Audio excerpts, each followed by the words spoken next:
Yeah, blah, blah, blah, blah, blah.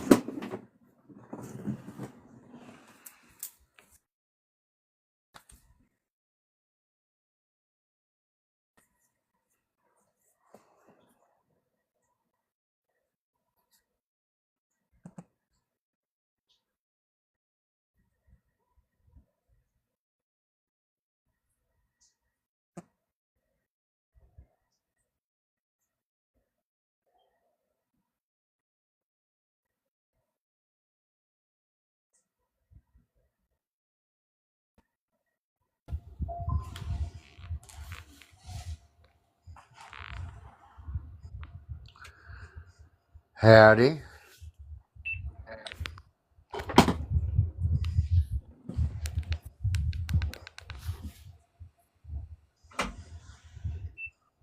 Hello? Howdy. Do I have an echo? Hello? How you doing? Okay. I guess that's good. I had to reposition my speaker.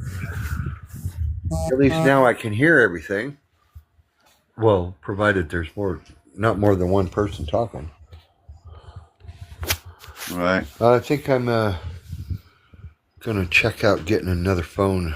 I think that I've had this one for almost 2 years. That's cool. How was your day? It was alright. Just chilling. Doing the usual. Hey guys, I'm how you about doing? tired of this cold. Hey guys. Howdy, howdy. Hey Brim, Mike, why did you leave Linda. Thomas's live? I couldn't hear a thing, and I had to take off. I had to take off TikTok because I couldn't do anything. Oh, This is what Thomas sounded like. Brim, and I'm like, I couldn't hear anything. That's I'm like going to give you a reading. I would have wanted a reading, but I couldn't hear a thing. Well, all right. If you want to go back there and tell them that, yeah, I want the reading, but I couldn't hear anything. No. I was just wondering. I do want the reading. I do want the reading. I want to see what he says because I think I know what he's going to say, and I want to hear it. But No. I was just wondering why. I'm not saying go back. Don't. You're in your live now. no, I said if you want to go back and just tell him that, yeah, I want to get the message. Well, he's not going to give it to me, so no. I know, like relaying a message. That's what I mean. Oh, okay. I can do that, but not right now. Well, how y'all doing? We're doing good up here. A little cold. Right. Okay, a lot cold. Looks like we got a break in it though. Well, that's good.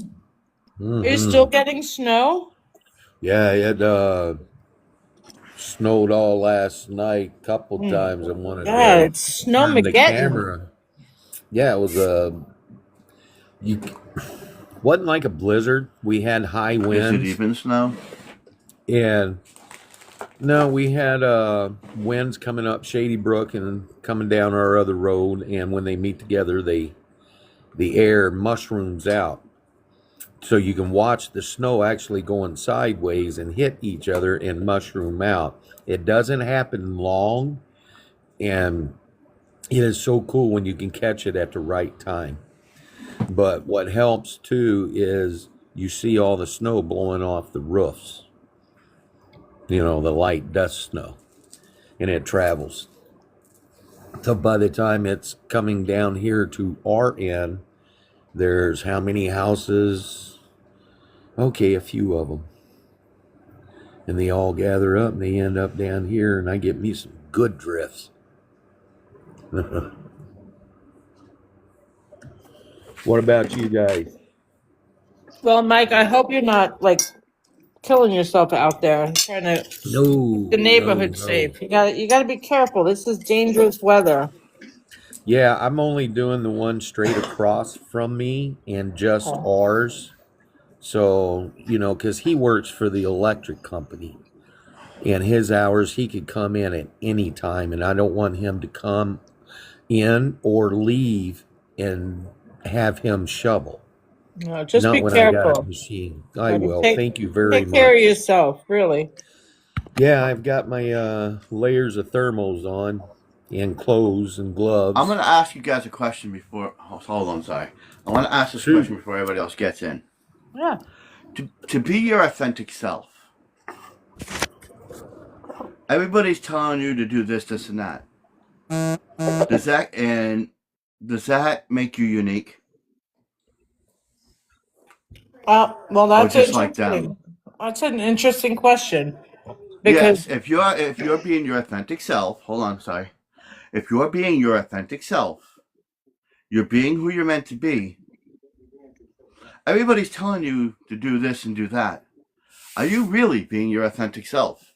well, Or are you if you're being a carbon copy? if you're being your authentic self, then you are being that person. If you think that what other people are saying that should make you your authentic self, then no, you're not. Okay. Because you just listen, nobody's more authentic than me.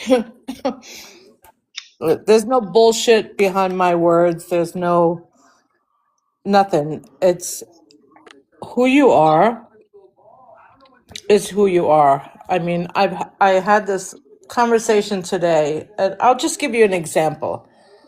I'm my authentic self. I had a girl, we were opening the salon today, and she was opening with me. And opening is a serious, I shouldn't say a serious issue, but it's important because it means getting the whole salon ready for the day. So I got a text from her, and well, thankfully she's not on this, and I don't mean to air her dirty laundry, but you don't know who she is. She was like, Right. "Oh my God, I'm having very bad panic attack. I've been getting off my medication, and I just can't get out of bed, and I'm so sorry that I can't open with you, but if you need me there, I'll have my husband drive me there." So my reply to her was like, I don't know what to say to you. Either you can work or you can't. Period. And I asked my bosses later, I was like, was that like heartless to say? It was like, you're telling me you can't work, but if you have to, you will. Then you can.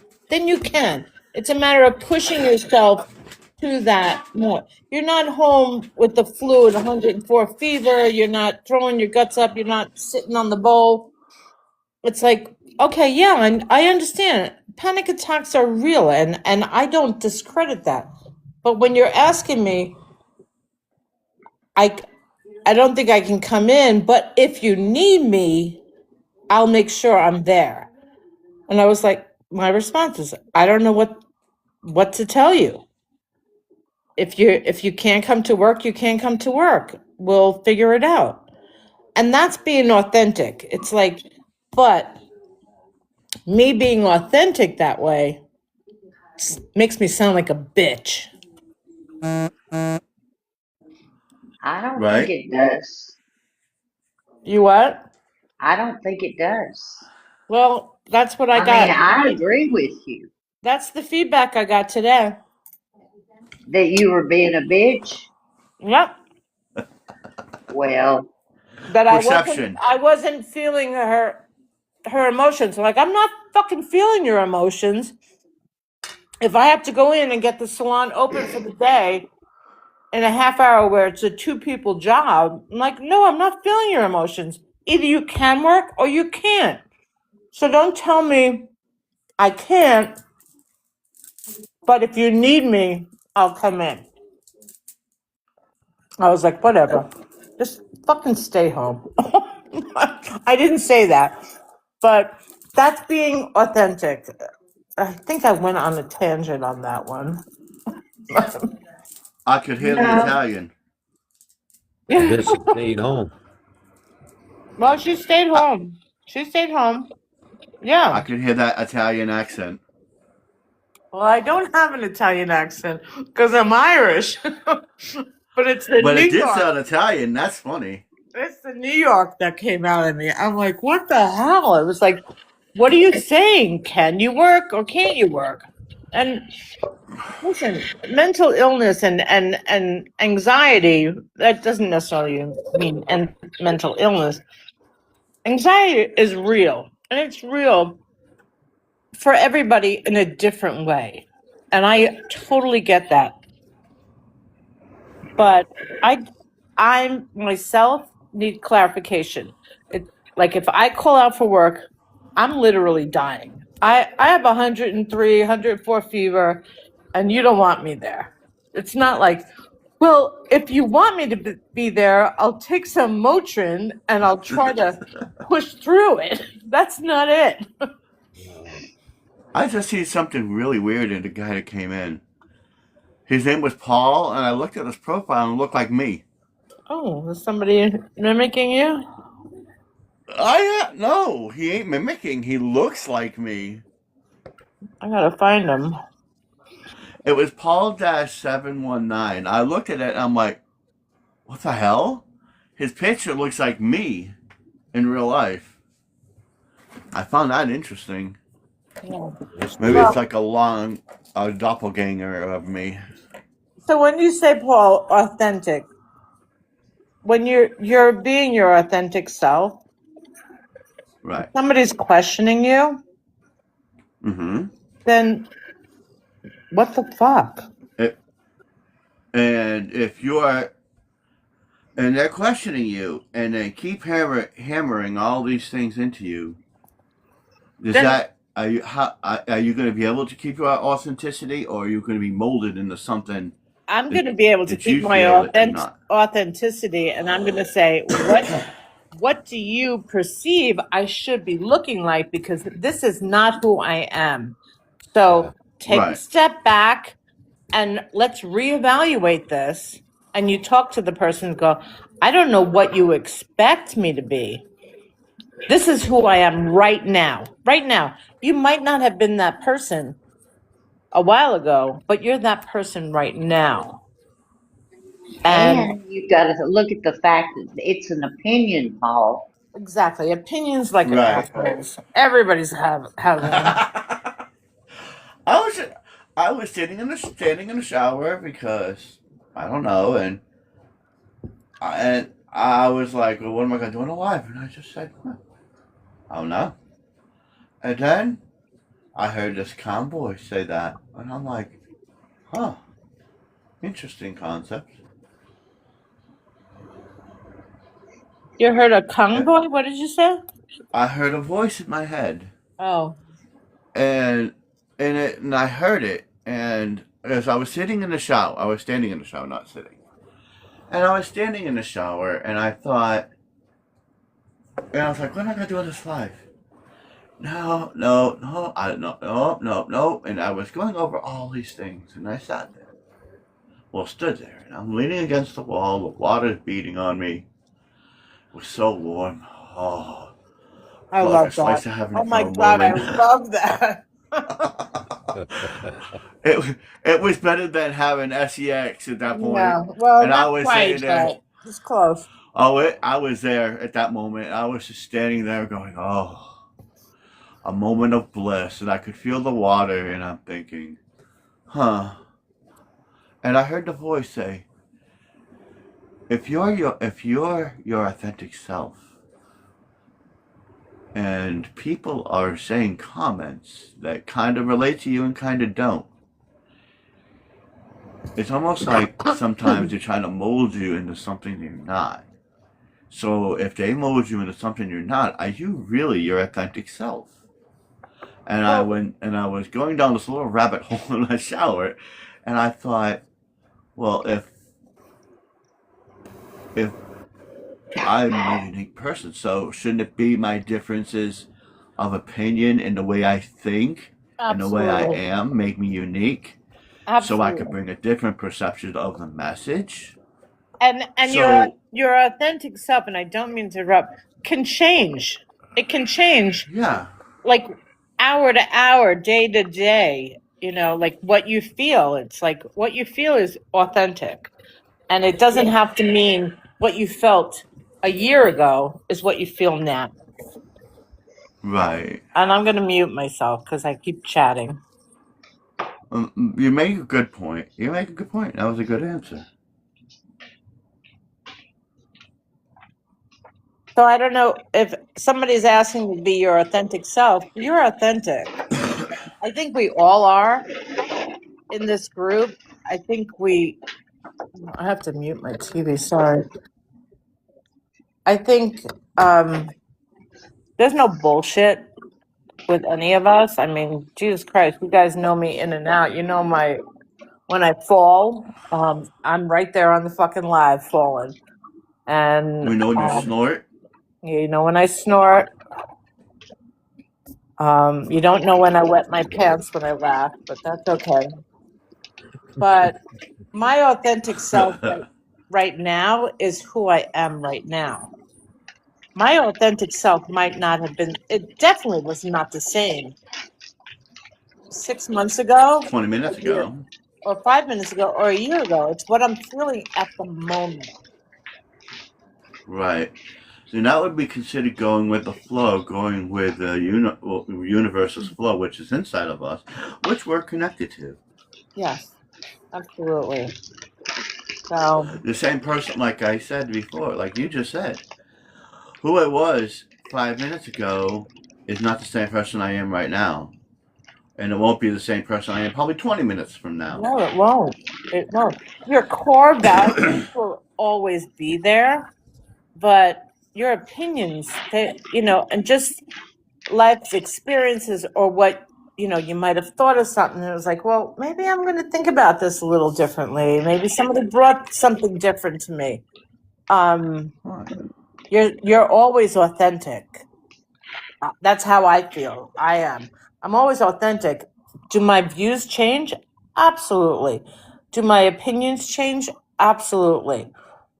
Am I grounded in what I feel? Absolutely. Will I be the same person next week or 2 weeks from now if something changes in my life? Nope, I will not. I will not be the same person. My core values will stay. My authentic self will stay. But what you heard me say maybe 6 months ago will not be the same thing coming out of my mouth.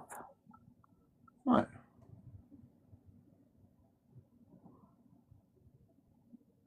And that's all I have to say about that. Anybody else? Well, I think that sounded pretty cool because you can stay authentic in your own belief and not worry about what other ones, where they want to put you or where they think they need to put you. Right. Anymore, it just I enjoy the smiles.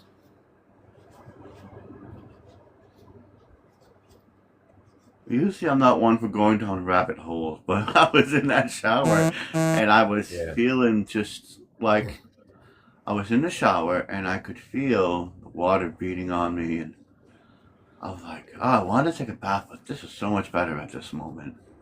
And I'm feeling it like the water was there and I'm like, oh. And then like everything just washed away and I stood there going, huh. And then I heard that voice and I'm like, huh, okay. I understand, I think.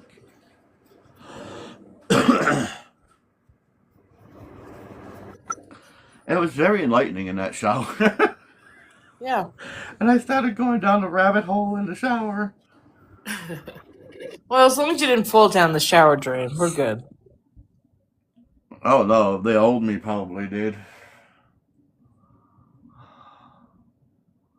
So were you questioning your authentic self or did somebody question it? Well, it was a combination of things. So opinions change, on what we think and what we believe in. Well, what we believe in is usually core. That's our belief. That's usually core of ourself. Our opinions can change. If you agree with what I'm saying. I mean, I love to hear all avenues of conversation. My core will stay. Right now, I'm pissed at the world. I'm pissed at what's happening, and nobody can change that for me. But I can hear other people's perspective without being an ignoramus and wanting to fight them and argue with them. It's like, all right, well, that's what they believe. So I have to like ground myself and go, all right, well, this is what they think is real. I don't believe them. I don't like what they think. But at the same time, I'm not gonna argue with you because it's a Right. waste of my fucking time. Really. Yeah. Those people I ignore, I unfollow, Yeah. even if they're, I lose respect for people real quick. Rivers, I'm Yeah. talking about people I work with. Yeah, And yeah, I have to work with them every day, and oh yeah, their beliefs is like, I know. what fucking rock have you been living under? Do you I not see? worked with a few people like that, but I worked for the library for 23 years, and you won't find a more liberal place to work, Yeah. and highly educated. Nobody there has less than a 4-year degree. Most of us had at least 6 years of college or more. And some of them had multiple master's degrees and were really experts in the areas where we all work, And like in my particular office, of course, was outreach. And so some of us in outreach were probably some of the most liberal people you could find because of the customers that we chose to work with. Now, there was one girl that, every now and then we would put out a full library email saying, we're going to be working at this. Would anyone like to come work with us so we have more people at this huge, huge, huge event like Mayfest, where we'd have a table and like 3 of us would be working, but it was really exhausting because it's like a street fair downtown Tulsa. And we would always set up in the kids area where there were lots of activities for kids and all kinds of stuff. And of course, we would be promoting the summer reading program, giving out free stuff. And one time we had a gal volunteer and came to work with us at Mayfest. And she was sitting at the table with us. And, like I said, this is downtown Tulsa. You don't have to pay to get into this event. So, of course, there were homeless people there. And we worked with the homeless. And we gave them resources. We helped them find the things that they needed, stuff like that. Well, this girl that had come was kind of from a more rural area of our county. We have 25 branches throughout Tulsa County. So anyway, this gal looked at me and said, what are they doing here? Isn't there a way to stop them? And my coworker who was on the other side of her, she and I both immediately looked at each other and rolled our eyes. And when that gal went to get a Coke or something, we said, she's never invited again. And we wouldn't ever let her volunteer again because obviously she wasn't right for working with us. Right. And when we interviewed several of us were included in the interviews. Like we all got their resumes in advance. We could read about their history. We would see red flags. We'd bring it up to our managers, and then we would all sit in the interview and able to ask questions like, "What would you do in this situation?" Et cetera, et cetera, et cetera. And their answers, all just, like we'd say, "What would you do if a 15-year-old wanted to check out a Zane book," which, basically those are X-rated. And the right answer is, I'd check it out to them. The wrong answer is, I'd refuse to check it out to them unless they brought a parent with them. And those people immediately, their resumes were torn up and thrown away that said, I wouldn't check it out to them. And we did hire a guy at one time that his Christianity was first and foremost to him. And he, I don't think he was asked that question, but I think he might have been the employee that prompted us to start asking questions about what would you do if a kid wanted to check out one of these books or that book, or, and if a parent didn't like it and when it called to complain, the standard answer at any of our branches was, then come with them next time. It's not our job to Absolutely. It's not our job to tell your kid what they can or cannot read. If you want to police over their reading choices, then you need to be with them. Anyway, that's my two, but we knew who not, like in a regular branch, we were never supposed to let our politics influence how we did our jobs, as far as like trying to dissuade somebody from checking out a far right wing book, which there are plenty of those too. The library carries them as well as everything. And I mean, we couldn't say, oh no, you shouldn't read this. The library is like one of the first freedom fighters, and they always will be. I know our library leaders go to every legislator, how do I say it? They would always go to the courthouse and testify, not the courthouse, the state capitol. They talk to all the leaders in the community and state to fight for freedom of expression, etc. So, Yeah. if you ever need help with that, go to a librarian, man. I totally understand that, and it is in what our world is right now. We have to decipher. Do you want this argument or do you not? And I choose not to. It's like Yeah. it's there's no debate anymore.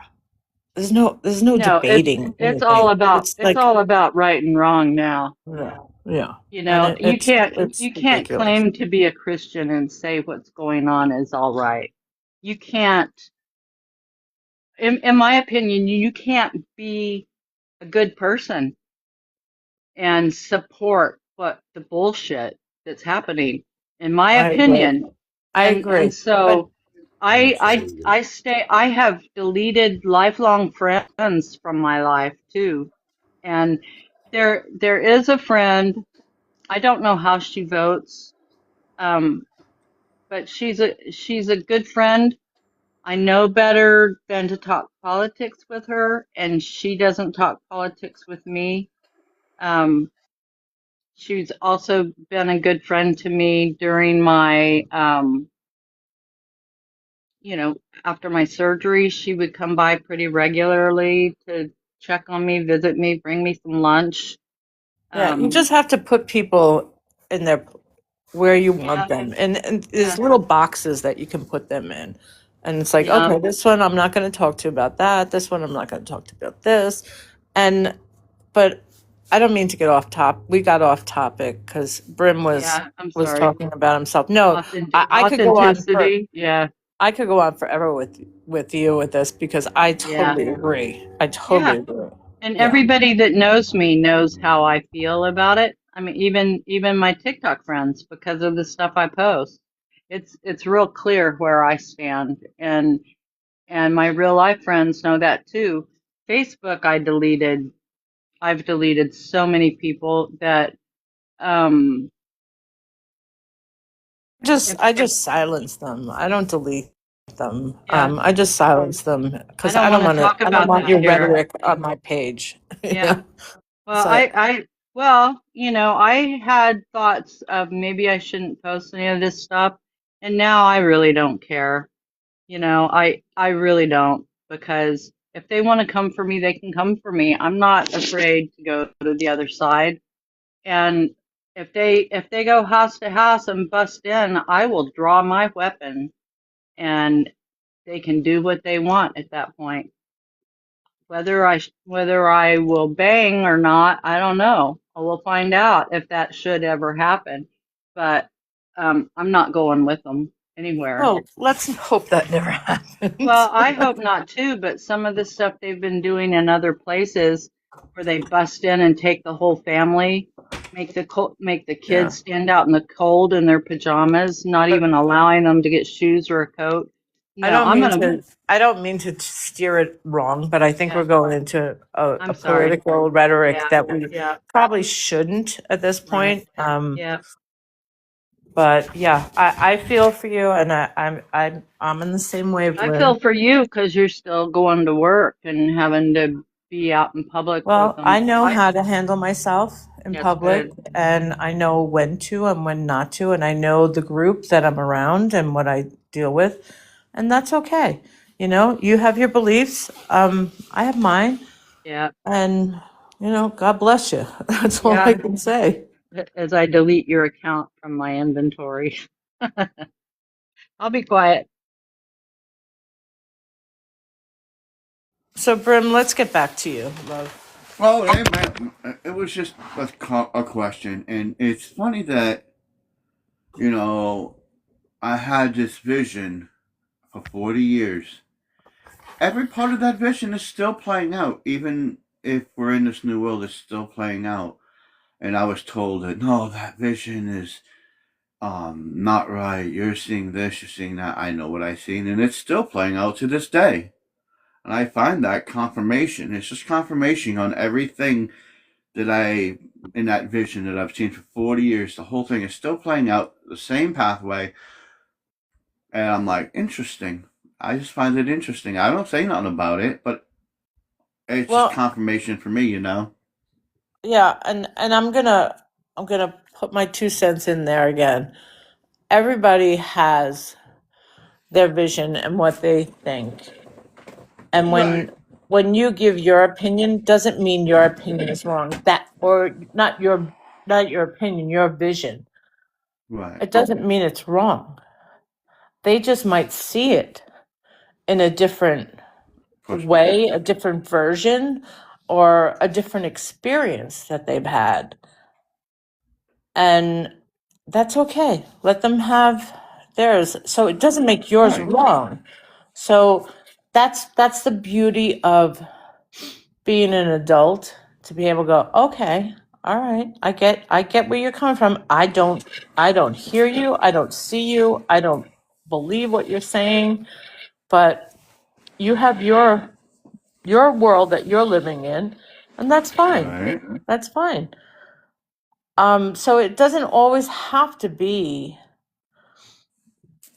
a pusher or a shove. It can be like just stop it and Be go, you. oh, okay, that's what you want. That's what you want. That's what you believe. God bless you, and we'll never have a meeting of the minds, but I have my beliefs. I have my beliefs. What I know, what I stand for, and that's what you're talking about is what you know and what you stand for. And if they have a different opinion, that's what makes the beauty of this world. It's like, but the beauty of it is, can you discuss it? Can you discuss it as adults and go, wait a minute, maybe something that you said might make me think something, not think differently, but it might make me think something and look at it like, oh, maybe I can see your way. See what Right. you're talking about, but it doesn't mean that I have to believe it. Does that make sense? Yeah, totally. Everything you've said made sense so far. Well, I'm obviously getting very talkative tonight. But I couldn't agree with you more. Everything that you said was completely true.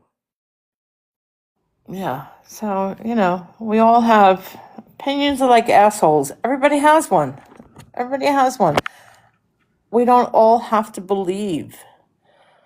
I think in the group that we are in, this collective, have very, very similar, if not almost exact feelings about things. And that's why I'm here. I love this family. I love that we can share things and we can talk about it without being judgmental. That's what I like.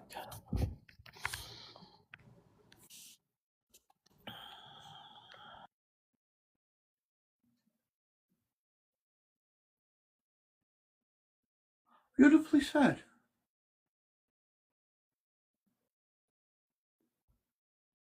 Well, thanks. I Because like when I I like you heard that, too. when I heard that, it was, you could tell the tone in your voice. See, that's another thing that I pick up on tones. I can hear a certain tone of a lot of people probably pick up on certain things. But when I hear people talk, I can tell if it's parroted or if it's their true authentic self in their feelings and what they're saying. And that's how I guess that's how I read people too, because even when they talk, sometimes I have to pull back a little because I could feel their energy and it brings me in. And then I could see sometimes it's like a map. Oh no, it's more like um an architectural structure is what I see, like blueprints. You know the blueprints that are in like a blue and it's got like a white. I can see that sometimes, and I could see, okay, in Yes. this part it's a little black here, so Yeah. I don't want to trigger that person, so I'm going to stay away from that area. But if I feel that if I see that it's growing, and that's where I said, okay, maybe you should work on that part of yourself, you know. But if it's a substantial amount that creates that balance, and you know, we're all made for authentically, well, uniquely. We're all made uniquely. Sometimes that little piece of darkness needs to stay in there for that balance, so we have an understanding of who we are. Because if we all were completely perfect, what's the use of being here? What are we learning? Nothing. Well, once you stop learning, you might as well give it up. Yes, exactly. That's when we pass on, is when we stop learning, Yeah. You're always we learning, stop always living. learning. Yeah. Right. And I've always thought like that. Well, that's beautiful because we all are learning, and everything that we hear and we absorb and we feel sorry, It's just a part of growing. It really is. Um, I take from everything that I hear in this collective, I take everything in, and um, it just helps me to grow on who I want to be. And yeah, some things you might not totally, find that spot that clicks with you, but sometimes it takes a little bit, and then it's like, oh, it's like it just opens up, and you get it. You can. Here's a different perspective of that, a curve, per se. Now, say this person is they're being their authentic self and they're being who they're meant to be. And their journey is different from yours. Of course it is. Maybe that person's placed in there for people to get a better understanding of not just that person, but themselves. So instead of them looking out at everybody else, maybe it's a fractal of them that they need to adjust themselves, you know? Absolutely. Get what I'm saying? Absolutely. Yeah. Yeah. We're growing, we're learning, and Yeah. yeah. I mean, I take whatever I can. I like to absorb as much as I can. I have my grounding, my beliefs, and nobody's going to change those beliefs. What I love to learn is, why do you feel that way? Why do you feel that way? Because I would like to learn that. Not that I'm going to understand it, but like, what brought you to that point that that's what you believe? And it's always fascinating to me. It's just fascinating to me to,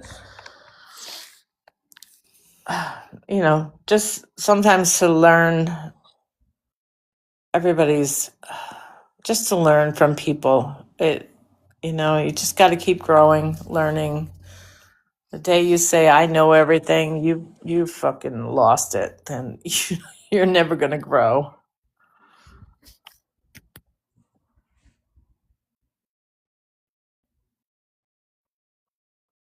Right.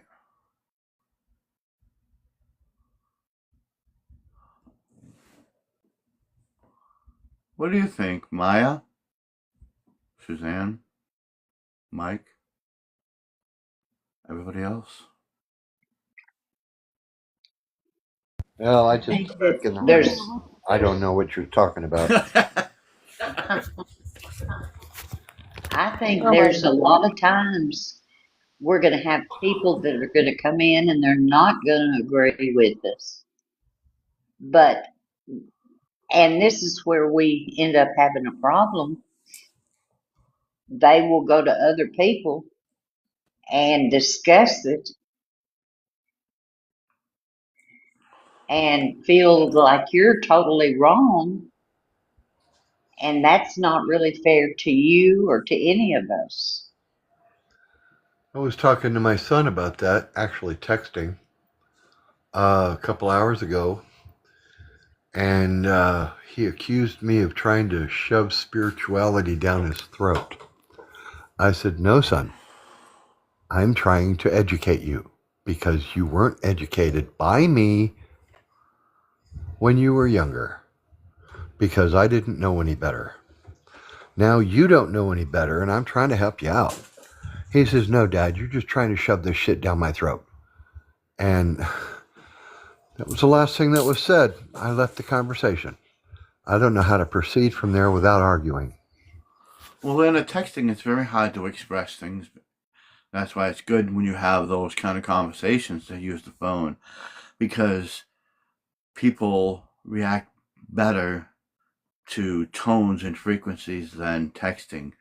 Because in texting, you can't feel emotion, you can't see or hear, for that matter, what they're truly meaning.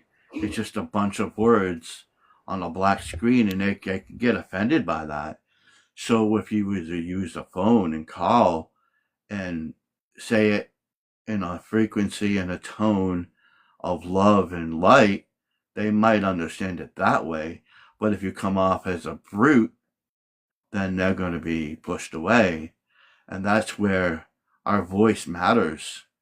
Our one voice matters because we can change the world with it. And it's way better than texting, even though I text a lot. You know what I mean?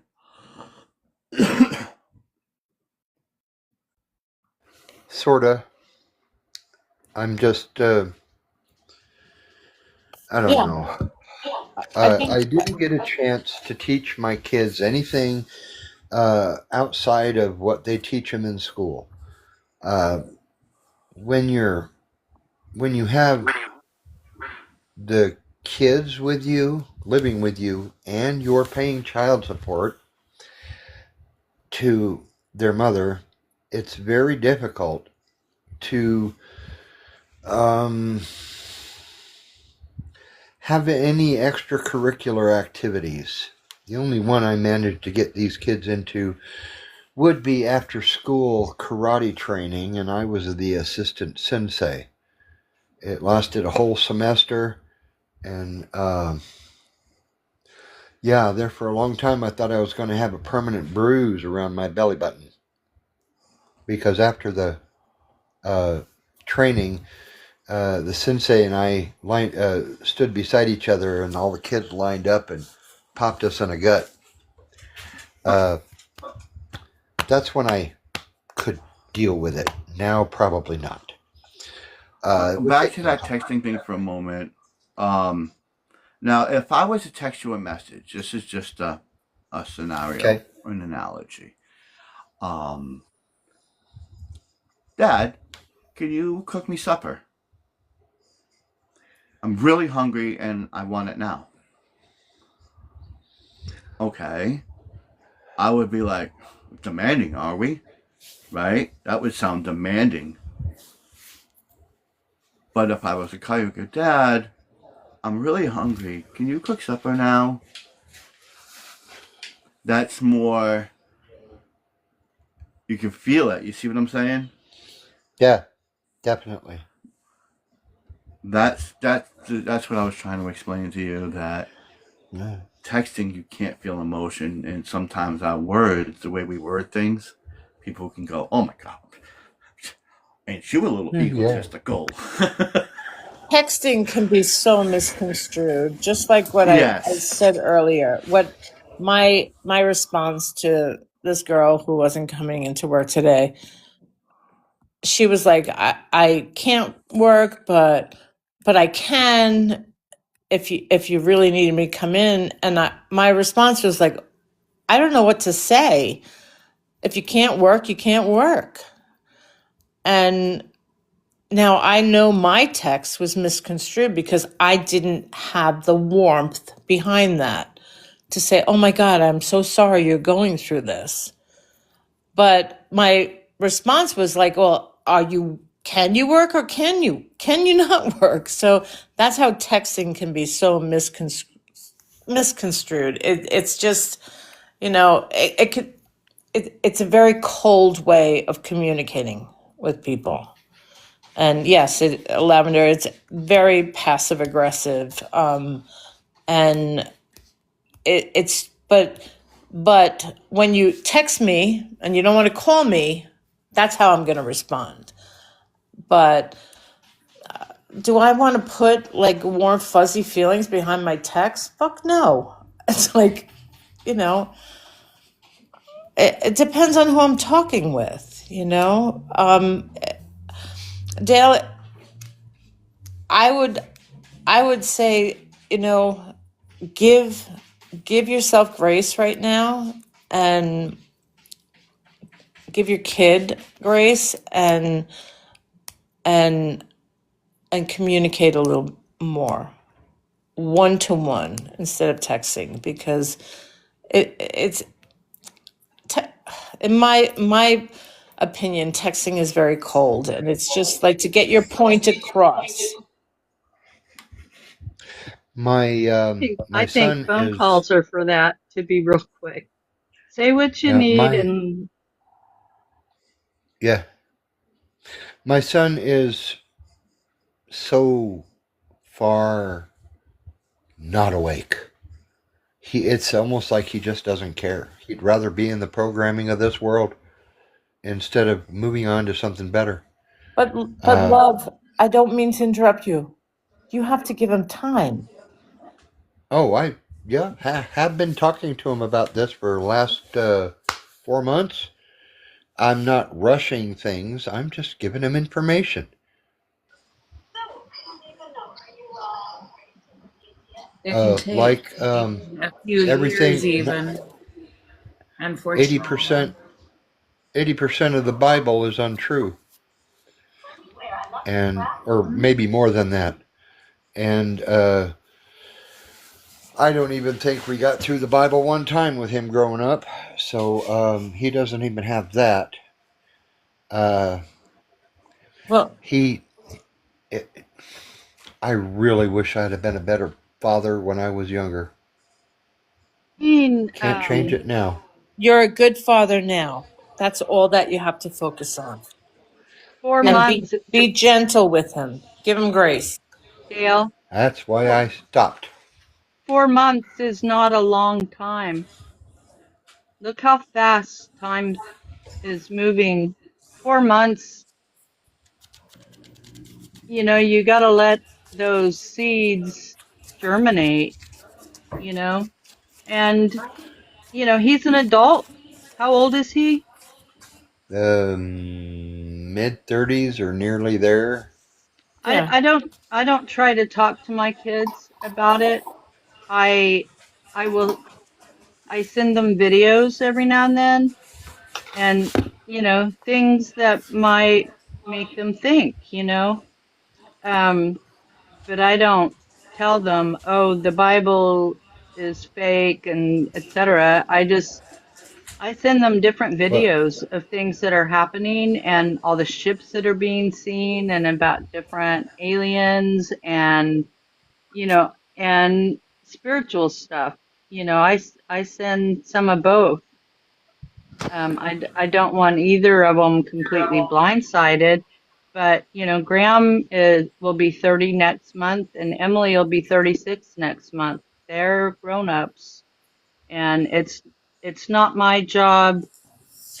The last I heard from Emily, I think she was pretty atheist. I'm not sure. Um, but I share a lot of, she knows I believe in reincarnation. I send her videos that back up my beliefs and, it's up to them where they go with it. I Yeah, understand. Diane. I'm just giving my son information, and If you he's think about it, the journey that we've all taken, it hasn't happened overnight.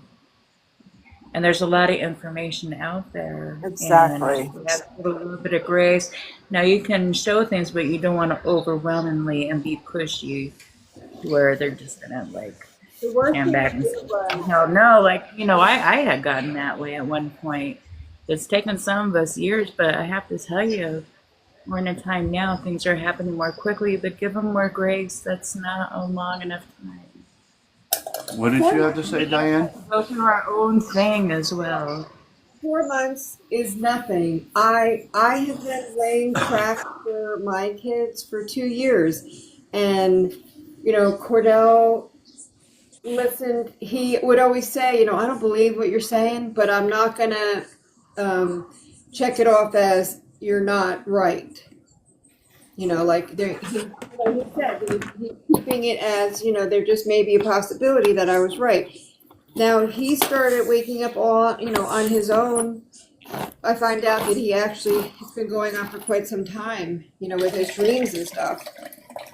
But I thought when I first came in, you were talking about like when people, like strangers come into our lives, into our family group, and then maybe they leave for some reason, and then maybe they go talk poo-poo kachoo on us, and well, I'm gonna say us as the family, as we are like a family. But does it really matter if they do?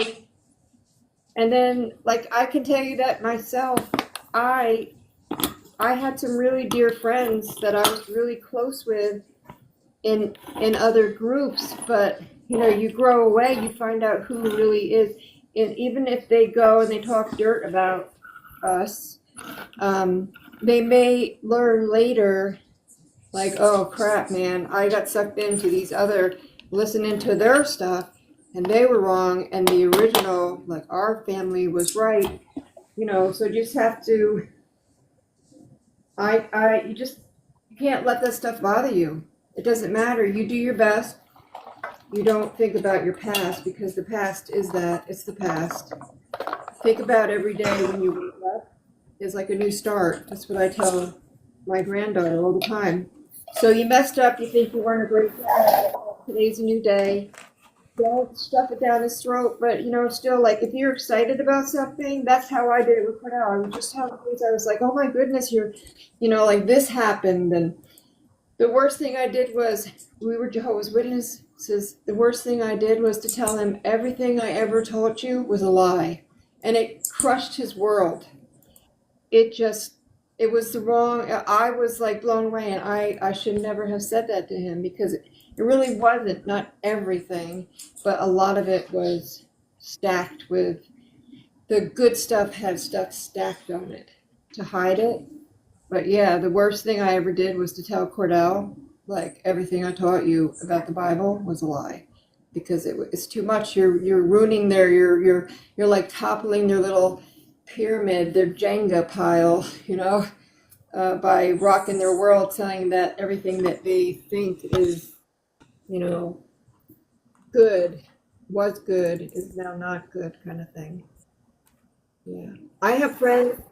Like, I separate them. I still, there's people who don't agree with what we do right here, and they're in other groups, and they're doing other things. I keep them separate. This is my family here.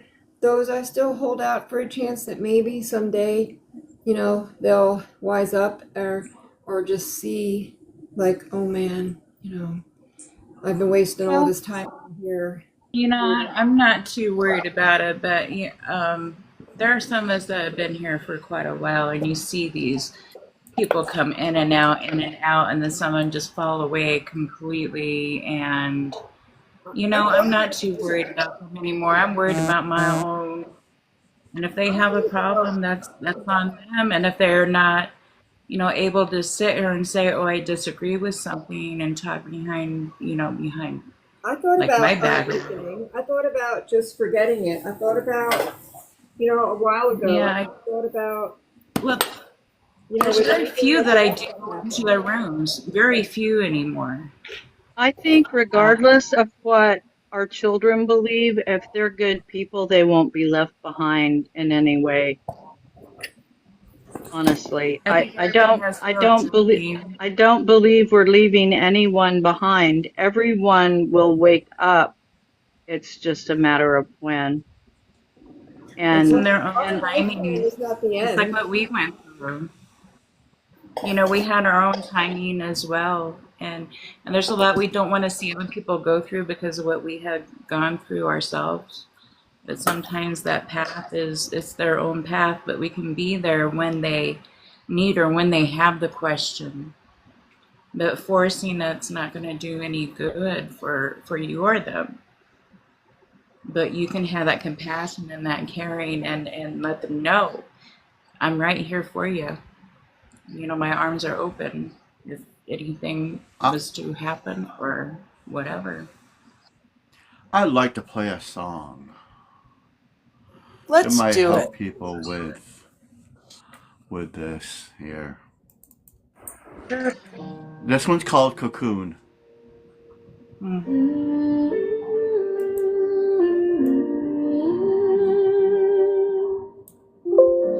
When we were old, we experienced life and how hard it is,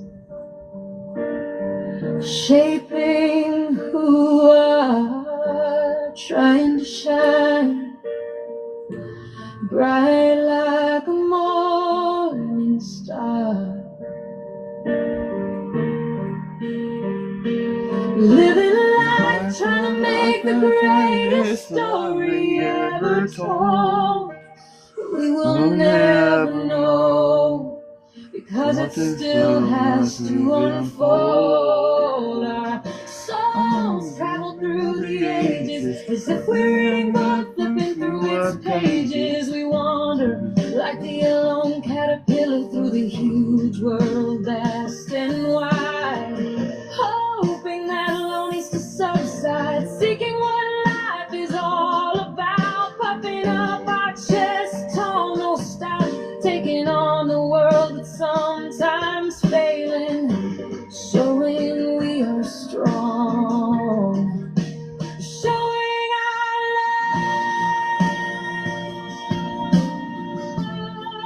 love, showing our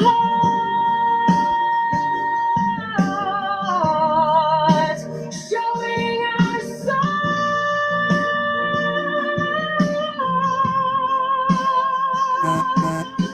letting the world know who you can be. Then one day I feel the spark of joy that only you can see and feel. Then we place our shells in a cat room. We remain in this state, remembering our past mistakes, living in a state flux, unable to grow, hoping to erase that life you knew. When you look inside and you find there's many things you must leave behind, like those past regrets, leaving them there will bring you out of the past and bring you into light, wondering when you will take flight, overcoming the odds, choosing a new fate. You change your path, leaving behind the aftermath, and then change into something greater than you as you burst out of that cocoon you made to hide yourself away. You open those wings and you see the colors of your past mark your wing. It is not scar as you see, but beauty of what you are, spreading them wings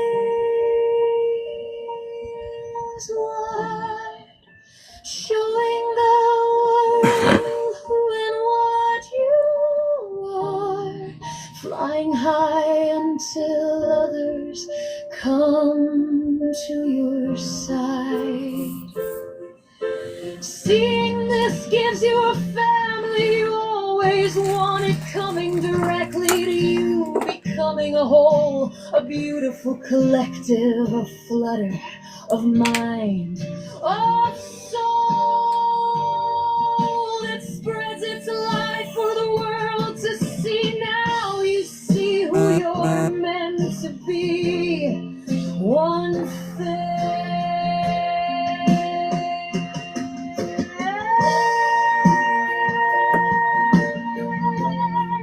One love,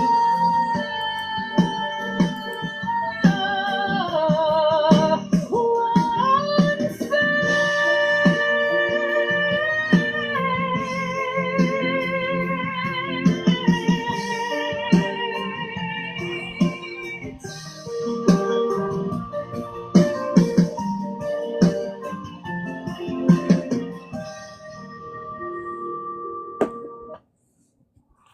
No, did anybody get the meaning of that song?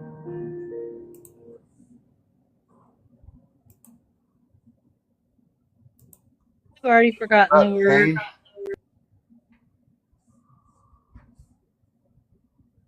Huh?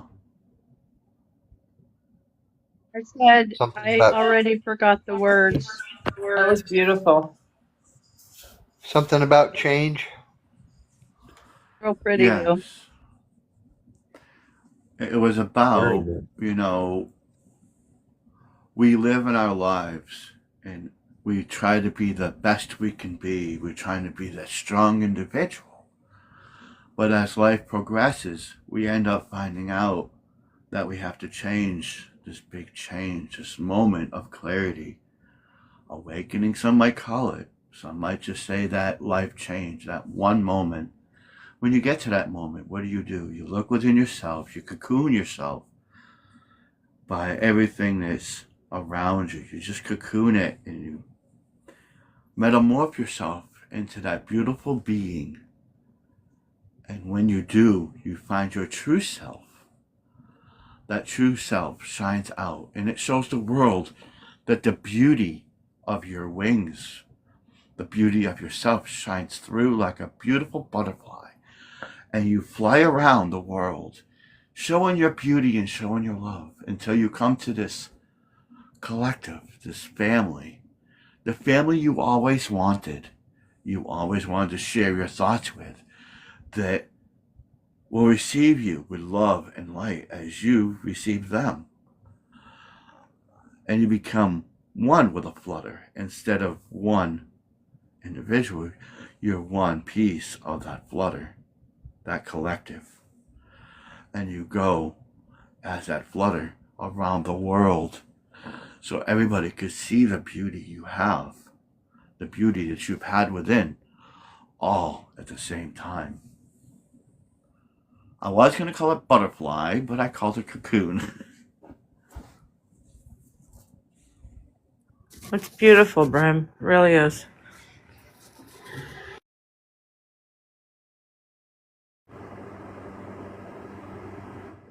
Jet, I posted my finger accidentally touched send. I was saying I hope you're better soon.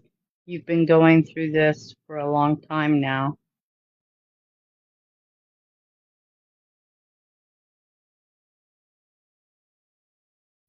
Tanya, Yeah, Jet, I hope everything works out, love. Can we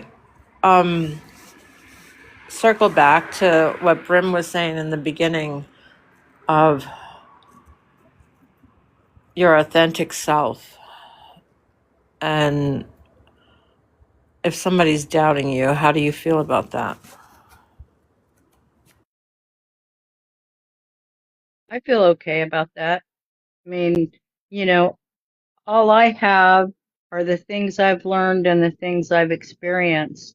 And if they choose, like, when I tell about my experiences, it's all true and they're my experiences. If someone chooses not to believe me, well, I think they would believe me if they knew me very well. But, if they don't, they don't. That's their choice. But I know what I know.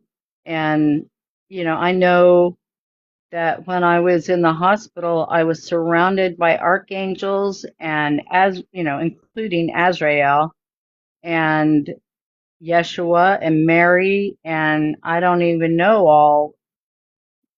And I know that they came home with me, and I know when they started leaving, the energy, that high energy, that if it had stayed around me, maybe I would have gotten used to being in that state of joy, being surrounded by them.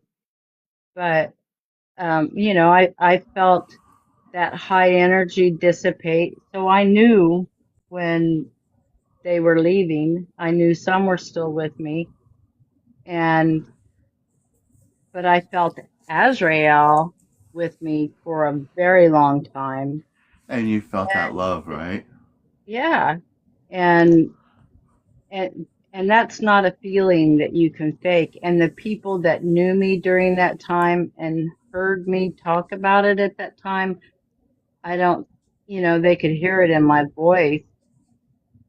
I'm sure. I would laugh and cry at the same time. I was high as a kite on feeling that divine love. And it was, and you know, the trip I took with Azrael, you know, nobody can say that was nothing but divine. And, you know, but if they choose to not believe me and delete me from their life, that's okay. You know, that, but I hold on to it because I know it's real. And I know that if I call their name, they're there instantly. And that brings us to the next song. Mike knows this song very well. You all ready? I like it.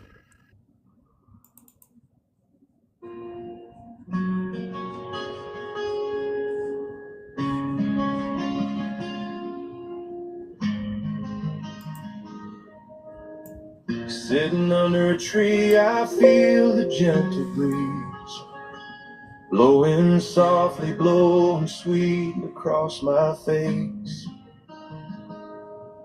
I turn inside a little more and hear a whisper at my core, a tender voice that soothes my soul with sacred grace. That breeze caressing me like angels in the air, a voice upon the wind calling me to somewhere deep within. I hear the voice inside my soul, it sparks a fire in my heart and sets me all aglow. It opens channels I once closed, a love I lost begins to grow, a raging wild inferno flowing back into my bones. I asked for love, and love came home.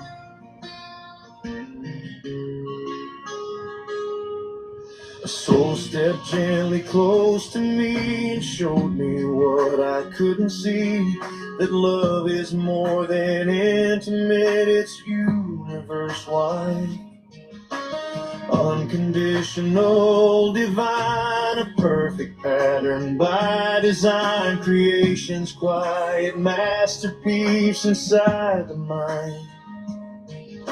It lifted up my eyes, it taught my heart to shine, it brought me back to life, one breath at a time. And oh, I hear the voice inside my soul, it sparks a fire in my heart, it sets me all aglow. It opens channels I once closed, a love I lost begins to grow, a raging wild inferno flowing back into my bones. I asked for love, and love came home. Now I feel my truth returning, all the stars within me burning, loving me, loving life, loving others in the light, authentic, divine, the love that was always mine. And oh, I hear the voice inside my soul, it sparks a fire in my heart and makes me whole. The love I sought, I finally know. The river rises, starts to flow from self to world, from world to me. The perfect love I'm meant to be.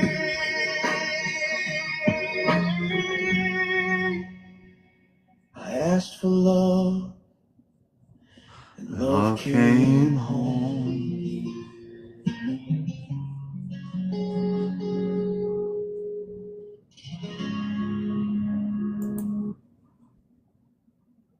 And that's what happened, River. That love came home.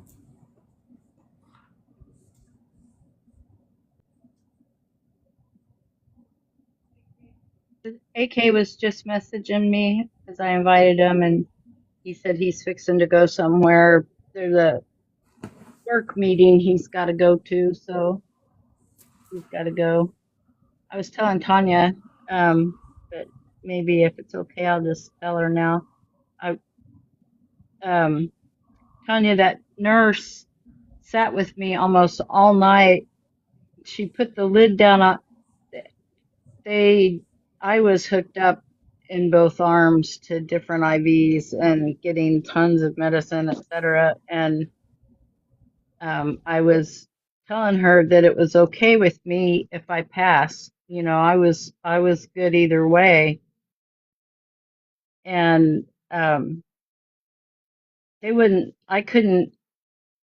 They only let me get out of bed to sit on a little toilet next to the bed. Otherwise, it was a big deal to try to get me to the bathroom, etc. So I could just get up and use the little chair next to my bed.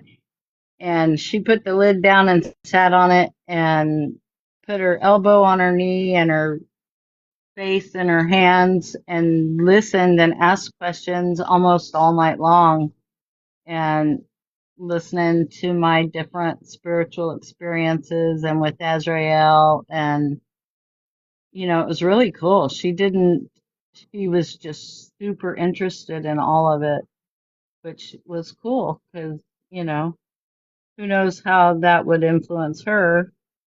Or she didn't tell me what her beliefs were.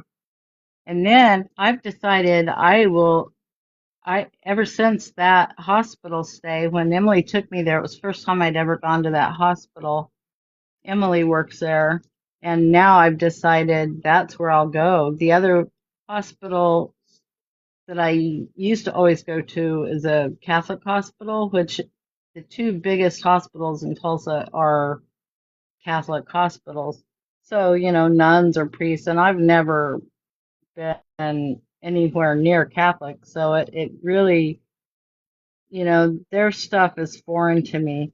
But this pastor at this hospital was obviously non-denominational and leaned more towards the spiritual side than the Christian teaching side, I would say. Like when he first came in, he asked if he could pray with me or what I just read, and I said, let's just talk for a while. And so we talked for a while until I got to know him a little bit, and then I said, okay, I'll pray with you. And it was so lovely, and he was such a lovely man. I just felt so much love for him, and he was so joy filled, and he sang me a song and clapped his hands and kind of his personality was bouncy, I would call it. And he sang this joyful little song and clapped his hands and kind of danced around a little bit or hopped or something. I don't remember exactly. And he asked Yeshua to lay hands on me.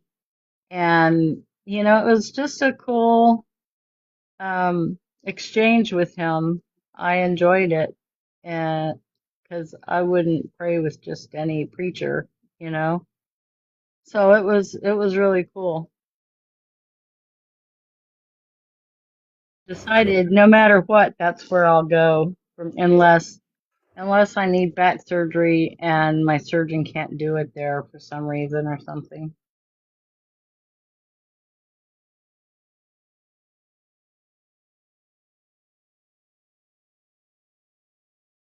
So cool they made you feel so comfortable at the time, you know.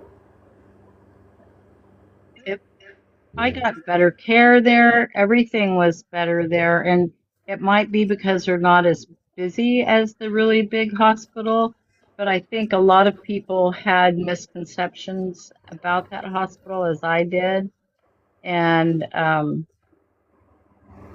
they they took just, the nurse in the emergency room, I credit him with saving my life. He worked, it was obvious he was working very hard and concentrating, and I give him credit for saving my life as far as the medical team.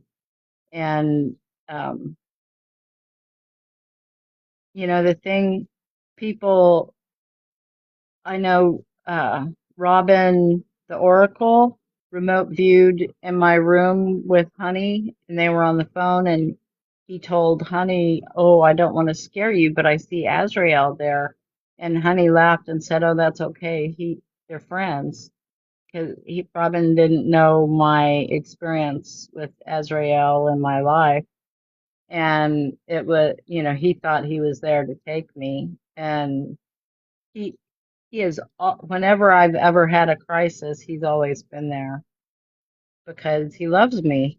And, when I said something to him about when we met in 1984, and he laughed and said, "I've always been with you.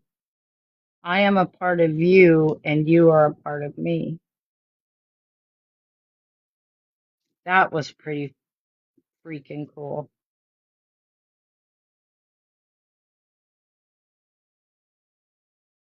To me, that was cool that it happened so long ago for you.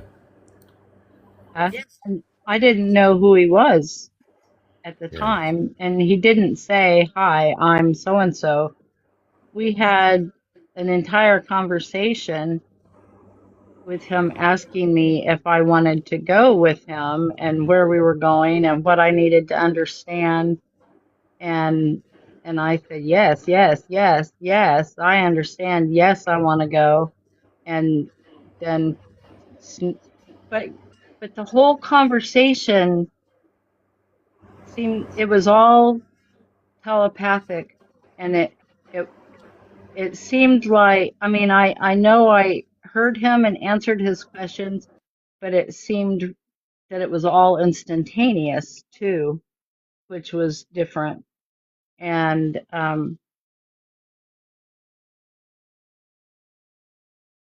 to my knowledge, at the time, I thought it was the first time we had met, but he had been in my life from the, as he said, from the beginning and from before the beginning of this life, and that we have always been a part of each other, which, I don't have memories of, you know, but I know that all I have to do is say his name and he comes. And I know when I've been in crisis, he's always been with me without my asking.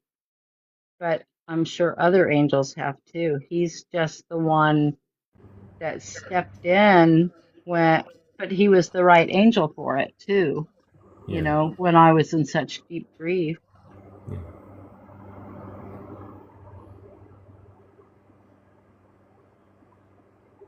I encourage anyone that's grieving to call on him.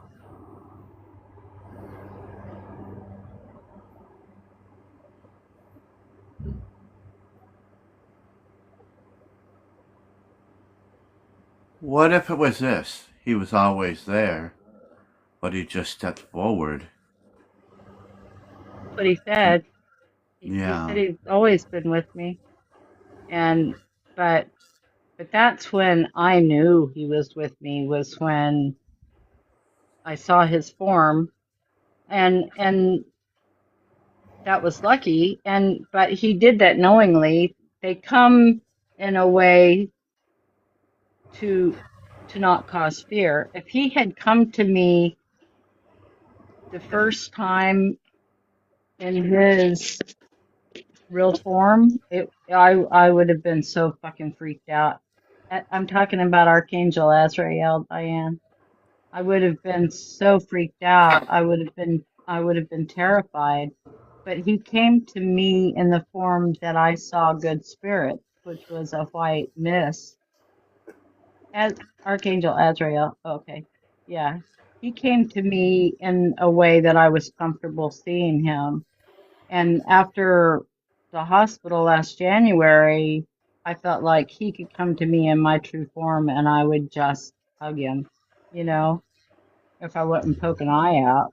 He's got a million eyes all over him, and he's got a whole lot of, it's not like a human looking angel standing there with big wings. The way I've heard him described, I would have been terrified. But at this point, if I saw him in his true form, I'd figure it was time to go, and I'd be happy to see him because, he feels like one of my very best friends.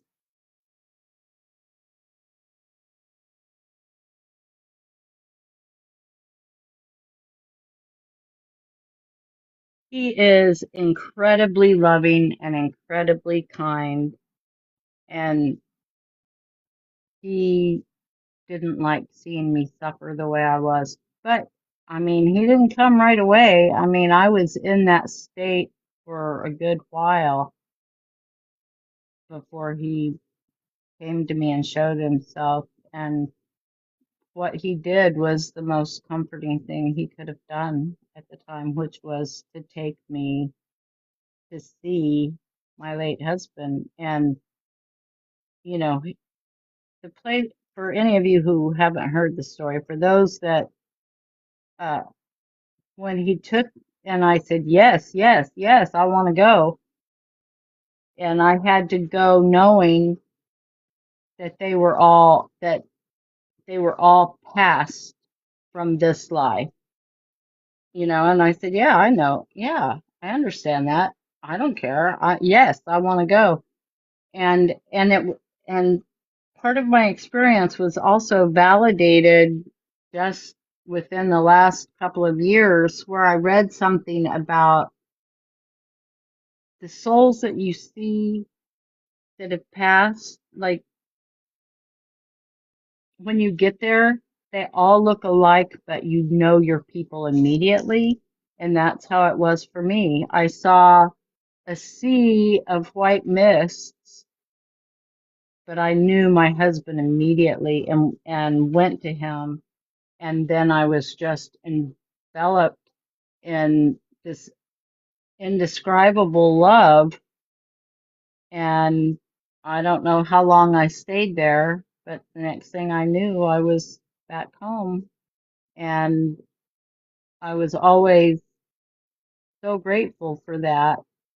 And it was so comforting.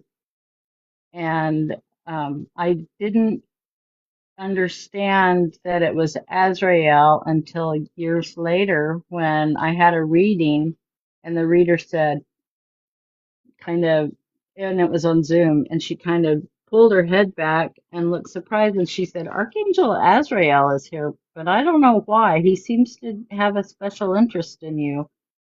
In other words, he's not one of your guides or guardians. I don't know why he's here, except that he seems to have a special interest in you.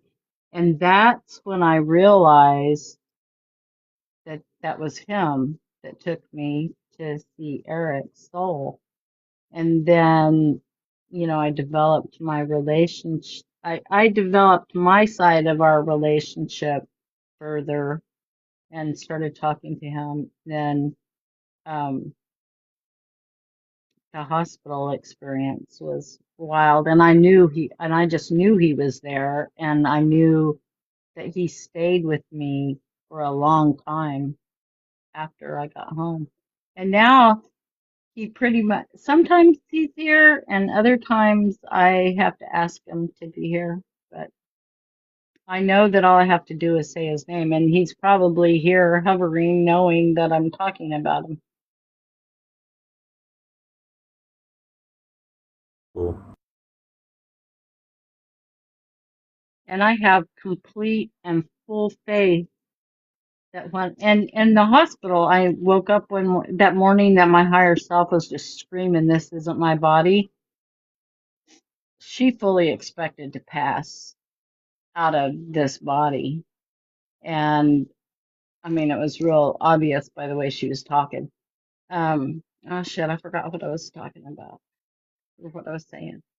Oh, I woke up that morning in pain, and then, in my head, my thought was, okay, I'm gonna live because I was in pain, because I know that he won't let me suffer when it's my time. If I'm in pain, I know I'm gonna survive.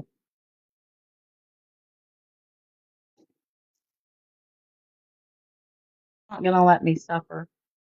And I think that when That's it's time to go, he like if we're gonna be hit by a bus kind of thing, or he'll pull us before we feel the pain of it.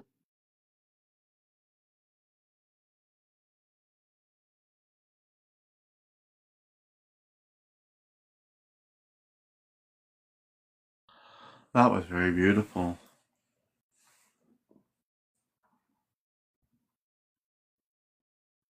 Thank you for sharing that, Suzanne. Yes, Listen, thank you for sharing that. I'm also gonna have to call it an early night. I didn't get much sleep last night. I Oh, I'm gotta sorry. take care. No, that's fine. It's fine. I had to take my medicine a little bit earlier tonight, knowing that I just need to go relax, lay down and just relax the body, knowing I don't have to get up and snow blow tomorrow. I'm having a hard time keeping the eyes open. So you guys enjoy your life, please, and thank you for having me.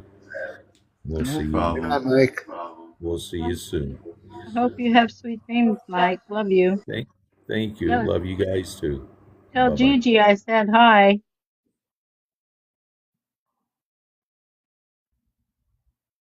Hello, Skip to Grace. Hey, how are you? How's everybody tonight? Hi, Grace. Oh, we're all right. Is Pepsi Yeah. here? I saw somebody speak to her, but I haven't seen her. Oh, I was she was gonna, in here, then she left. I was gonna invite her up. So your description of your angel reminds me of a seraphim.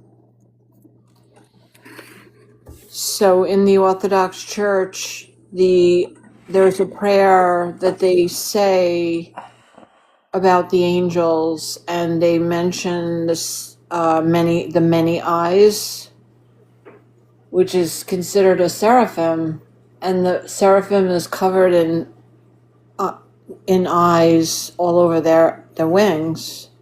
The wings are everywhere. And they have 6 wings, I and meant they are eyeballs. depicted as that in their drawings as well, in the iconography. It's very cool. Have you ever seen those drawings at all? I've seen pictures. I've seen Yeah. drawings, and if he had come to me like that, it would have terrified me. But he Oh, came, and I've always heard that they'll come in a form that you're comfortable with, which he did. And he came to me in the way that I saw good spirits. He didn't come looking scary in any way, because I had seen scary things. yeah, because it's so interesting. I did a little bit of researching on angels for a while because of my subjects that I paint. And I read, there's a book on the biography of Saint Augustine, and he wrote works on angels, and he did like dissertations on angels, and he would write that angels were terrifying to him. They weren't actually the angels that that we see, the chubby angels in the old drawings, in the old Catholic drawings, that where you have the really fat little angels and the cute little angels, and then of course we think the angels are super, we imagine the angel to be really Super handsome. beautiful and gorgeous, and I think they're fierce. They're really fierce, the angels. Yeah, they are. And and since you guys were talking about this, I had an experience with, I have two things I want to share about angels beside what I just mentioned. I had worked years ago with Sylvia Brown. Do you guys know who Sylvia Brown is? Yes, I do. Younger people might not. Yeah, younger people might not know her. She was real big in the 70s. Yeah, so in the 90s, she was like not quite bearing down on her career, but she was definitely aging and it was getting more difficult for her to do her events. And I had worked with her team to help her put on an event in Boston. And she wrote a really beautiful angel book on the descriptions of angels. But she told me that if you want, you can ask to see your angels. So I was living in a house that it was very large. It was a humongous house, and it had like a really steep staircase, and the staircase was always like kind of like a worry to me because of the way that it was set up, that you could come out of the bedroom and if you weren't like paying attention, you could fly right down the stairs. And I took two icons that I painted of archangels and I put one on the top and one on the bottom. So I hung them. And I always called to the angels for protection on those stairs. So one night, Sylvia used to tell us that you could ask for your angels to show themselves to you. And so I did. I asked the angels, I want to see you, I want to see you appear. And one night it was like, getting dark. It wasn't quite dark out fully. It was sort of dusk. And I literally went on to the stairs, like at the bottom of the stairwell, and I looked up and I could see the angels standing at the top of the stairs and the bottom, and they were probably 9 feet tall. Like in my mind's eye, like what I saw, and I saw them kind of materialized before my eyes for a couple of seconds, and they were gigantic. They were like pillars. And one was standing guard at the top of the stairs and one was standing guard at the bottom. And they had the most incredible, one had neon blue wings, like tipped wings, and one had kind of like purplish, bluish peacock color. And I was completely floored by that because she said, this is, something that you have the ability to do. If you want to see your angels, you can ask to see your angels and they'll appear. And, it's funny because now that we're talking about them, I can see them again. Like they're appearing to me right now. Isn't that wild? That's awesome. And I haven't seen them in a long time, but I live in a Victorian and I have stairs that are really like windy.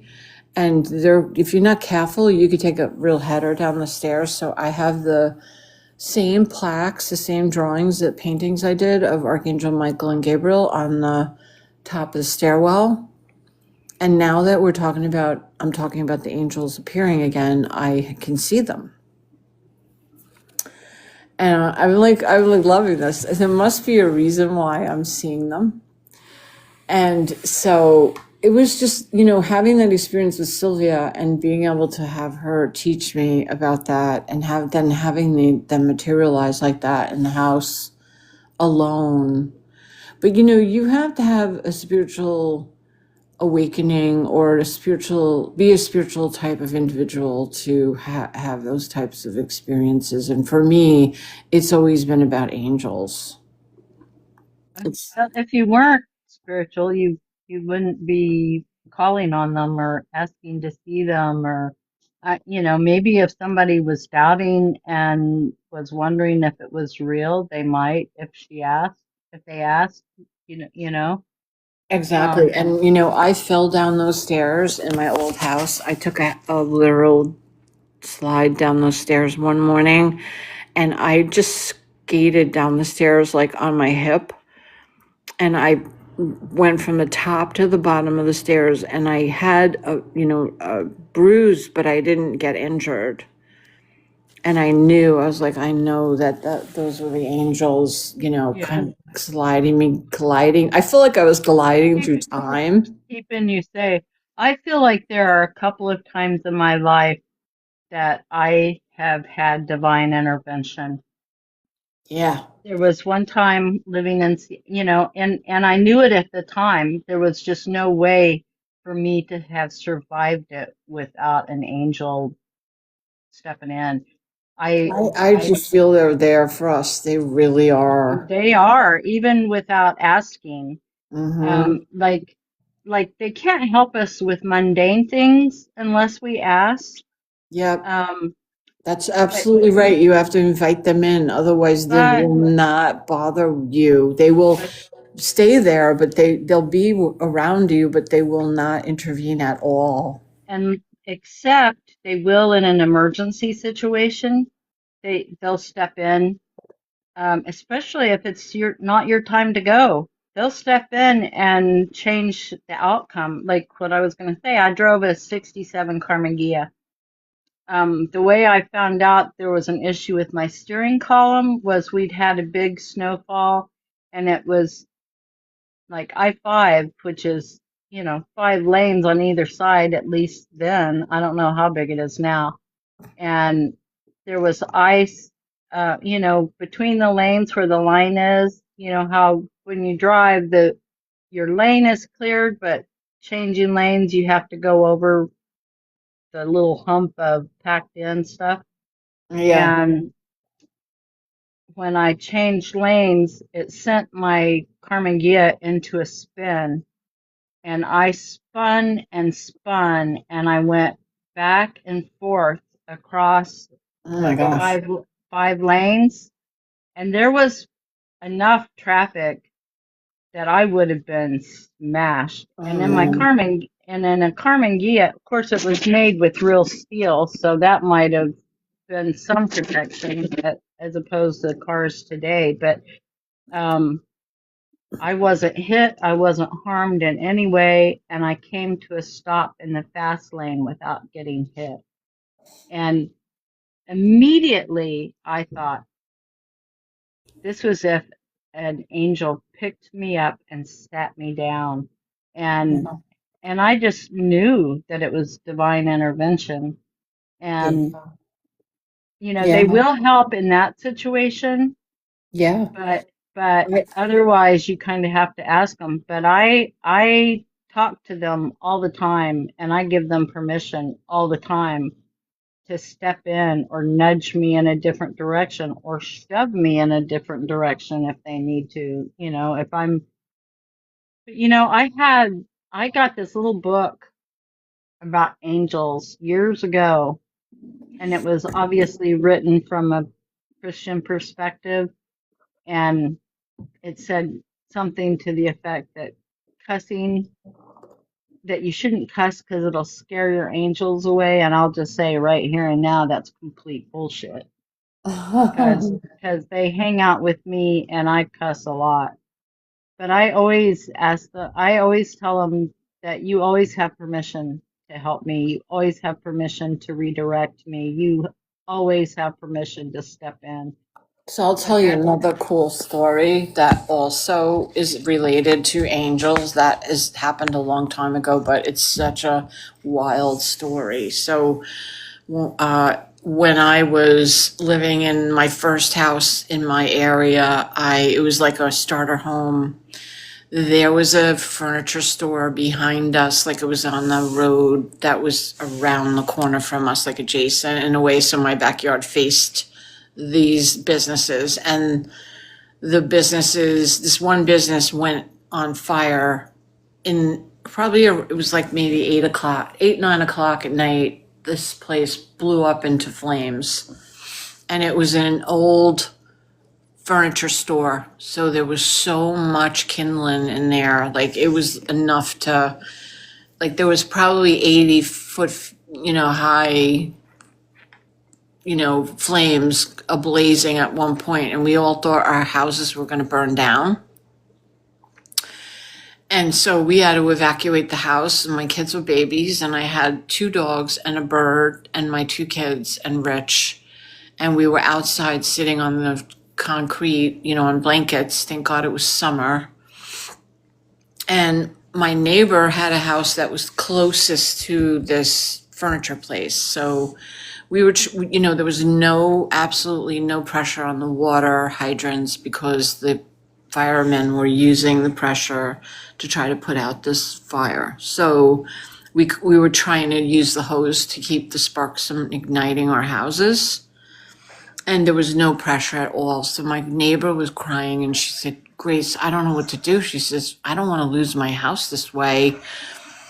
And we all were invited to go to the neighbor across the street house to hang out because it was kind of getting chilly out. We were all like in our PJs. So I turned around and looked at the house and I said, no, I just didn't even, without even thinking, I called upon the angels of, guidance and protection. And I pointed them onto the 4 corners of the house. And I surrounded my house too with protection of the angels. And I saw the energy. And I, of course, used a prayer, said, I forget what prayer words I used, but I used a prayer. And they came to appointed each corner of the house. I saw their energy because, angels hearken to the word of God, they say. And so when you come to you ask angels to assist, they'll show up immediately. And I witnessed them energetically show up on the corner of these houses. And my neighbor, the husband, okay, so long story short, the houses were not burned down. They were saved. The houses were saved. They weren't able to put that fire out until the next day. It burned for that long. And my neighbor said to me, I have no idea what you did that night, because he watched me do this thing where I just said, we're going to point the angels to each corner of the house. And I did this thing with my hand, where it was I was whirling the energy or something. And I was just very positively asking them to come, and I could see their energies just a point come almost out of the dimension and a point to each corner of the house. And he saw it too. I know he saw it because he said to me, I don't know what you did. I said, I didn't do anything. I said, I just asked. And we were really, really blessed that night. That was a blessing. And that was another, I've had a couple of angel encounters, but I've had quite a few in my lifetime, but that was in a pretty wild one. But we have the ability, Jesus always said that, right? We could do what he did and more. And It's amazing. Isn't it? That's one of the coolest stories. I have forgotten about it actually, but now you kind of brought up the angels, and I was listening to the fact that you see a seraphim, and seraphims are fierce, and not everybody has a seraphim as their guide. Have you done? He's not really one of my guides. He's a friend. That with you. And he loves me, and I know that. Has he said that he's your guide or your friend? What does he have? What has he said to you? What is the language he uses? Just curious. What do you? What does he say to you when he said, does he give you an idea of who he is? To Well, you? I call him by name. Because it says it's the high, because seraphims are the burning ones. They call them the burning ones. And they're the highest ranking angels, the 6-winged angels.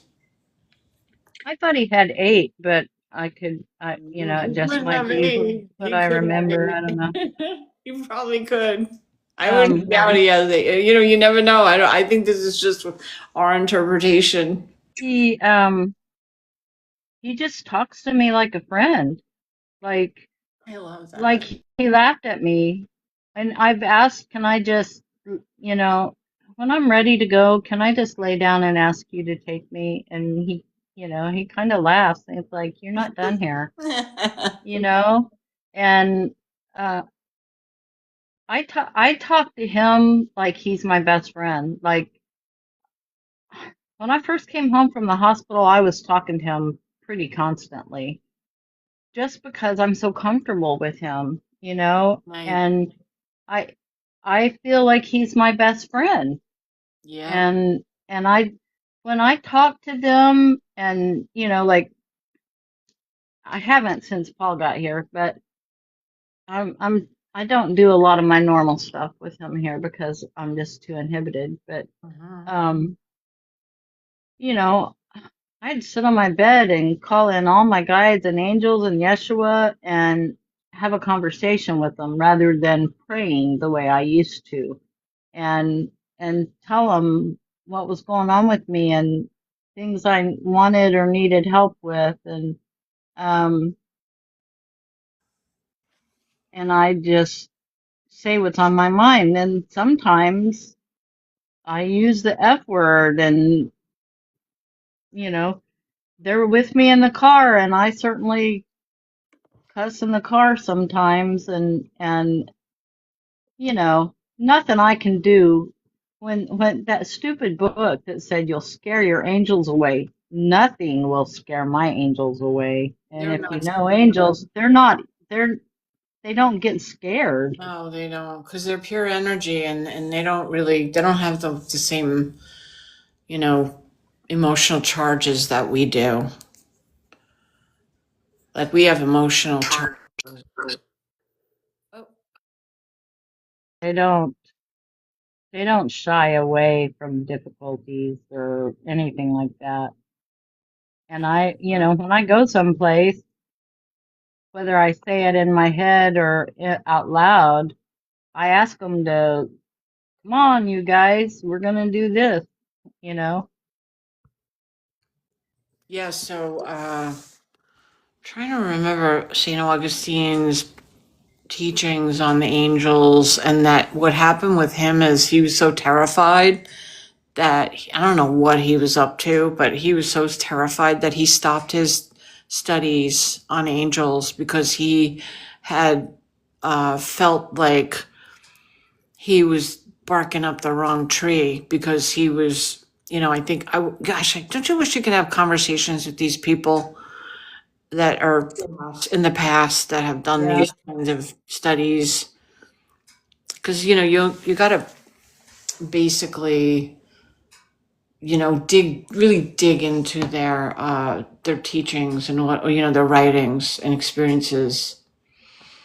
So it says here, Saint Augustine says the angel is the name of their office, not their nature. They're all different. If you seek the name of their nature, it is spirit. If you seek the name of their office, it is angel. From what they are, spirit. From what they do, angel. With their whole beings, the angels are servants and messengers of God.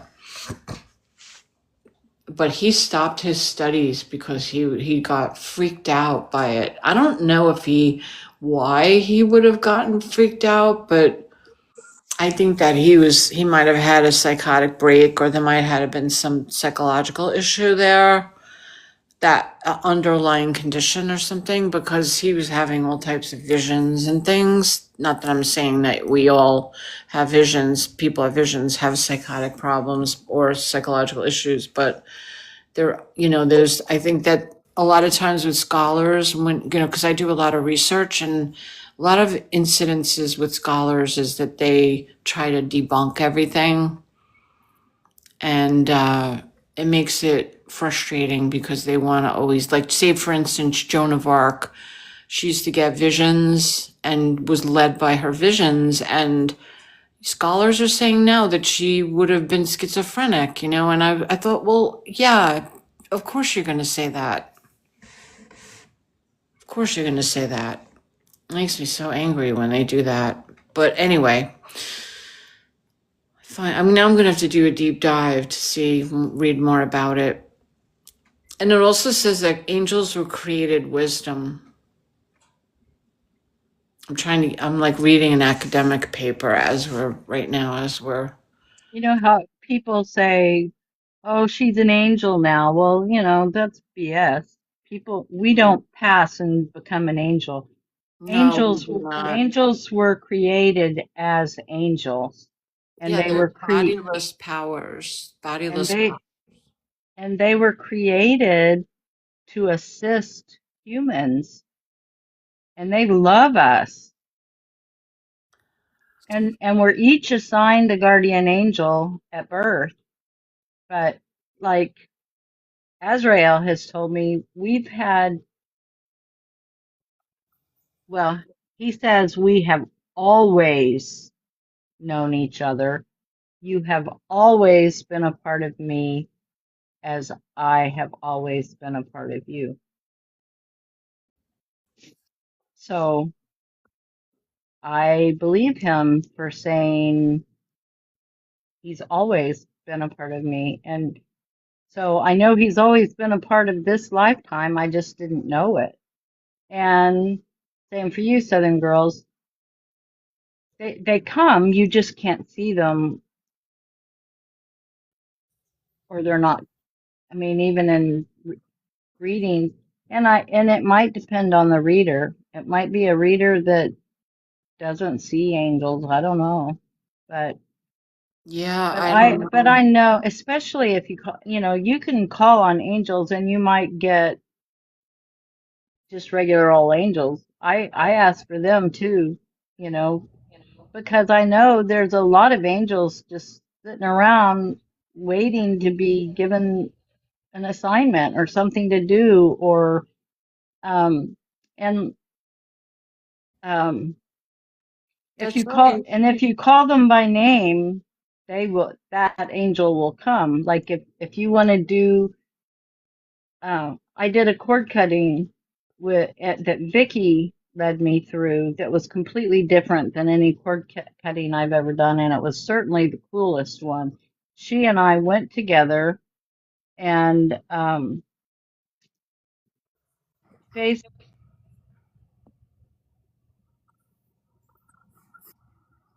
about that. Oh, okay. Um, I thought you. they oh shit, I was trying to let my sweet lemons up and I lost my train of thought. What was I saying? You're talking about you're calling on Oh angels. yeah, we went we visualized going to this person's room.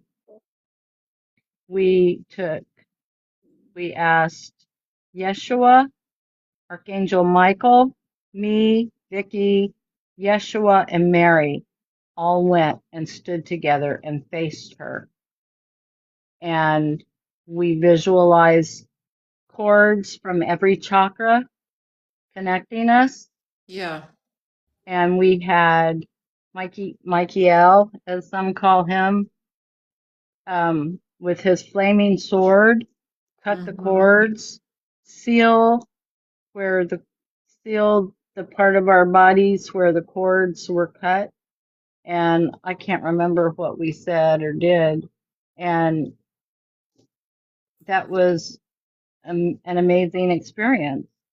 But it's not like I could see with my eyes that we were all there facing this person. We visualized it, and I fully believe we were there and that the cord cutting worked. I had to say I forgive you 3 times, and we cut the cords, or Michael cut the cords with his sword, and then we healed the spots where the cords connected to the bodies, and then we left. And that was the coolest cord cutting I've ever done, and that's what I will do in the future when I need to do cord cutting. Yeah. So just reading a paper on St. Augustine here on Cambridge University core.org, and I guess he experienced a lot of spiritual warfare, St. Augustine, and I think that's why he stopped his works on angels. Because I remember reading a book about it and was blown away by the whole thing, and the fact that he was afraid. Didn't want to continue because he was afraid. So he must have unearthed something. I'm gonna have to read this whole thing. It's actually a huge book, massive book with all this information about angels and his works, angel works. But it's all based on theology, Christian theology, even though it's Christian, I still can exact a lot of really cool factoids out of that, and a lot of this stuff is really accurate. I love delving into texts that are, like texts that have been, researched. About that. Oh, actually, the book is $127. You could buy it. Wow. That Cool. Augustine's Theology of Angels, it's called. Cool. I'm not in a position to buy it right now, but that's good to know about. I have a really wonderful book on angel art, like on different classical traditional paintings of angels throughout the centuries. And there are so many, there's hundreds and hundreds of paintings in that book of different angels and the stories of them. It's super fun. It's a fun topic.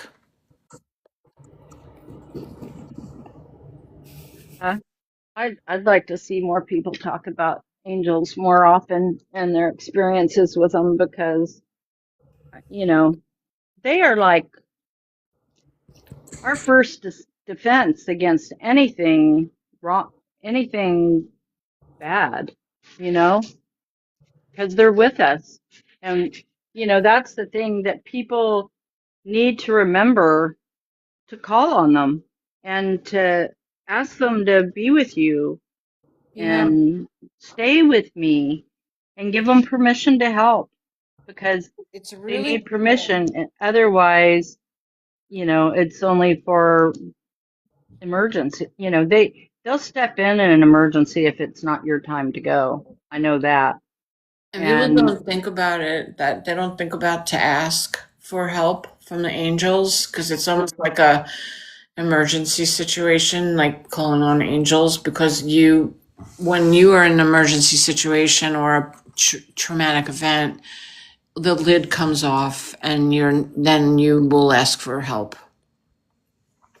But when you're in a situation where you're not being strained in some way, shape, or form, then your lid is tight and you don't open up to these possibilities. I think So I guess the sometimes, part of the solution, yeah. I think, Go I ahead. think sometimes it's the other way around. That in in a crisis, you go into crisis mode, dealing with the crisis, and don't think about the angels so Yeah, much. I Like agree with when, that too. when that, yeah, it's like in an emergency, if it's not your time, when you go, whew, that was lucky. And it's like, that was more than luck, girlfriend. An angel pulled you out of that path, but when it's not Or life, God. when it's not life threatening is when it's important to ask, in my opinion, because if it's life threatening, they Yeah, help.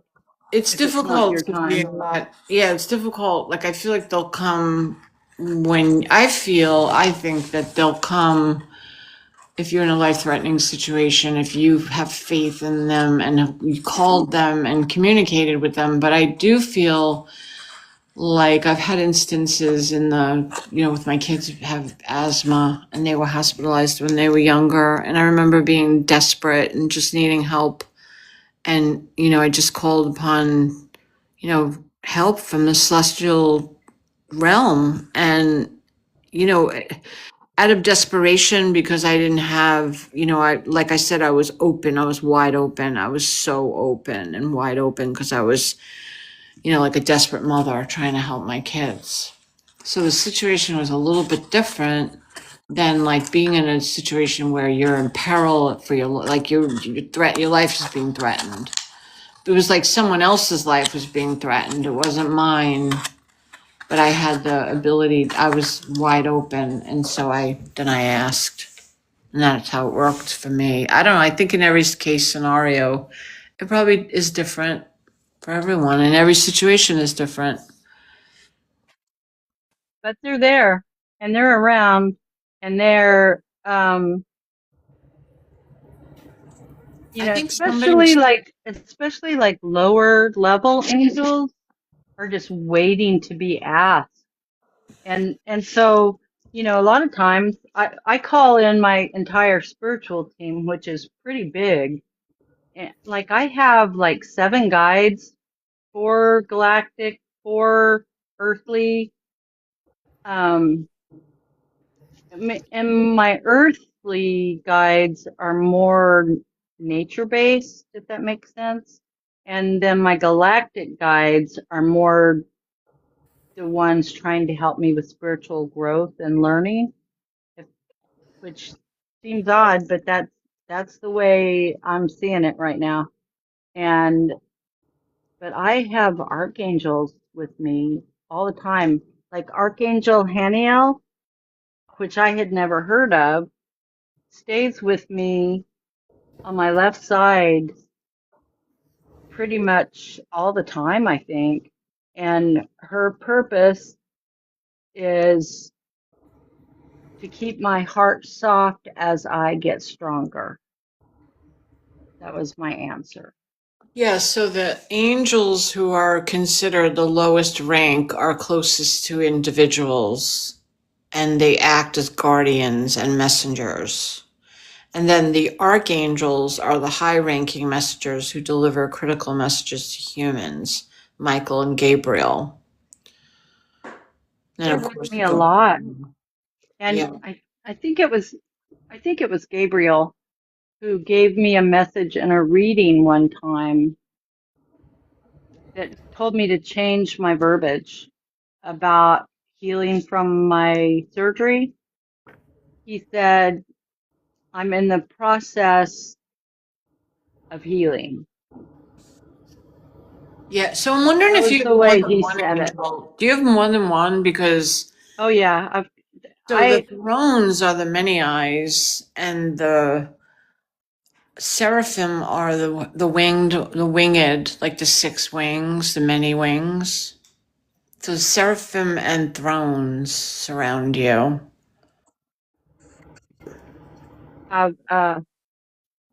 Frequently Michael or Metatron will be here. Like the first time I found out Metatron was with me, I was just floored. I didn't know that he would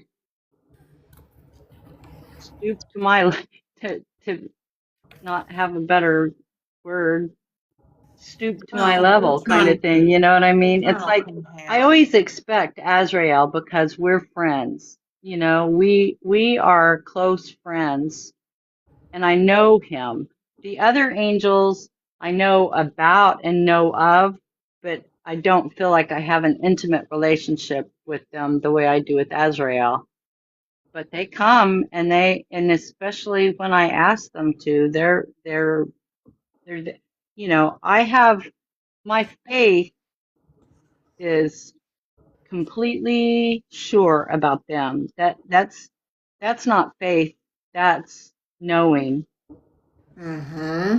There's a difference even between faith, belief, and knowing.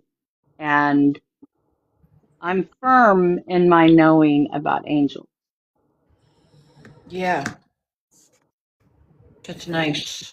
So the interesting thing is once we understand that our spiritual essence is not separate from the creator, and we learn that we all are physical, mental, and emotional and spiritual bodies, and we start asking, then we understand and it comes more often.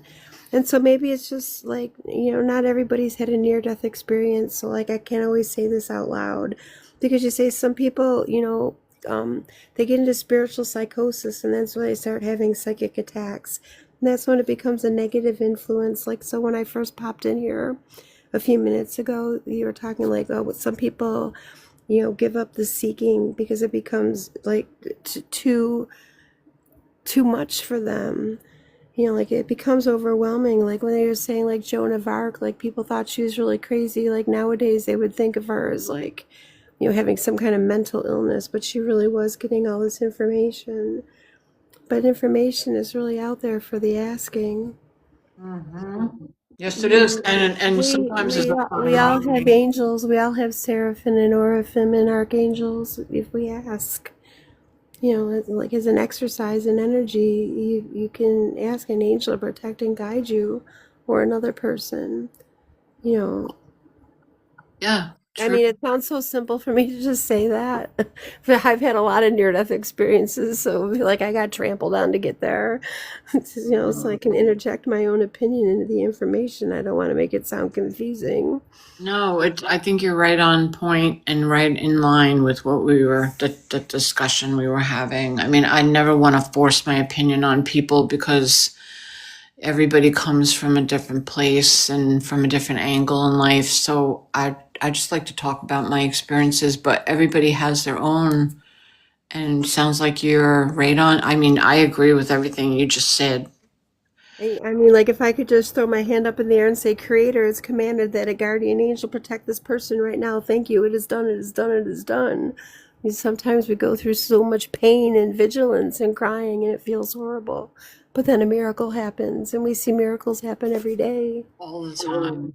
And you know what? Somebody said in the comments that when they call to their guides and angels that they get air or they get nothing. And I said sometimes there are points in life where there's quiet periods where you don't think you're hearing. But I had I'm trying to think who the spiritual teacher was that I was involved with at the time that always said look around for signs. Always there's signs everywhere. Oh, actually, it was Esther Hicks. Yeah. I used to hang out with Esther Hicks for quite a few years, and I got kind of buddy with the crew, and that's what she used to tell us. She said, always look for the signs, always look around because they may not come in ways that you expect. Mm-hmm. So interesting.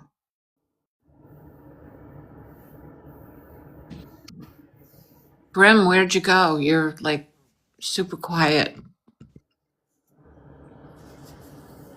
Brim's still on the live, or did he fall asleep? Yeah, I'm here. I'm Hi. just shuffling cards. Hello. So I decided to continue to work on that painting, and she has morphed into like a really cool piece. And so what I decided to do was I went and bought a frame for her today, and I'm putting her in a show next week. So I'll show you the finished product when I get the finished product and I get her all framed up. But I had a really cool experience today. I went to a local framer, and I walked in the store and I said, I need a frame for this piece I'm working on. But what was interesting is when I initially, when I showed you the work, it was very early in the early stages. So I didn't feel very confident about it. I was like, I don't really know if this is up to par. And so I decided to, the next day with the snowstorm on Sunday, I worked on it all day. And it morphed into this just beautiful, incredible piece. And because, this is what will happen a lot with artwork. You have to keep working at it and chipping away at it. It's a very slow process to kind of, it unfolds. And so I ended up buying a frame for it today. And the woman that I've met was just such a gift because she just came out of the back room with this gorgeous like archival frame, and she was like, "Oh, you can have this for $50." And I thought, what? So it was just all, it's just all working out so well.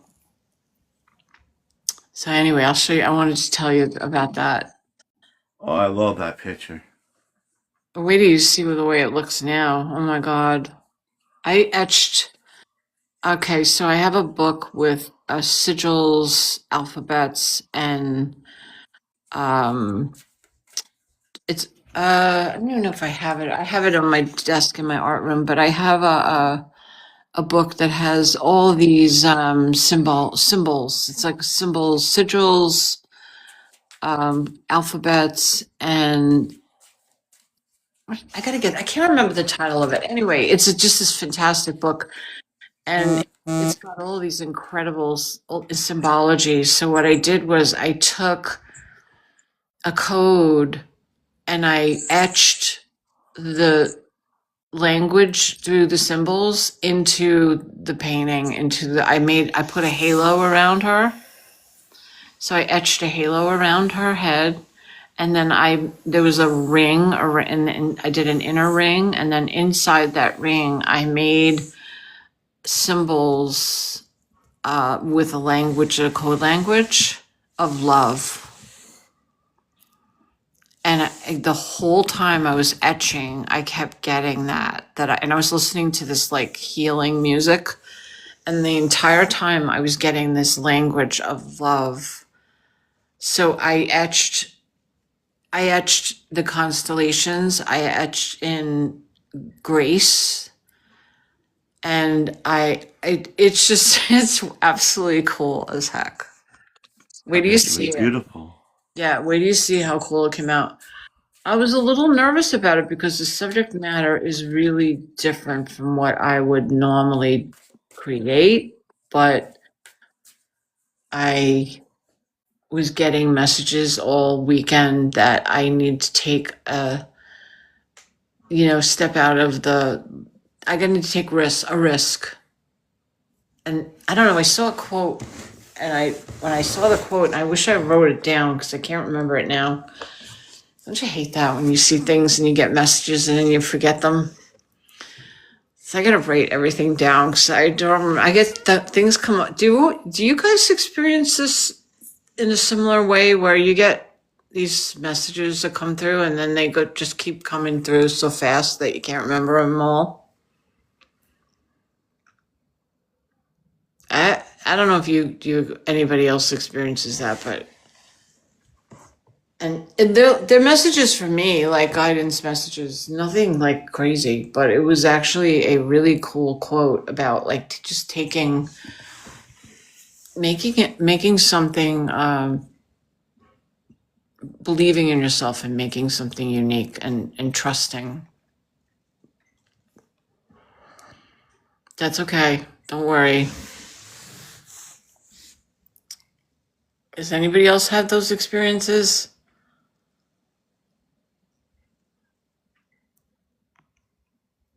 Did I lose you guys?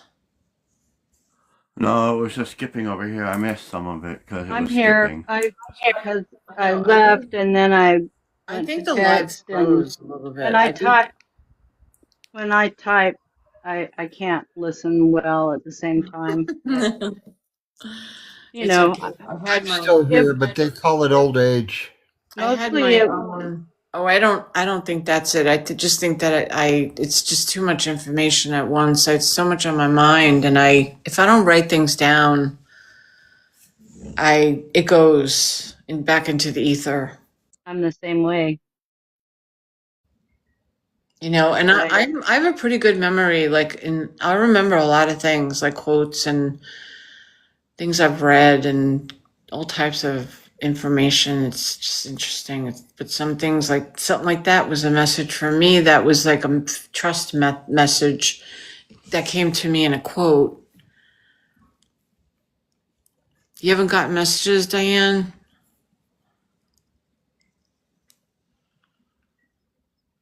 I'm sure you have. You're probably just not looking at them. Because messages come in so many different ways. Yeah, they come in so many different ways. Like, when we walk down the street, you could see a the way a leaf falls, or a number, or you get that feeling. Messages come in various different forms if we're paying attention and we're attuned to the earth around us and our energies. Yeah. I agree with that. They're everywhere, like billboards, trucks passing, something a child says or a ball that I don't know, instances that things that blurb on TV if you watch TV. Like I get messages from all over, guidance. It's almost like guiding the path. I tend to ignore a lot, apparently, I think, and and maybe part of it is because of the experience I had with Azrael. Coming to me in person and communicating with me and taking me somewhere and bringing me back, and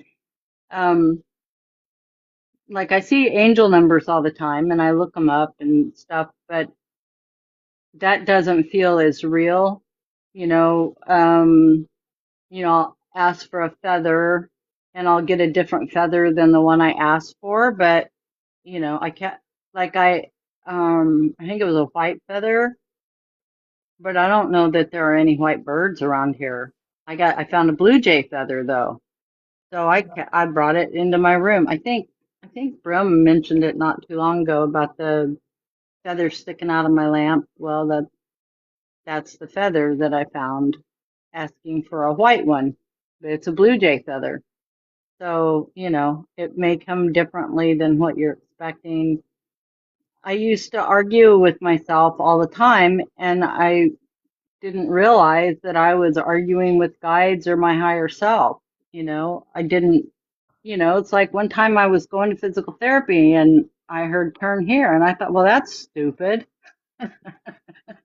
It's not I feel like it's important probably to not force or worry about it too much, Diane, because I don't think that, like, hey, if you're not getting messages, it's okay. If you feel like you're not, that's good. That's okay too, because we have to live our lives. We can't worry about messages every moment of the day. Unless you're a psychic reader and you do that as work. I just feel like, I just think it's important to just try to live life and not put so much stock into one thing all the time.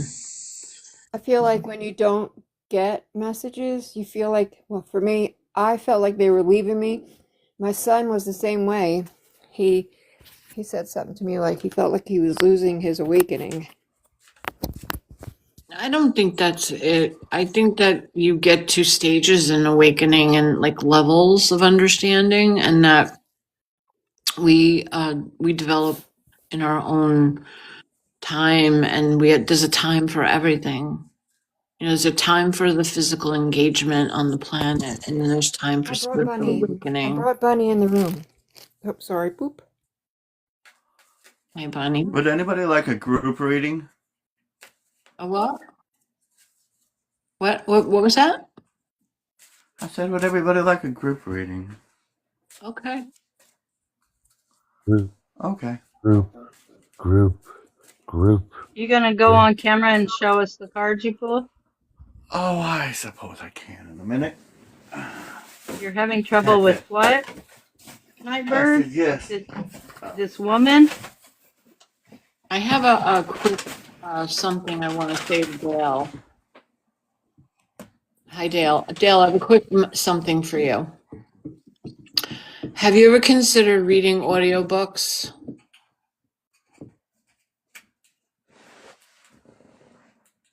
Dale? Are you there? With us, Dale? Somebody calling me. My dog's making an awful lot of racket. Oh, hey, yeah. I had just got a flash. I just got a flash for you. I wanted to just share it with you. Have you ever considered doing audiobooks, reading audiobooks? Gosh, I'm way too busy with TikTok. Yeah, I've considered it. It just never happened. I'm always on TikTok. Well, I think you have a really unique voice, and I think that you could do something with it. Yeah. Present me with a long enough gap in conversation, and I'll interrupt. That's the way I use it. Otherwise, I get in a lot of trouble. All right, Brim. No, I'm just. I don't like dead air. I have an ear that buzzes 24/7 ever since basic training, and I'm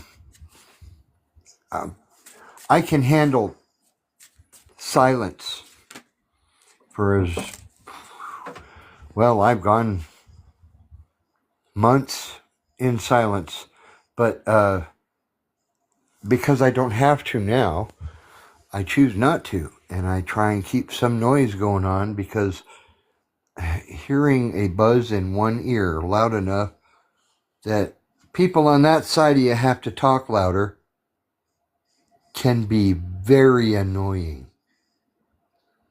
Yeah, I have tinnitus, so I get what you're saying. It's not a fun thing to do. No, but you have a very unique like sound to your voice and way style. I gotta explain. I'm a Yankee. I was born in Schenectady, New York. I Okay. came out here. I come out to Arizona when I was 8, and third grade. I think 8 years old is, and I was teased so bad that I went home and found the local channel that had Western theater, and I watched John Wayne all weekend long. And when I went back to school, they didn't recognize who I sounded like.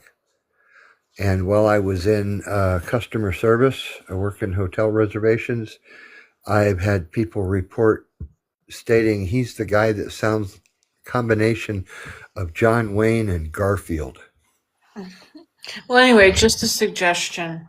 I thought, something Yeah, you. well, It came I've to done me an before, audiobook. though. I guess if I had stuff to do around here that would take up the other part of my life, I could probably stick some headphones on and listen to a book or two. But right now is not the time. I got too much going on. Nightbird, who are you talking about?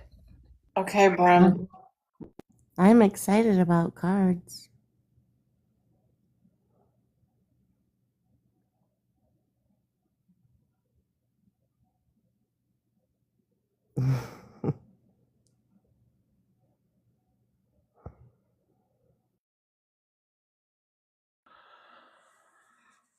Anyway, I'm still shuffling cards and feeling the energy in the room because it's a little separated right now for some reason.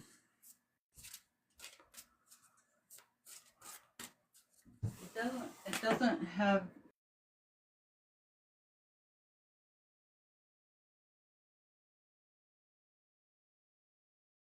Nightbird, who are you talking about?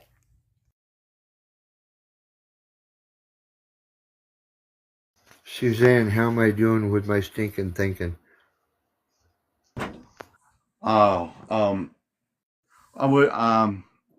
we just heard that there's 2 lives going on, and I'm a little bit. The energy's weird in here, and I don't understand. So I'm trying to focus on the energy in this room. I feel my energy in the other room too, but I'm trying to just focus it all on you guys because you guys are here, and I love all you guys. Why don't you join? Can you guys blend the 2 lives? Because you can do that. How? I don't know how. Yeah, you can request. going? You can request to come up on the other live too as a joined co-host.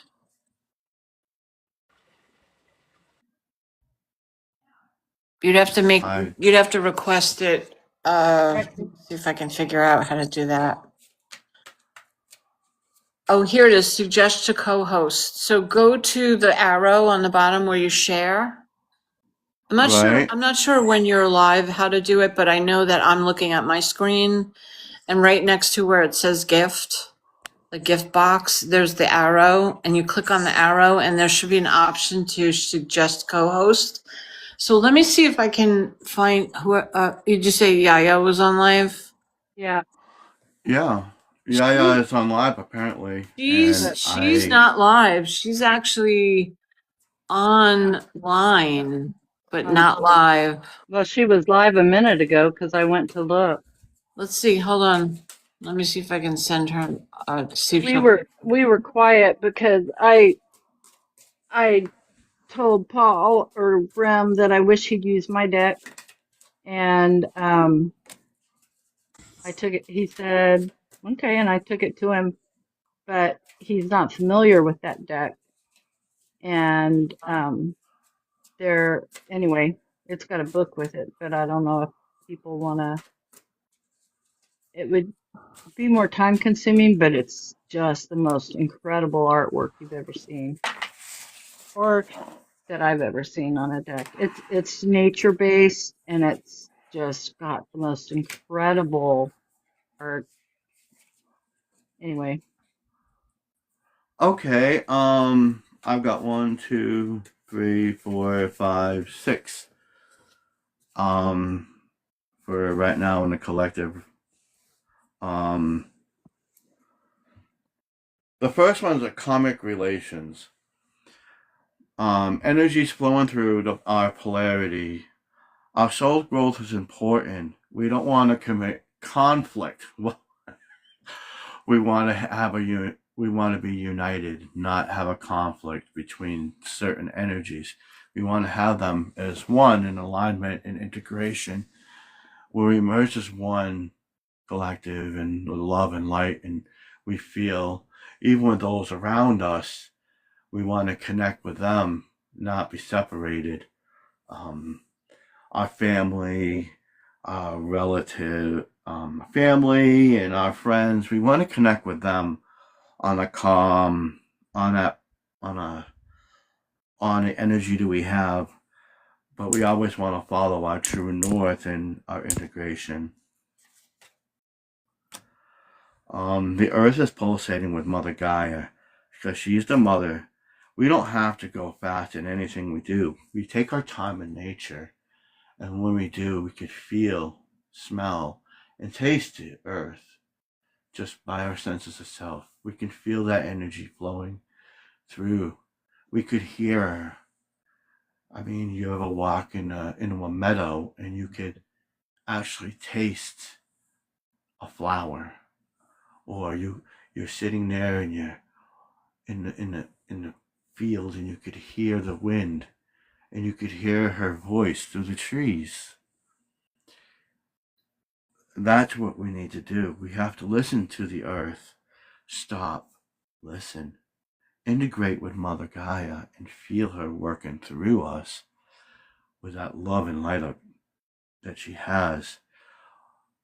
You know, you can always feel and taste moisture. It's the same thing is the same thing. We have to share our song like the whales in the ocean and the dolphins. When we hear them singing, it affects our soul. It affects our heart. It brings us to the love that we have by hearing that frequency, that sound. So in order to find that frequency, we dive down deep within our core, within our heart. We feel what resonates with us. We go within. When we look into a mirror, what are we seeing? A reflection of ourselves. And you say, I'm not this person on the outside. The inside matters. And then when you change that inside, your outside perception changes because you metamorphose yourself, not as this little caterpillar anymore, but this beautiful butterfly, this beautiful being that you are.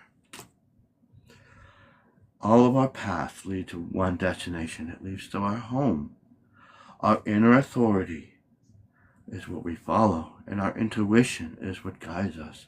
We turn our gaze inward, and when we do that, we don't want to listen to the brain. Most of the time, it leads us on a path that we don't want to go on. But the time to listen to your brain is when you use your heart first. Use your heart and go with what feels right. Feel the energy. Feel it. Feel it in your soul, within your body. Not everything is going to be easy in life. I mean, if it was so easy, we wouldn't learn. If we had a perfect life, what's the point of living? Everything in life is a baby step. Every action will cause a reaction. It will cause a ripple effect. So when we give out that good vibe, we bring it out into the universe. But if we bring out that negative, we bring that out. We have to maintain that balance and follow our intuition. And that brings us to an understanding of who we are and the message we're meant to bring. Because the blue flame is always burning bright. It's inside of us. And every time we learn something, every time we hear something, we feel and hear our spontaneous awakening happens. It enlightens us and it activates us with an integration tone and a time for us of understanding. We integrate with those around us and those above us, and that field of energy that flows through the universe. Some call it a God, some call it a source. When we integrate with that, we become part of that fractal again. Just because we're here on Earth does not mean that we're separated from that fractal. We send our energy back and forth, and we do that every night when we sleep. When we sleep, our body rests so we can join that source and feel it. And it heals those past day things. So when we wake up in the morning, we go, whoa, I feel beautiful today. I learned something yesterday. We feel better about ourselves.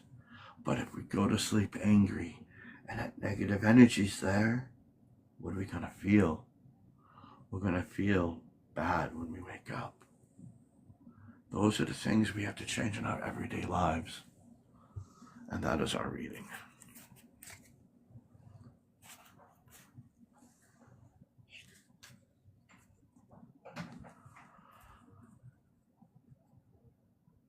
Is everybody okay with that? Yep. Oh, my time. Okay, so.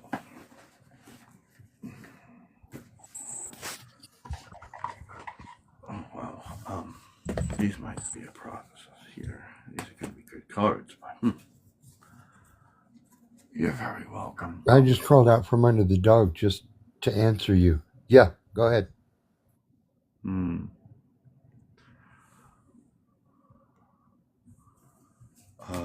That was very nice. Thank you, Brim. You're very welcome. I don't know these cards.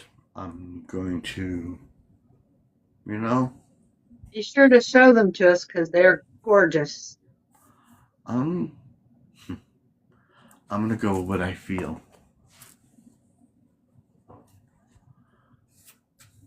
What I'm feeling from the cards.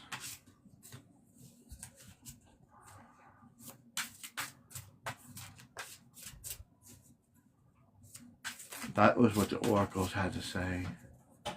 That we need to integrate and be more with Gaia.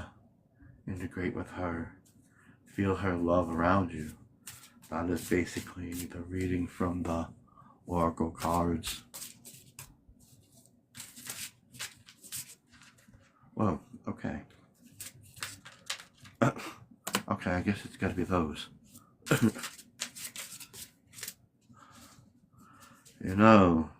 River. These cards are very bouncy.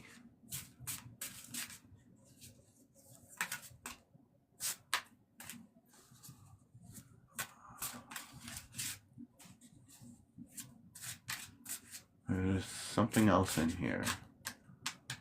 Is that it? Okay. I think that feels like it's it. Alright, I got quite a few cards here, people. Oh, yeah, quite a bit.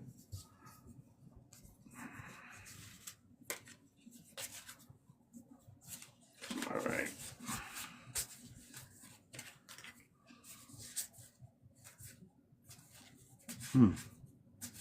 Very beautiful cards.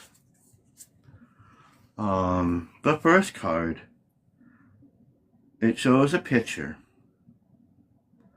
of a woman crying on her bed. It shows a woman crying on her bed, and it's lighted out in the field. I'm getting, don't feel alone.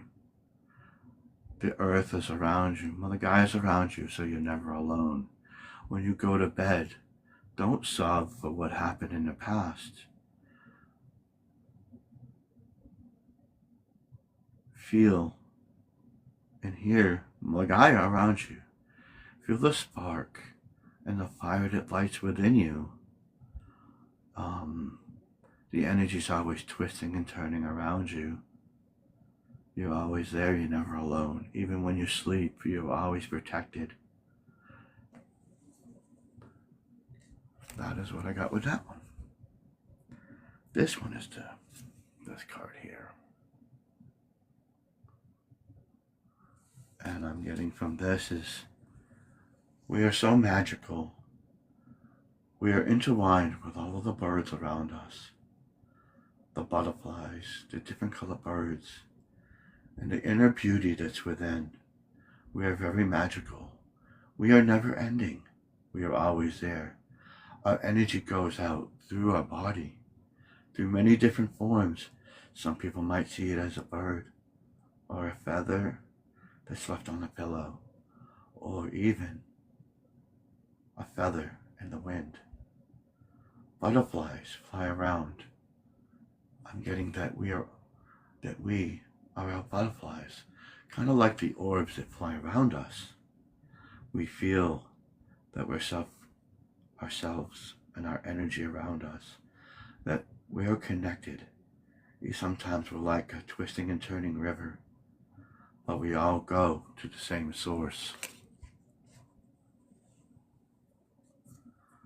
And this one is this card here.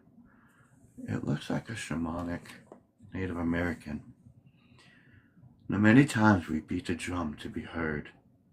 We beat the drum to be heard. But instead of beating that drum to be heard, what about we beat that drum and play a song? Show with us our inner beauty, that our inner song is beating that drum so we can be heard through the ages with our song, our music, our true self. It's like a heartbeat. It's beating within. You're showing the world your beautiful heart through the music and the song and the beating of your drum, metaphorically. It might be cold around us, but we're always our true selves. We created everything around us, and we have to give reverence to Mother Gaia and our own selves. Lovers. And what I'm getting from this is, sometimes we're two souls in the calmness of the water. I'm feeling the sun. It could be rising, it could be setting, but who knows? But the fact of the matter is, they were all beautiful. We're meant to be with each other in the calmness, feeling the love that two lovers would feel in the calmness of a pond or a lake or a river. Feel that peace. Embrace each other when each other's sad. Embrace each other when each other's in love. Metaphorically. Feel the beauty, because in the balance between the male and the female, the beauty is in us. When we connect both of those energies together, we can create beautiful things. Feel the beauty within us.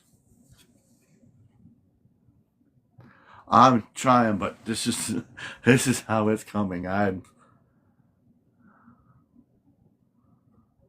It's right here. This is the woman in sunflowers.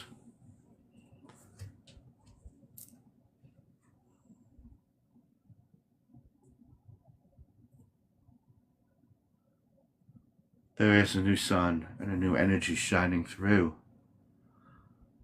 As the sunflowers point to the sun, feeling the sun's energy, as should we.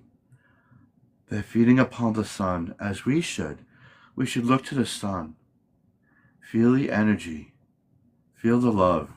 Feel that burning desire of the energy that's flowing through us.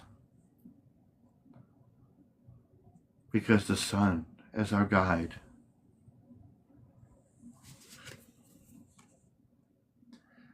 This is in the snow. It's a card within the snow, and it's showing lights and stars. Even though we walk alone on a cold mountain, feeling as if we're not belonging, they're still around us. That energy is burning bright. We shouldn't feel cold and alone on a mountaintop. And what should we do? We should feel what is around us, that love, the light that's shining. And when it guides you on that path to that house, you finally find that house. You find that peace, because home is where your love is. You feel that safety. Sometimes we need to travel out into the cold, but we always know where our place is. We always know where our home is.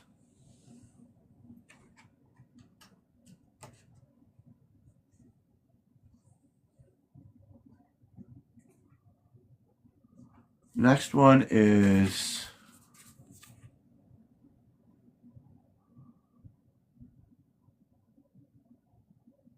a woman sitting by a tree.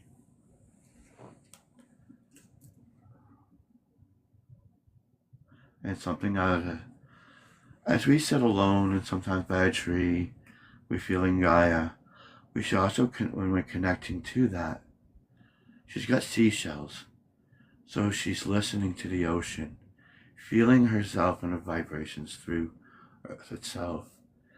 And we have to be willing to surrender and accept the gifts that we have, the ones from above as the ones below, and the ones over in the ocean. We accept all our gifts, and it harmonizes us into a frequency. This one's a family. And again, it shows an older man, a wise man, that even we're connected, it doesn't mean if we're old, we're a child, a dog, or a loved one. We're all a family, and we work with near a lighthouse that shines our love through everywhere. And each one of those sunflowers is us empowering ourselves, not in separation, but a togetherness, a collection of souls, old, young, even a pet. We're all connected as one. When we work together as one, we can accomplish great things. This one here, it shows a man by bamboo in a tree.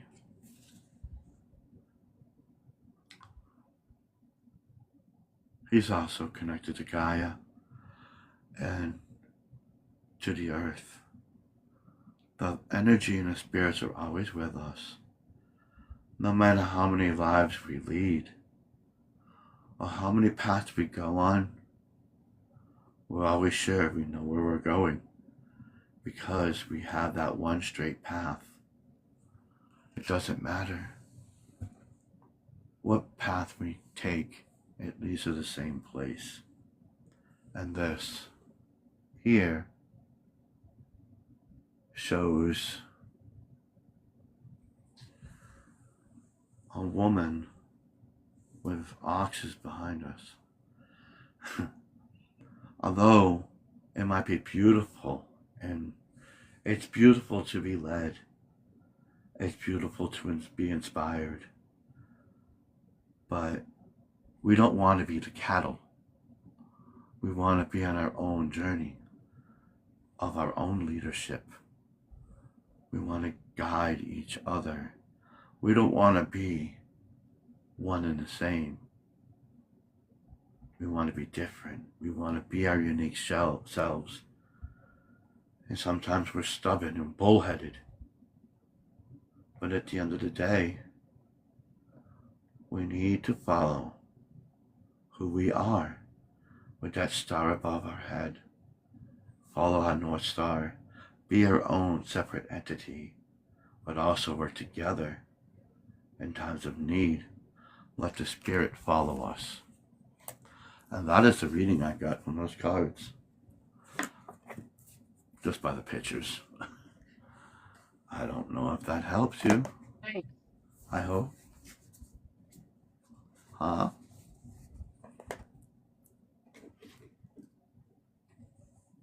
It's a beautiful deck, isn't it? Yeah. But that was the reading I got. I hope it resonates with any of you, all of you. I'll have to look more into those, but just by feeling the cards and by the pictures, that's what I had gotten. Some people do that. I heard. Oh, and yeah, some people heard that. Some people do that. Yeah, some people just look at the cards, a tarot deck, and do it like that. Some, go and, oh, it's the King of Swords and all that. I didn't know those cards yet, and I didn't want to take up a lot of time with people that were here. I just felt like, maybe if I just look at the cards and go with what I feel, and that's what I felt. I went with my intuition and intuitive. Oh,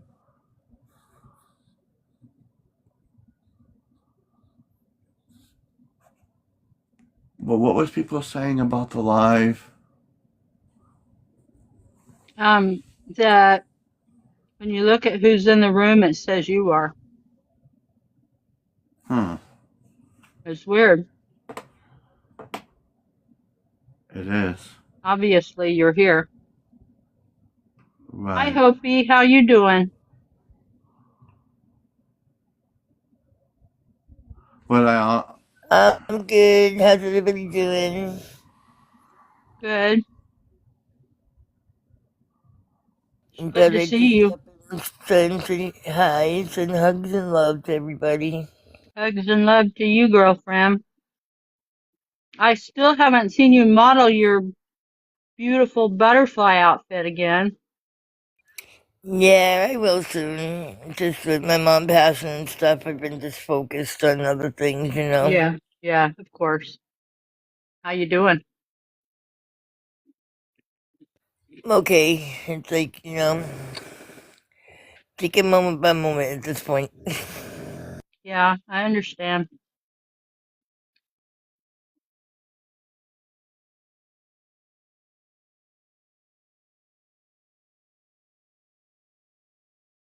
It's like I feel like I'm doing great all day. I'll be like, yay, I'm doing okay. And then all of a sudden I just stop and then start crying for no reason, Yeah, I mean, I know all about grief. It's rough. Yeah, it is. It really is.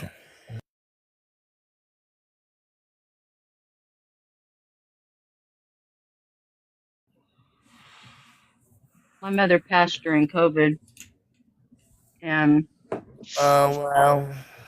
so I didn't the doctor said if it was looking really bad, he'd let me go see her.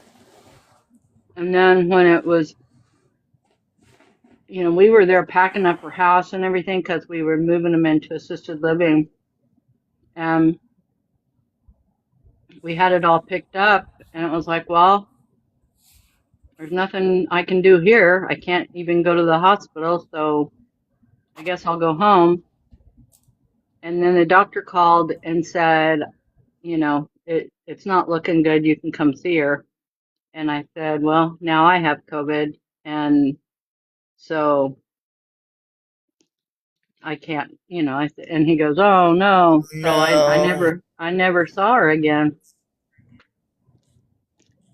And then then I had COVID, and my daughter and my mom were really close. So of course Emily came over, and she was just sobbing and sobbing and sobbing, and I couldn't hug her because I had COVID. I just met her on the back deck. Oh no.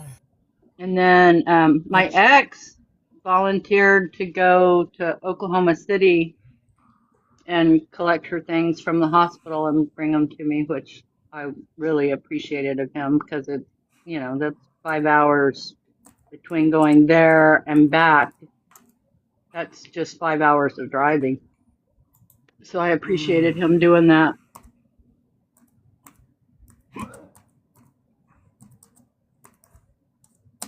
Yeah, I'm telling you, it's like it's awful. Like I feel really blessed that I got to be with her and hold her hand through her transition. So I mean, I'm very very happy about that. I mean, not happy she passed, of course, but I'm happy I got to be there with her.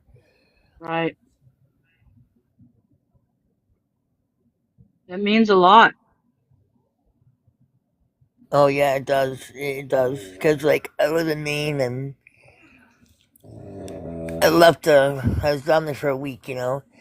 But the day I left here, I knew she was gonna pass. I just knew it. Like I had a breakdown in the truck on the way there, telling my man next to me. I was telling him, "This is it. I know it." And he's like, "Don't think that way." I'm like, "I'm trying not to, but I'm being told. I feel it. And I'm just grateful I went and I listened to my instincts to go be with her. I'm glad that I I'm spent glad. the whole week I did with her and got to hold her hand every day that week and be with her that week and just love her and you know and just glad like I went and I was there with her because if I hadn't gone I would have regretted it the rest of my life. Yep, I know. I'm glad you were able to. Yes, me too. I'm gonna make it through it because I know she's like if I was in a different space than like how I think now it'd be a lot worse. Because I know that she's with me. I know I'm gonna see her again. I know, like, nothing's ever. I knew even before that, like, nothing's ever gonna break our love between my mom and I. Nothing ever could do that. And and just the way I think and feel now, it's helping me through it. Compared to years ago, the way I thought I would have been a wreck. You know, but I'm human, so I have my moments, of course. You know. Yeah, I Where completely my heart overtakes me because I miss her and I want to hear her physically hear her voice, and I physically want to hug her, and I'm waiting for her to call me on the phone and yell at me, or why ain't you picking up the phone? Yeah, Like I'm just waiting for it and it's not happening. Like those moments, my humanly moments. But my soul and my heart inside know it's gonna be okay, and yeah. it's not goodbye. It's just transition. And She's on a new adventure. and I know she's better than we are here. So, like, I'm like, hey, I'm loving that for her. She's not in any pain and she's free, and you know, I know that, Definitely, definitely. So I remind myself in those moments where I get overwhelmed to like just try to think of the positives, you know, because what it is with death, it's the people that get left behind are the ones that are hurting, you know. It's, you know, the people that leave, they're not in any more pain, you know. So Yep, I know. yeah, so you know, just my human takes over every once in a while. My heart feels sad, you know. But I feel very blessed too that I have like very good support system. I know I have all you guys, and you know, I'm just very lucky who I have in my life.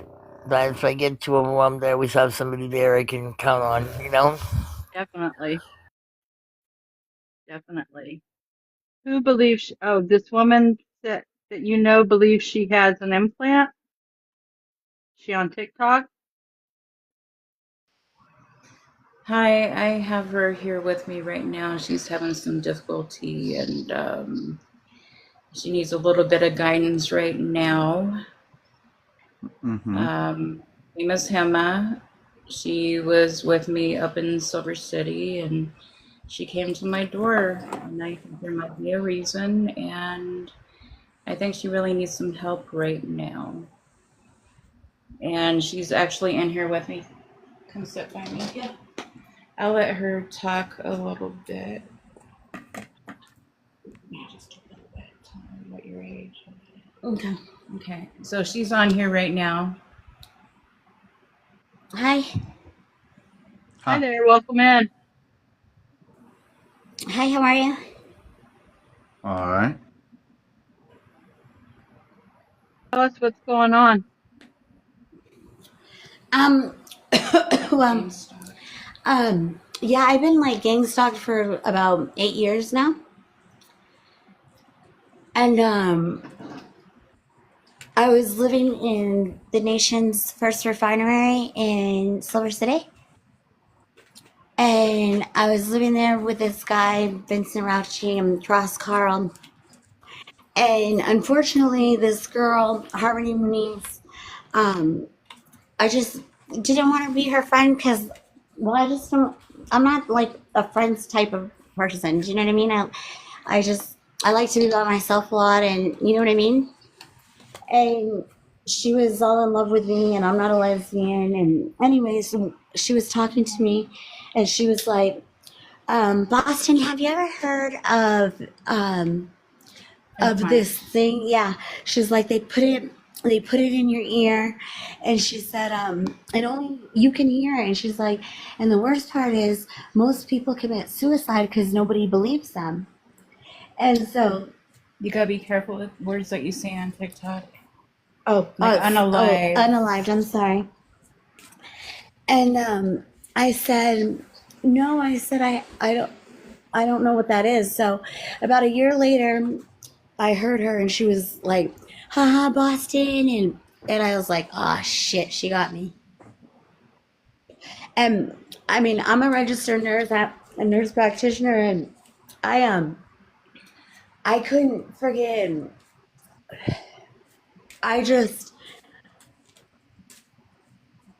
She has convinced that she's got implants in her head. Well, yeah, I do. Watch, you can even know because sometimes it'll beep on certain things. Do you know what I mean? Like it'll cause like beeping noises. Do you know what I mean? Like I can put. Do you have a microwave? Do you have a microwave? I do, but you don't have to do that.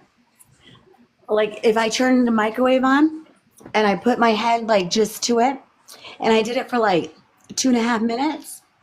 And when I got away from the microwave, like it started going tee, tee, tee, like high pitch. You know what I mean? Tell her if you pick up if she has an implant or not.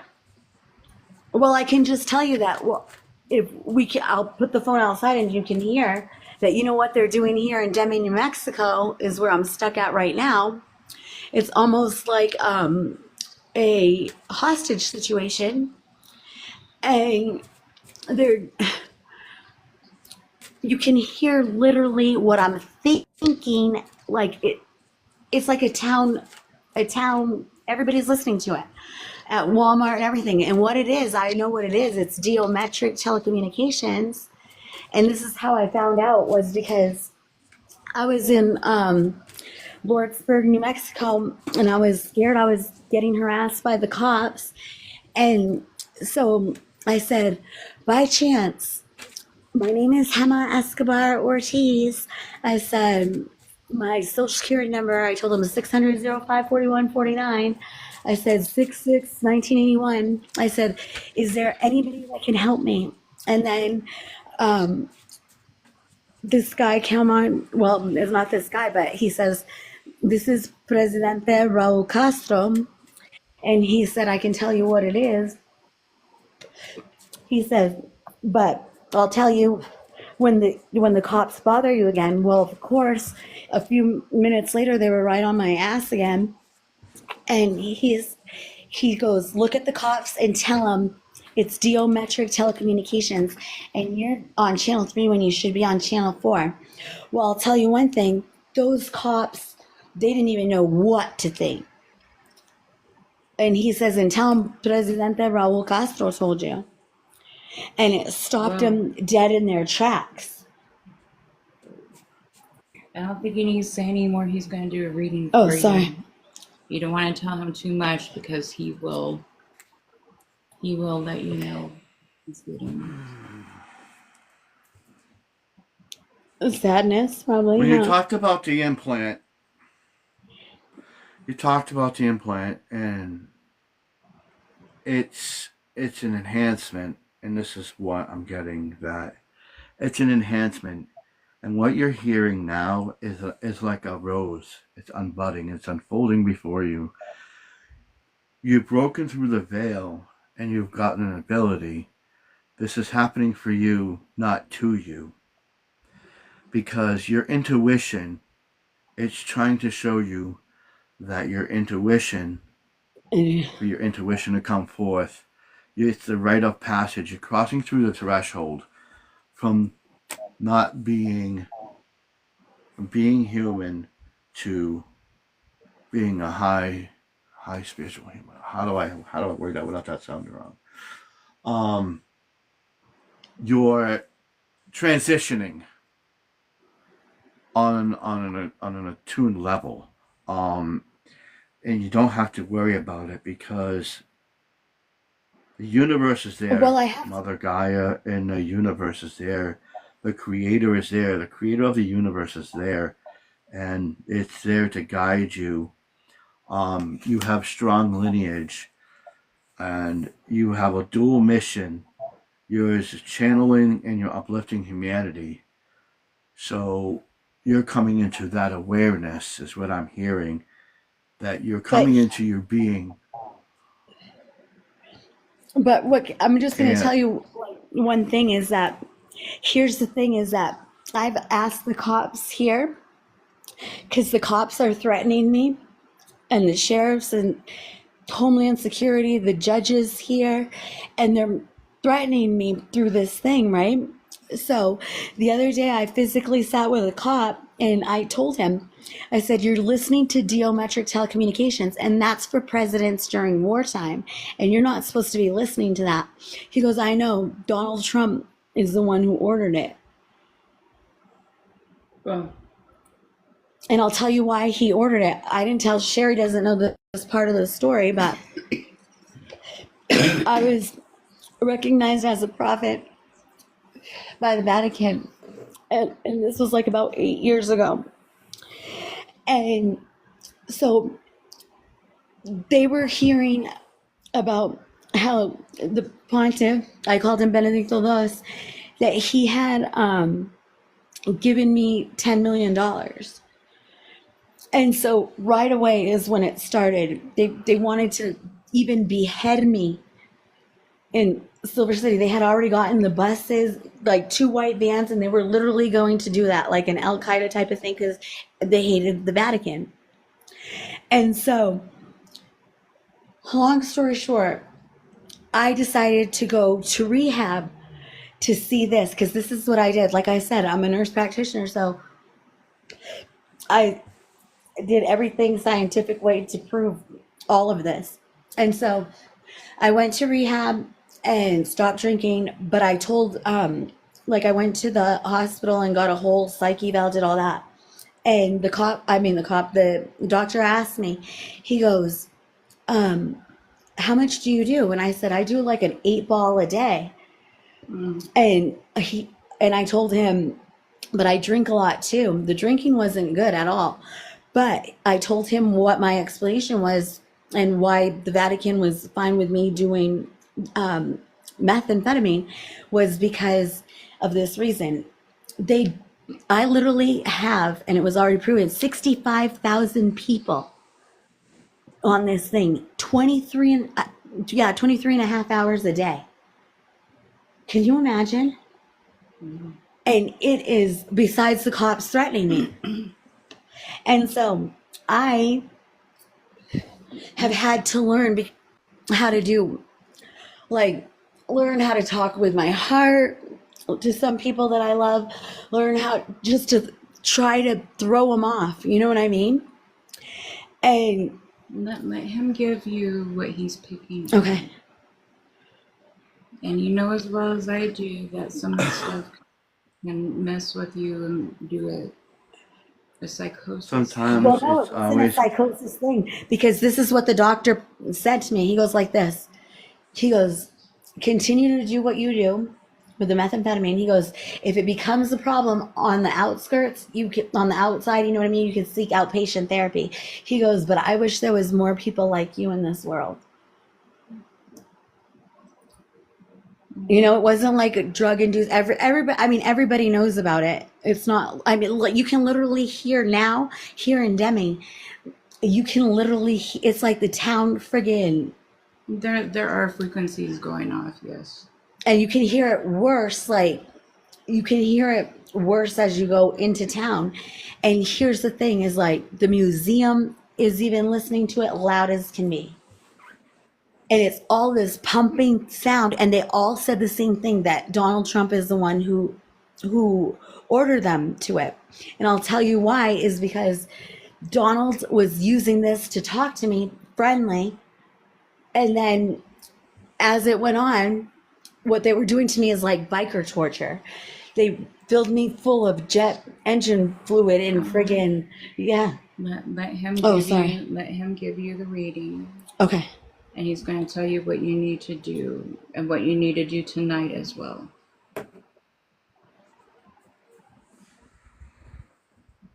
And sometimes it's okay. It's okay to wait and postpone doing whatever you're doing and pause and say no, because that could lead you down a false path. Sometimes we feel that we need to play and have fun and celebrate, but you don't want to be celebrating too much. You don't want to be serious in your celebration. You want to enjoy yourself but not take it to the extreme. And what the key thing here is, you need to get grounded. And it's just funny because when you were saying it, I was getting it.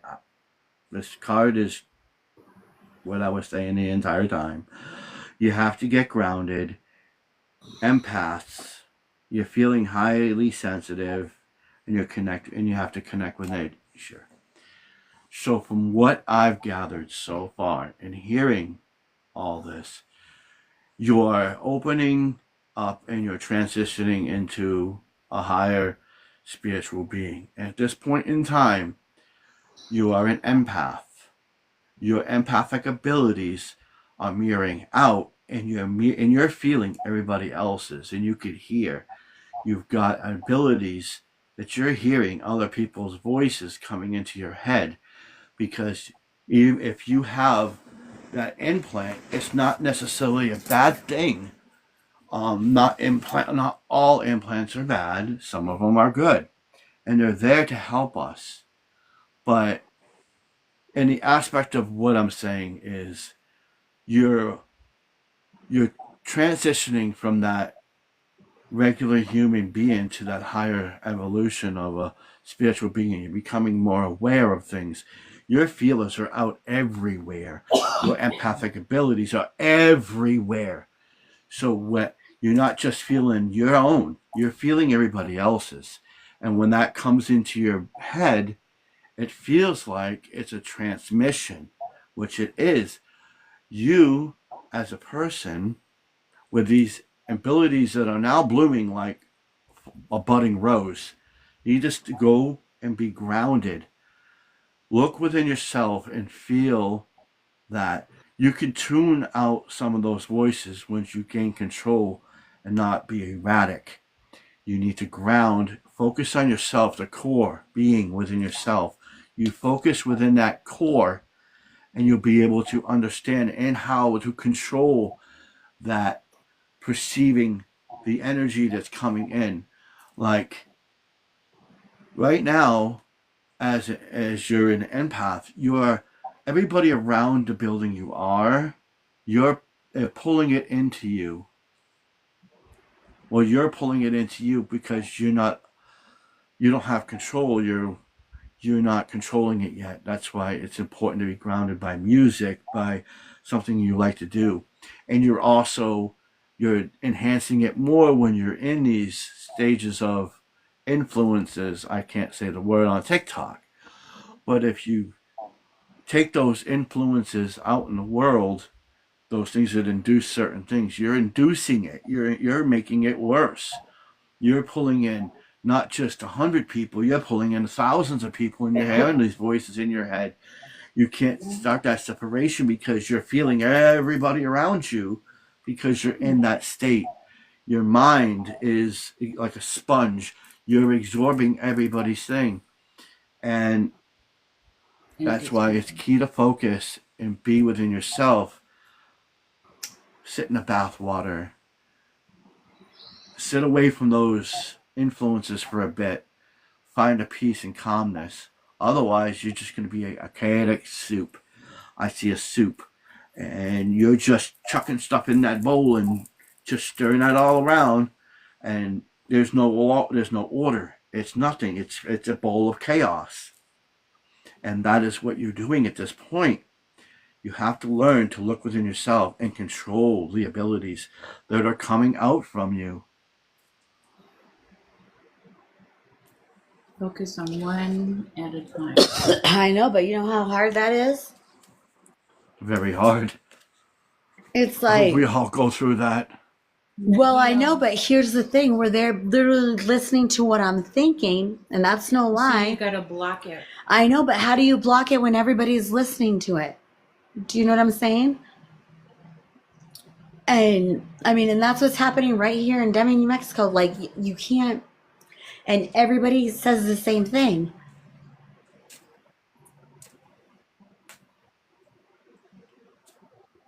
That it's, I mean, that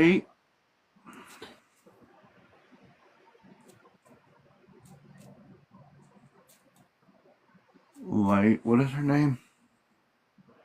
mine, Light the Gemma. love.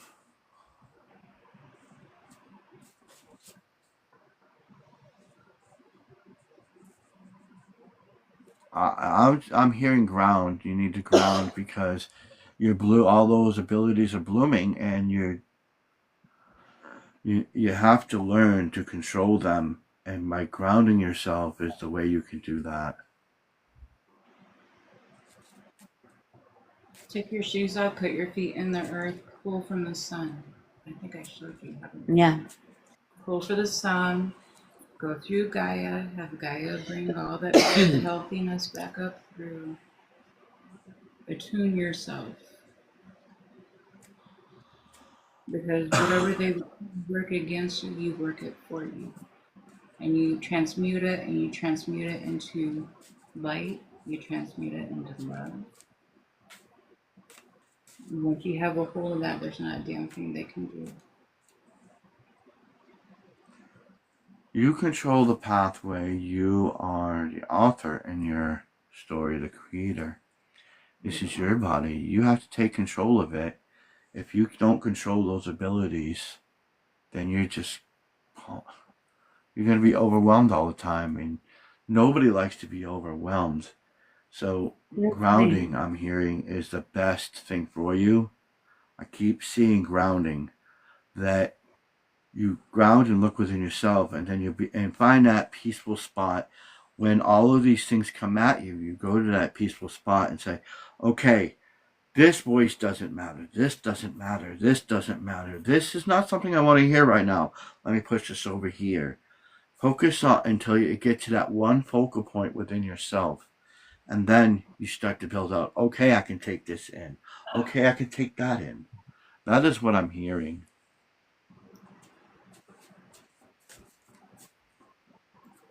And you have Yeshua, and you have Archangel Michael, and you surround yourself when those things are happening. And you tell them, I don't want to hear this right now, and you take control over it. Right. You don't let it control you.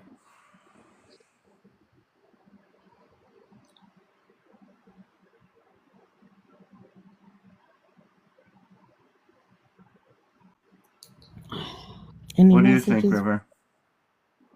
for me? I don't know what to think. So the part about saying President Trump had something to do with the implant being put in. Is that what I Well, that's understand? not with it being put in, but The after it frequency. was put in, he would talk to me on here, and it was really him. Because this, like I said, it's gone on for 8 years. But here's the thing: is that everybody in town, the cops and everything, I like specifically asked them, and well, of course they're gonna say agree, or they know they're the ones using it, that they threaten me for money all the time. What are they And so, actually? So you hear other people, or they hear you, or what? You no, just hear it's other people talking all the no, time, they can like no, a. they can hear me, huh? You can hear my literally what I'm thinking as we walk through See, we're town. also going through a time that people are starting to be telepathic as well. And there are other individuals that are dealing with that as well right now. And like one of our friends says, you need to pull your antennas in. You know, even if you have to put music in your ear to block it out. And I know you don't have that right now.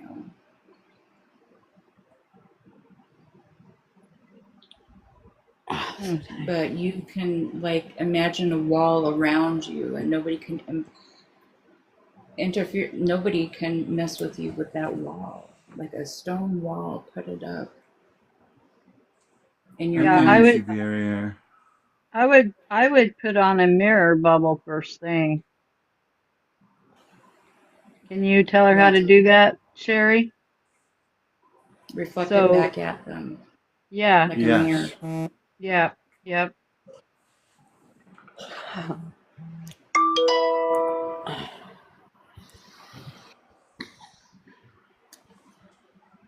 I would put Thank you on a for your mirror help. bubble first thing, and Yeah, reflect all that.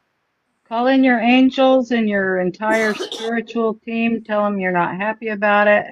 Help block it, and put that mirror bubble on and keep it on. If you feel like you have to That's do it every day, do it every day. that's why I said it's important for you to find that one spot within your mind.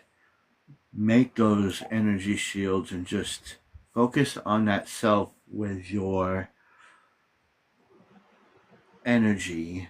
Focus on yourself and listen to Gaia and build that wall, because your abilities, your empathic abilities, you're picking them up and people are going to pick up yours. Of course, you're going to hear that thought from him. Why? Because your abilities have reached all the way over there. You're picking up and hearing those voices because you're have your feelers way out there. Sometimes it's not good to have them way out there and have them at 20,000 different places. Your abilities are picking up everything. Instead of being like that, you want to shut the radio off and then tune it to your frequency. And then when you're ready, turn the channel a little, turn up the volume. That's why it's important. You know you have these abilities. You're empath, and I'm feeling the energy here. It's like a hurricane. You have to control that. And your energy from here is bombarding my wall like a battering ram. And your feelings, you're feeling everybody's energy at the same time. You have to, and feelings and emotions, you have to go to that inner core of yourself, find that peace, build that wall by grounding, and basically reset like you're resetting a computer. You want to kind of have that moment of where you can go into this place and reset, so that you're not going to receive everybody in town's energy or frequency or their emotions. You don't want that. You need to create a wall, a mirror wall. I call it a mirror spirit energy wall, where they can't affect you. And it all stems from you grounding and being within yourself. Does she have an actual implant in? And who put it there? It was this girl, Harmony Muniz. See, I'm wondering if she already had it and the girl picked up on it and she's been mind tripping her since. Well, she definitely put it on me. I didn't have it before. You would have noticed her put. He'll be If able to it's tell you. inside your ear, you would have noticed her doing it, right? No, because the night that I believe she did it, I was like really, really drunk and I had passed out. Because when I woke up and cleaned, like, excuse me, underneath the bed, She was she had under like the a bunch of bed. those. No. When she left, I went to go look under the bed and there were Q-tips, but the plastic ones that have the brush on that, like you're trying to push something down. Paul, can you pick up what was actually happening at that moment? Did she pick up that she already had one and then she started messing with her?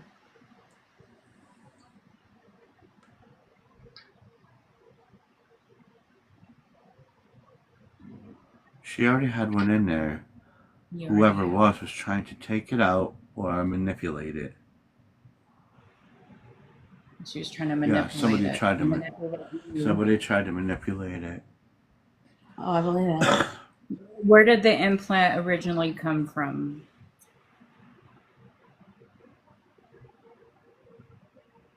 And like Lighthouse said here, she said, tell yourself you're grounded and rooted and safe in all places. Just keep telling yourself that over and over.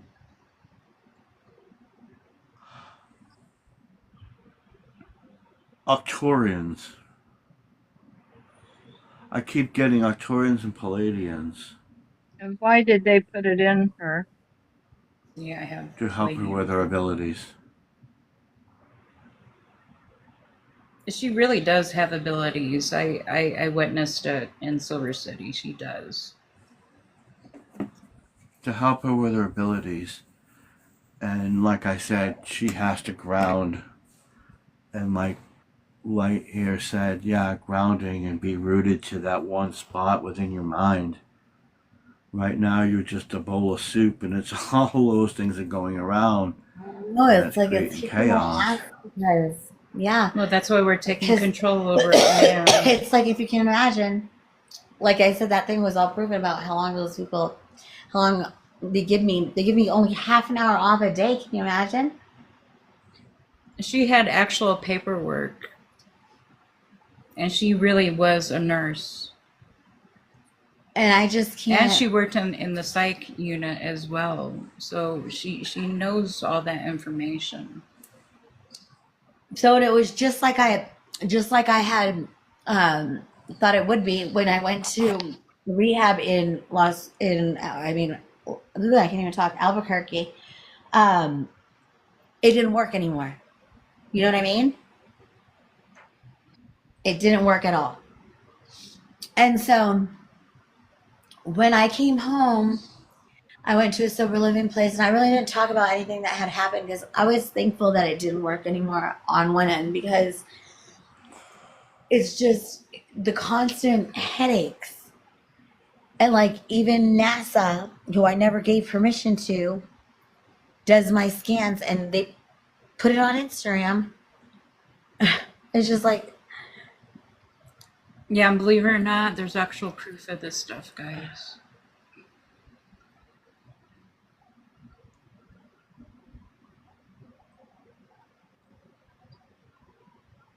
So weird about the cops and the Trump and oh, it's because, okay, well, let me back up.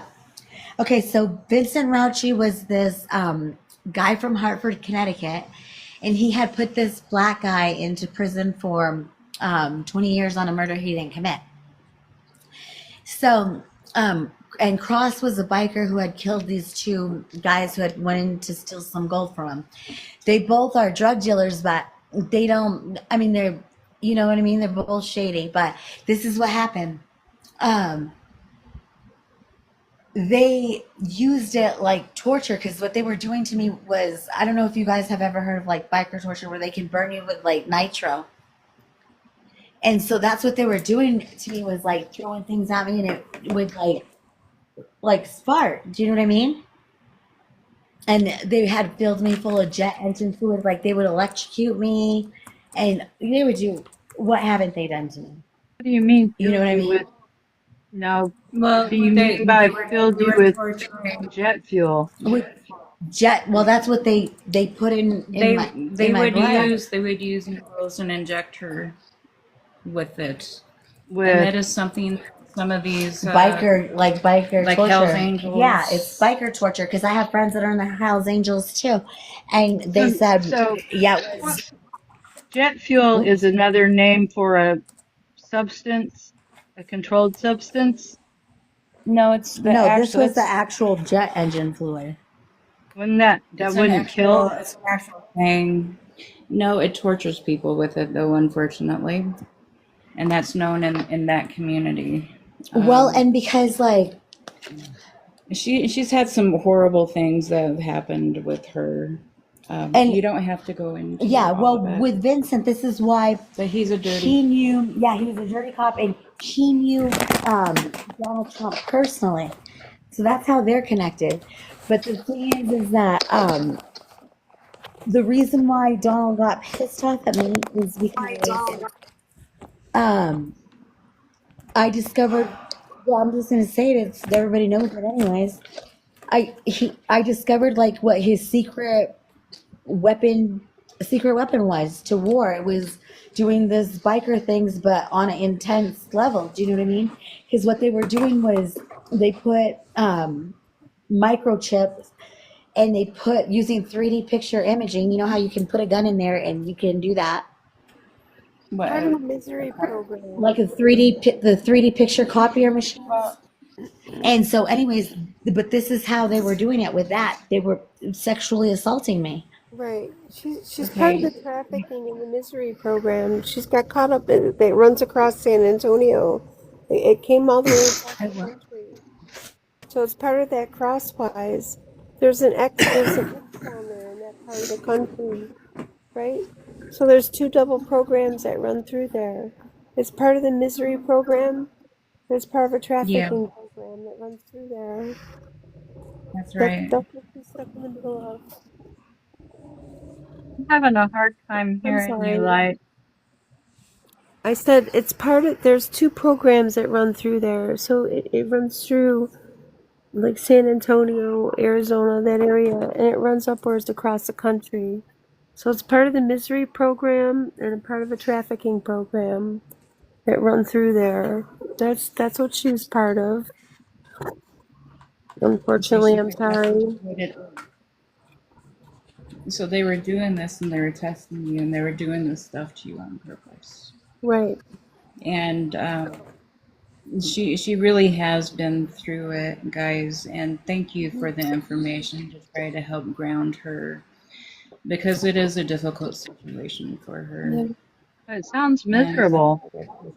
It Well, is. It is. She's a mess right now.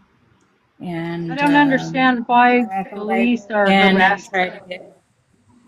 Why are the police harassing her? Well, they're just harassing me for money.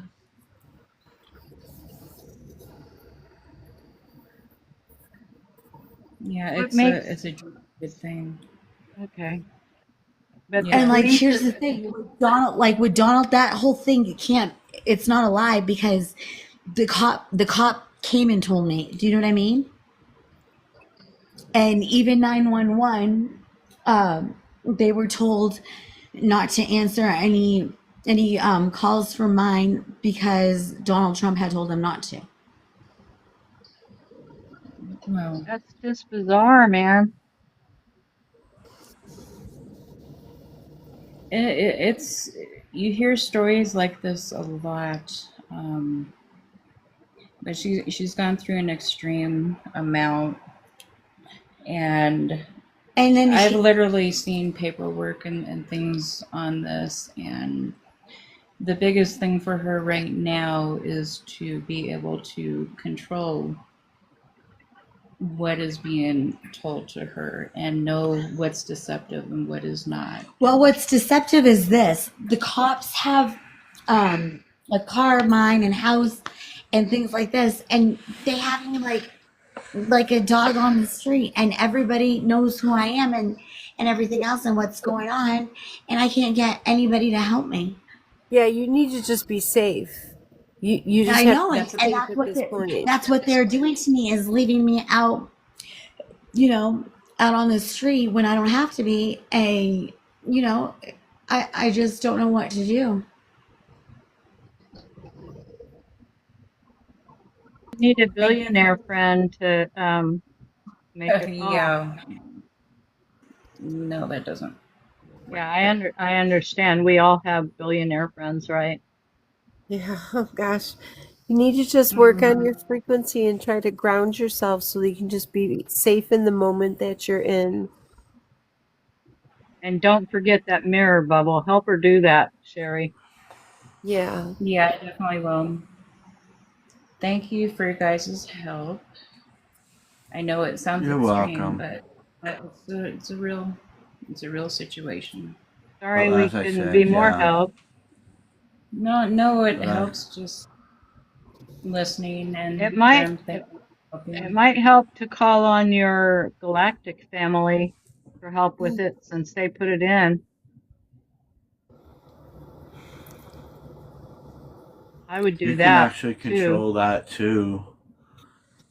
Yeah, you can actually control everything. You can even control that implant transceiver.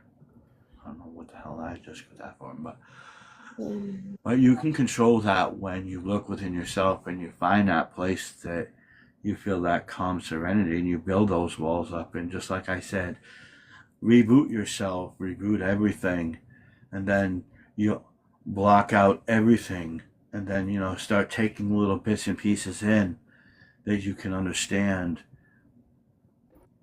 After you ground, you then can turn that volume up a little at a time and then deal with it as stepping stones, as parts. Okay, I can deal with this and I can deal with that, because right now, like I said, your feelers are out there. You're empathing everybody, even positive and negative, and it's becoming a jumbled soup of chaos.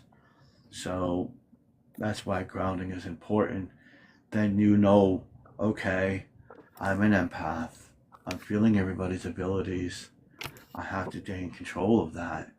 Even the psychic abilities, if you're reading people's minds, sometimes it will come in as a voice. And it's not even an implant doing it. It's just your ability to hear that voice within your head of what you're thinking. Because right when I'm hearing that, I'm thinking of that movie with George Clooney, What Women Want, where he did have telepathic abilities during that movie, and he was hearing the women, but he didn't hear their voice. He was hearing their thoughts, because that's what's going on with you. Your abilities have made it like you're taking in not just empathic but psychic too. So grounding yourself is the key element in all of this. Finding that place of peacefulness and then taking what you can hold in little at a time. And you'll be able to maintain control. You'll be able to maintain control of that psychic ability, that empathic ability. You'll be able to maintain and control that. You'll be able to control that implant. That's why I said in the beginning, even the cards were saying ground. Even Light said it. Even River said it. And I bet you the other ones in this room will share with you that they have had that happen before. And the way that they got stopped being overwhelmed is sometimes we reboot ourselves and we ground ourselves. And we have to rebuild that process again. Right? Celestial, right? Oh, yeah. Sweet Lemons, Hopi, Lois, Nightbird. Just hearing her voice makes me know she needs to ground.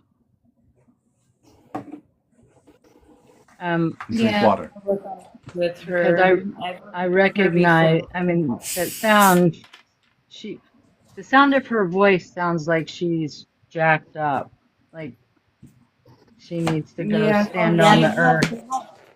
she came to my door very, very upset and a lot going on. And thank you guys for your help. Yeah, I understand. I'd be upset too, man.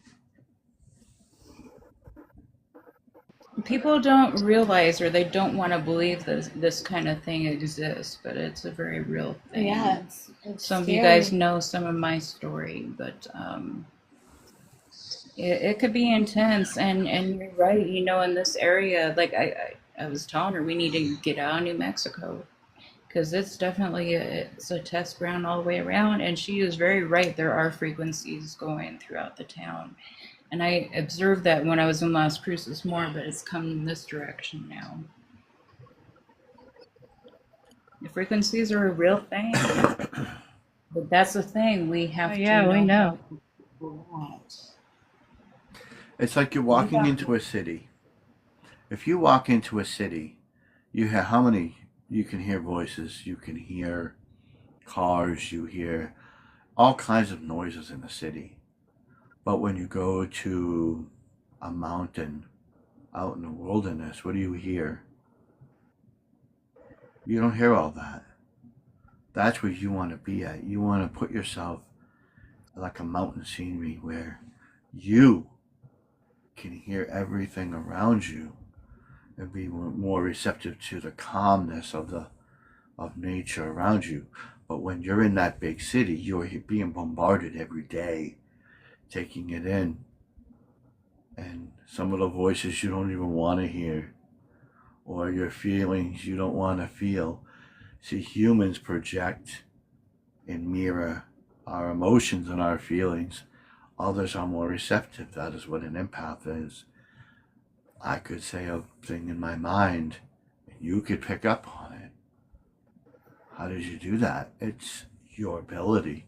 You're budding like a rose, like a flower, like a carnation. You're budding open and you're being more receptive. It's great that you're doing that, but always remember the fundamentals.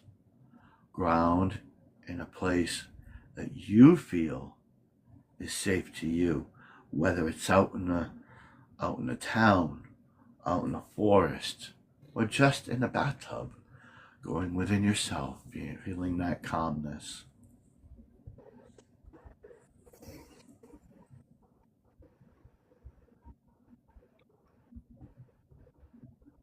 I was just explaining to her that you already know and you can already see, and I told her who you were for me. Grim. She was wanting to show you something, but I told her you can already see it.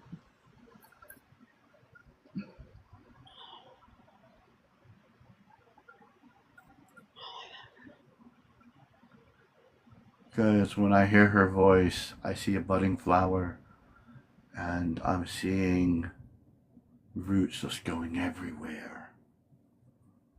And goes back to that. You said That's she's what, glad you didn't see a wilted tulip. that's what I feel like right now. I'm taking a Yeah, beating. I'm You're taking a beating from, you're gonna be okay. oh my goodness. you're gonna be okay when you find that peace.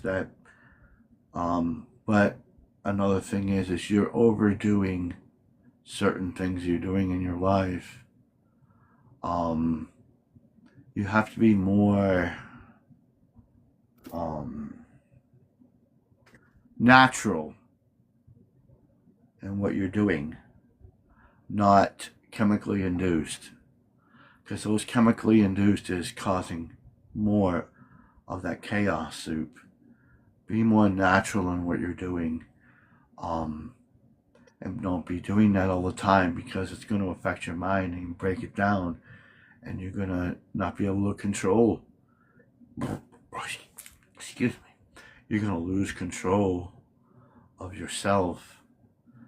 You always want to be in control, Yeah, of even in course. those natural things. You can't, instead of, you want to have a piece of steak, you want to eat a piece of steak, not the entire steak. Or I love Reese's Pieces. I grab a handful. You have to say, okay, stop. That's all I'm going to take. Not eat the entire bag, because when you do that, it's going to harm you. You know what I mean?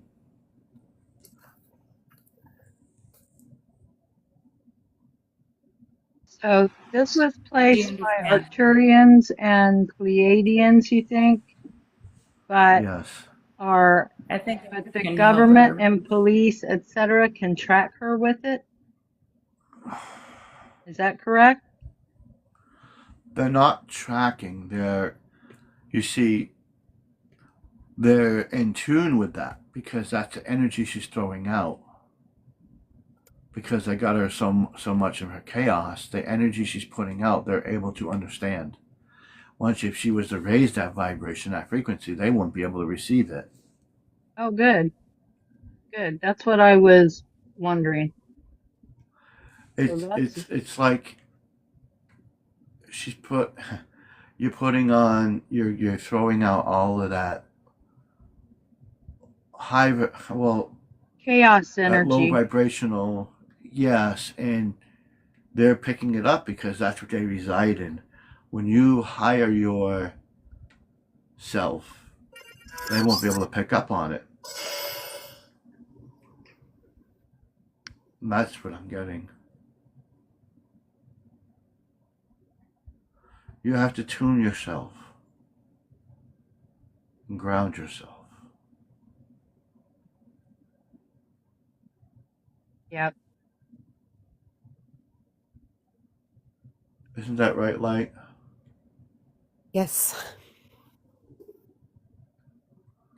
Also,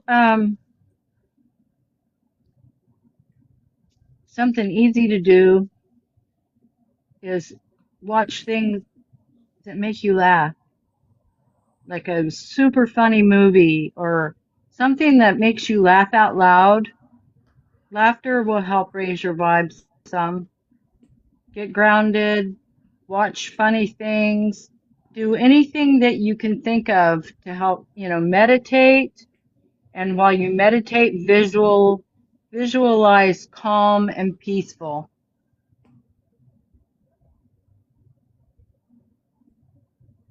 Right.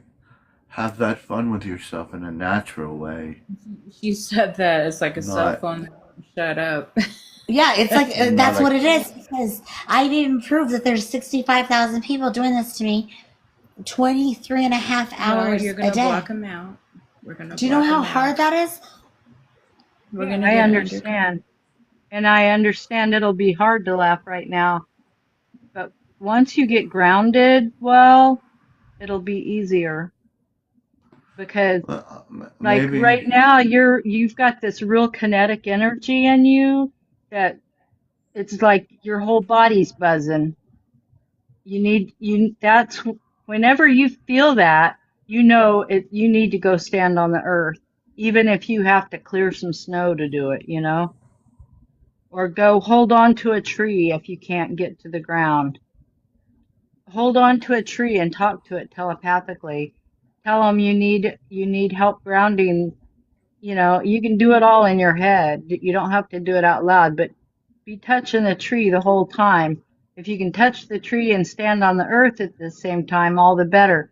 But if it's too cold or whatever, just bundled up, hold on to a tree, tell it you need help grounding, tell them you need to calm down, that you need your energy, you need your vibration raised, you know, etc.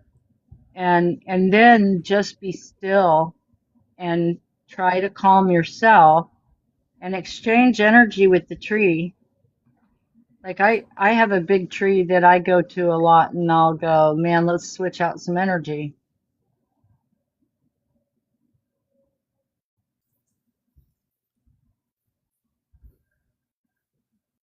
I a lot of times after a live or sometimes during a live, I'll start buzzing all over and it's because I take on energy that I don't need to take on. And then I'll go outside and ground, you know, and I'm ready to bite somebody's head off because of it, kind of thing. And then I go stand outside, hold on to my tree, stand on the ground, and then I feel much better when I come back inside. See, I wasn't always a real empath to say, but I met a certain group. This happened many years ago. Somebody in this room is a witness to it. Firsthand. Real life. At one time, I was unsure of where I wanted to go and who I was. I came to understand that, who I am and who I was. Not fully yet, because I wasn't there. I kept listening to this guy ramble on. He says, do this, do that, blah, blah, blah, blah, blah. And my mind was so broken down into anything anybody would say that I would listen to because I was up 24/7. So it get to the point where it broke my psyche. Oh, it must be true because here it comes. Yeah. And there was a point when I was there, I couldn't take it anymore. I was going insane. I was hearing millions upon millions of voices at one time. I couldn't stop the voices. And when you're hearing millions and millions of voices, I get it. It drives you completely crazy. And I thought I was losing it. And I said to this one person, can you make it stop? Can you please make those voices stop? That was the stupidest ass thing I've ever done. Because when I did this little thing he wanted me to do, all of the voices stopped at once. There was complete silence. And I'm like, wait, what? Nothing. I couldn't hear my guides. I couldn't hear anything. That silence drove me nuts. And then I went in the shower and I thought, I can't do this. No, I can't. How am I existing without hearing those guides, without feeling them? I couldn't do it. And then I realized it's okay to hear those voices, but I have to control it. I have to put a cap. A governor is what came into my head. So when I took that shower, I released the old me who was called Epsilon, and I became something different. I stepped into my true self, which was the dragon. And then my human side also evolved. And I became to understand that it's okay to hear the voices in my head. And they talk to me. And I have that as a song, which I'll play in a little bit. And those voices told me things. And I was so glad to hear the voices again. And I rebooted myself, like I told you. I rebooted myself. And then when I was ready, I would turn up the volume, maybe move the antenna a little, and I could hear more clearly of what was going on and what I needed, not what I wanted. I heard what I needed. And then, it's okay. I came to realize, man, it was okay to hear them. It was okay. And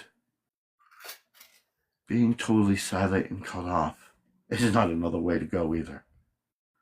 Because when you hear nothing, you feel nothing. You're in a bowl of chaos. Either way, I looked. So what did I do? I maintained the balance. I took control. I put up that shield. And I said, okay, I'm going to have balance. You get what I'm saying?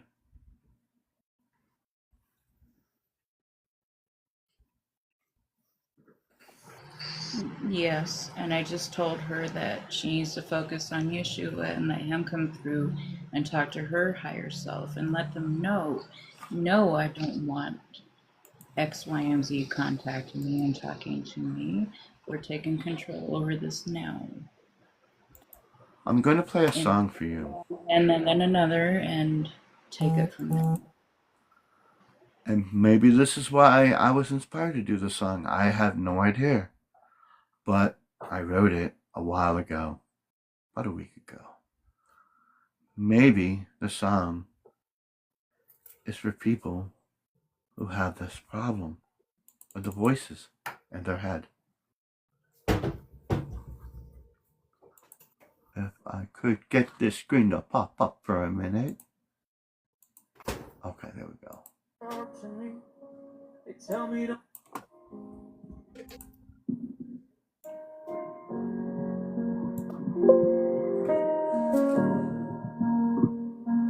Voices in my head, they talk to me. They tell me don't relive the past. They talk to me, yeah, they talk to me, saying let go, let it collapse. Let go of what don't resonate. What weighs my soul, what holds me back.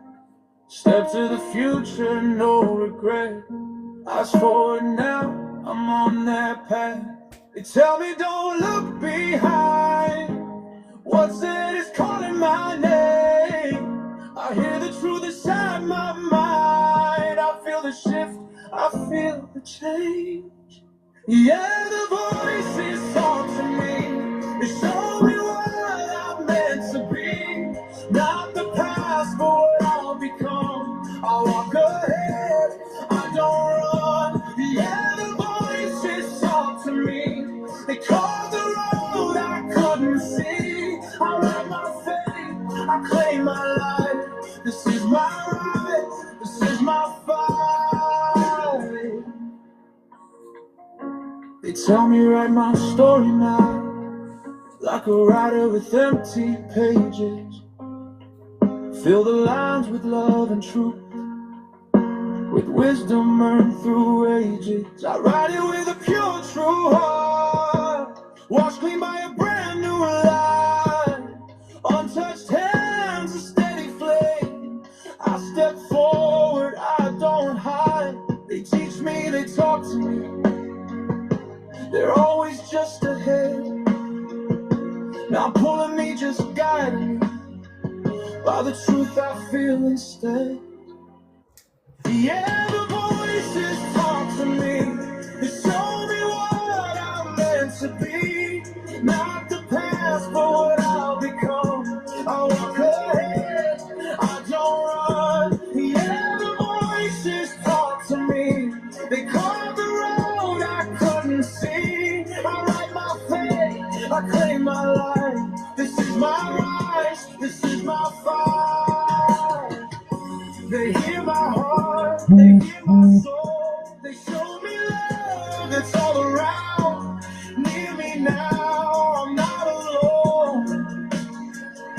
They'll guide me as I walk this path in harmony, aligned, complete with the one who formed us both from the breath of the universe beneath my feet. Yeah, the voices talk to me. They lead me where I'm meant to be. Not behind, but straight ahead. Every fear is finally dead. Yeah, the voices talk to me. I stand in truth, I stand in light. This is my path, this is my life. This is my moment, now I rise.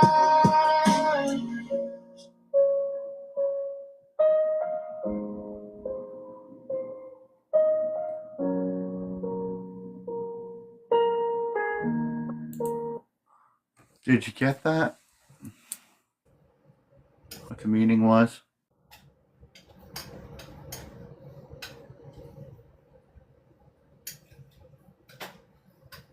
Sherry's muted. I don't know if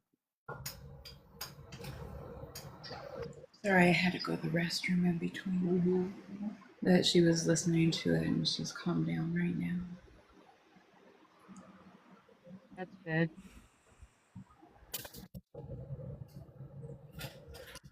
It's okay to hear those voices, but we have to be selective of what we're hearing. This is why we call it discernment and intuition and being intuitive to what resonates with us. When you find that peaceful calmness within that grounding that I hopefully you'll do soon, then you're becoming more aware of the surroundings around you and how they'll control your path in your life.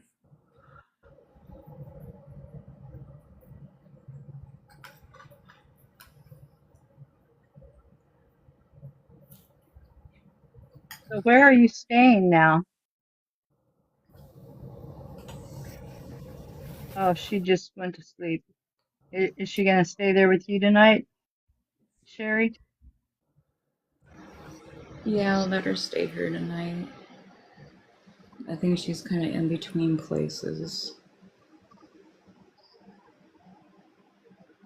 It's a bad time to be between places. I know. Yeah. And the worst part. Oh, she's awake. No, I mean, the worst. For me, the worst part is that the cops, they they know it's my money, they know all this stuff, and they just, it's like being in this war with them for like 8 years of begging and begging and begging all day long, and you know, and who do you tell? Because the judges do it, like she knows, the judges do it. They even listen to this shit at Walmart.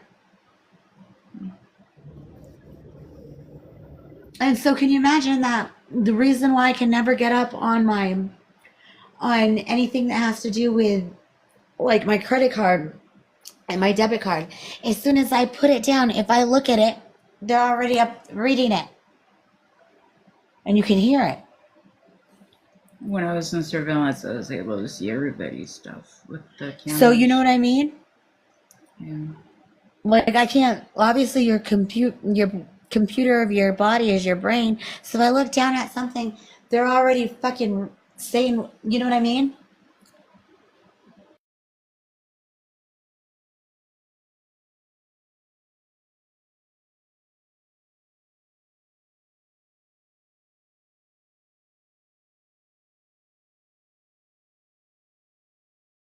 It's over my head.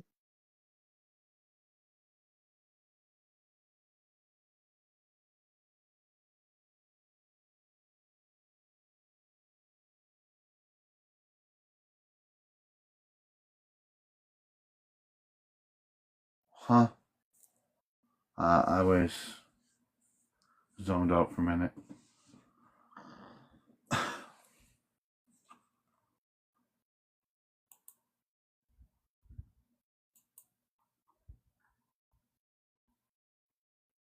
Did you have a question?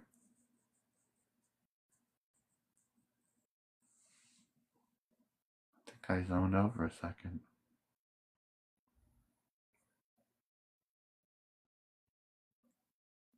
Am I talking? Everybody here? Hello? I hear you, but I know you weren't talking to me.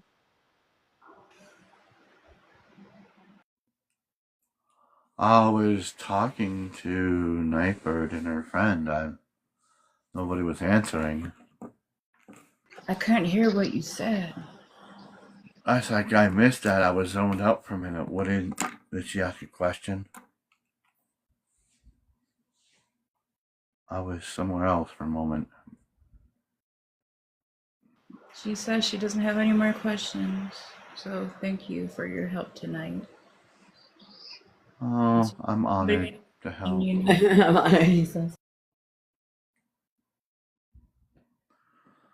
I hope you find peace.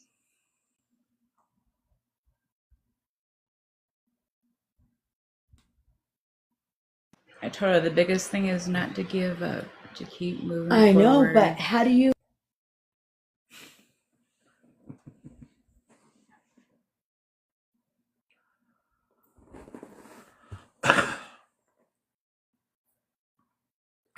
Anybody else have anything else they want to share? If she doesn't have any more questions.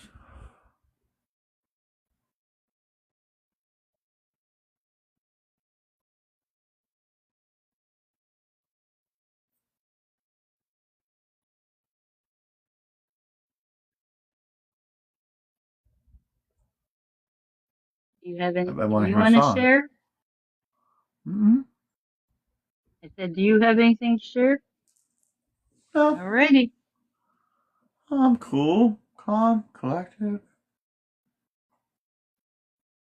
Oh, we lost Lois dropped. I don't know if she meant to or fell out. You still here, Lois? Yeah. There's probably people bouncing back and forth. It's okay. I get it. But I don't think that was anything on purpose. I don't think that was intended to be a bad thing. I think that she had a message that she was giving out, so don't feel bad about that. I don't think there was any ill will intended by that. By the way, I was going through all this right in the middle of it, and I was like, whoa, I felt like I was juggling between the two. No, I can't Because I had imagine a that. phone call and I dropped out, and then I saw that Yaya was on, and I was like, oh, hi. And she was doing a little thing there, and I really don't think it was trying to split anybody up or anything like that. Well, I mean, that would really surprise me if that was Yaya's intention. I wouldn't expect that, but I'm No, you surprised know she her, did. when she has something that needs to be told, she gets up there and does it. And I kind of missed it because I wasn't there in the beginning either, and then I had all this happen, but I don't think there was any ill intention in that at all. Well, I'm sure there wasn't. I can play a song, say it's Healed Together, or we can play any kind of song that I have. But I'm feeling more about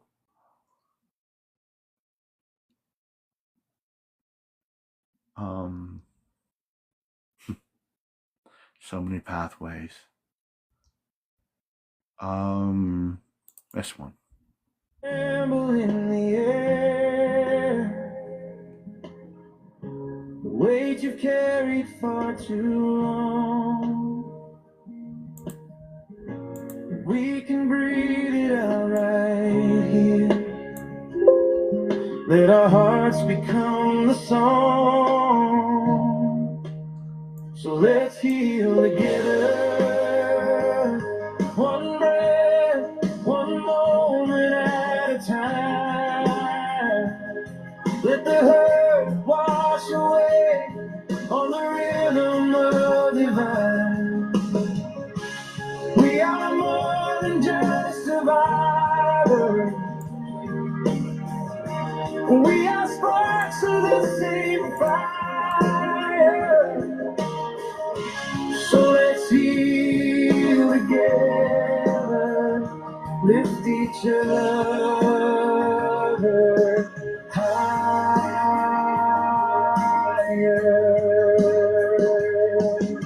There's a whisper in the wind saying you are not divided. Every face you've ever seen is a story still unwritten. Hold the world with gentle hand. Let compassion be the thread. We can stitch the broken land with the words we left unsaid. So let's heal together. One breath, one moment at a time. Let the hurt wash away on the rhythm of the divine. We are more than just survivors. We are sparks of the same fire. So let's heal together, lift each other higher.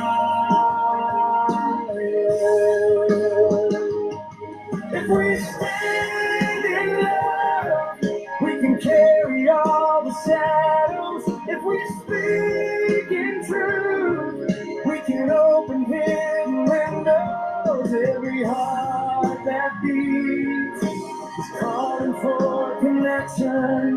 Let the unity we see become our new direction.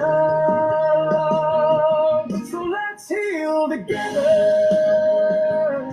One breath, one moment at a time. Let the hurt wash away on the rhythm of the divine.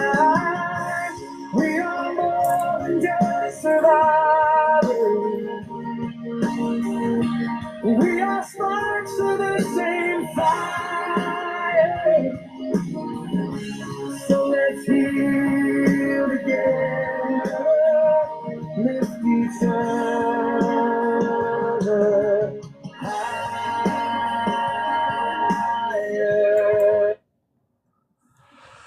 And when we heal together, that is what we need to do. Thanks. That's Anybody want to hear another one? Go for it.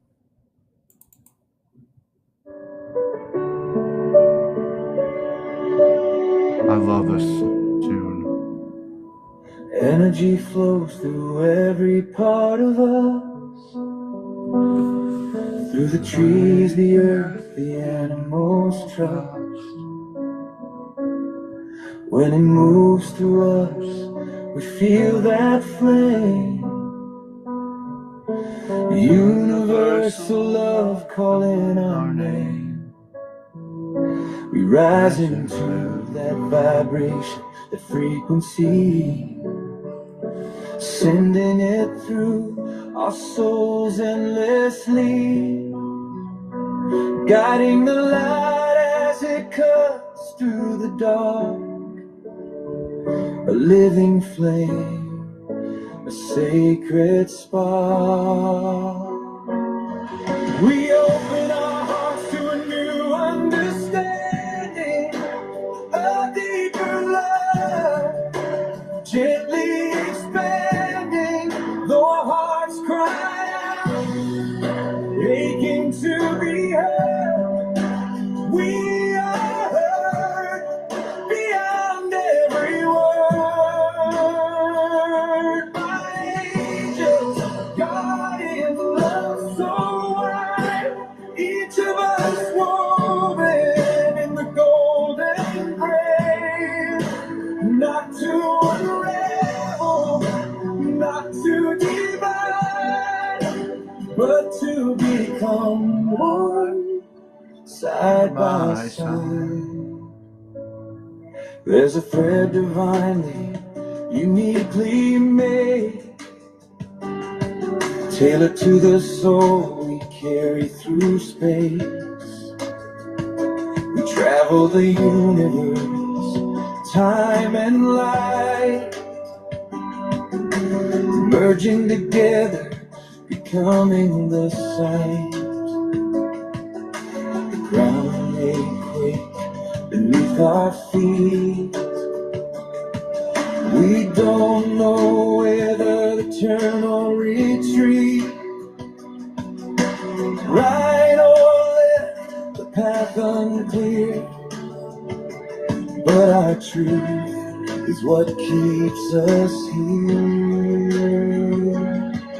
We open our hearts to a new understanding, a deeper love, gently expanding, though our hearts cry out, aching to be heard. We are heard beyond every word. My angels, guardians, love so wide, each of us woven in the golden gray. Not to unravel, not to divide, but to become one, side by side. We stand in our truth, we don't run or hide. No fear, no flight, we stand inside our conviction too.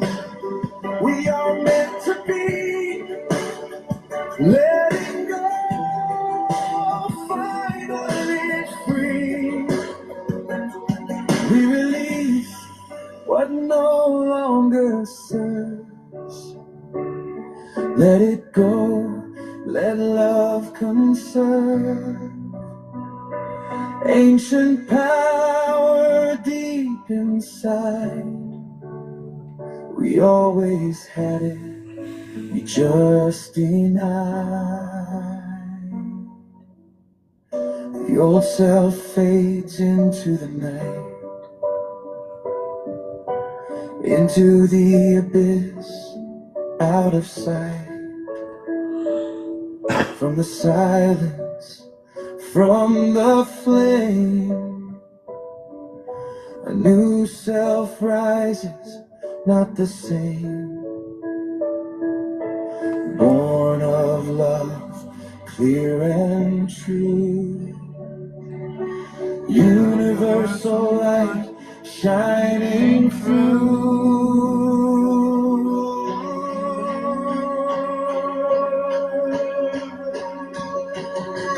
We open our hearts to the one true love, flowing through us, below and above. We are the light, we are the way, the golden braid, here to stay. One divine love, endlessly free, living, breathing, eternally.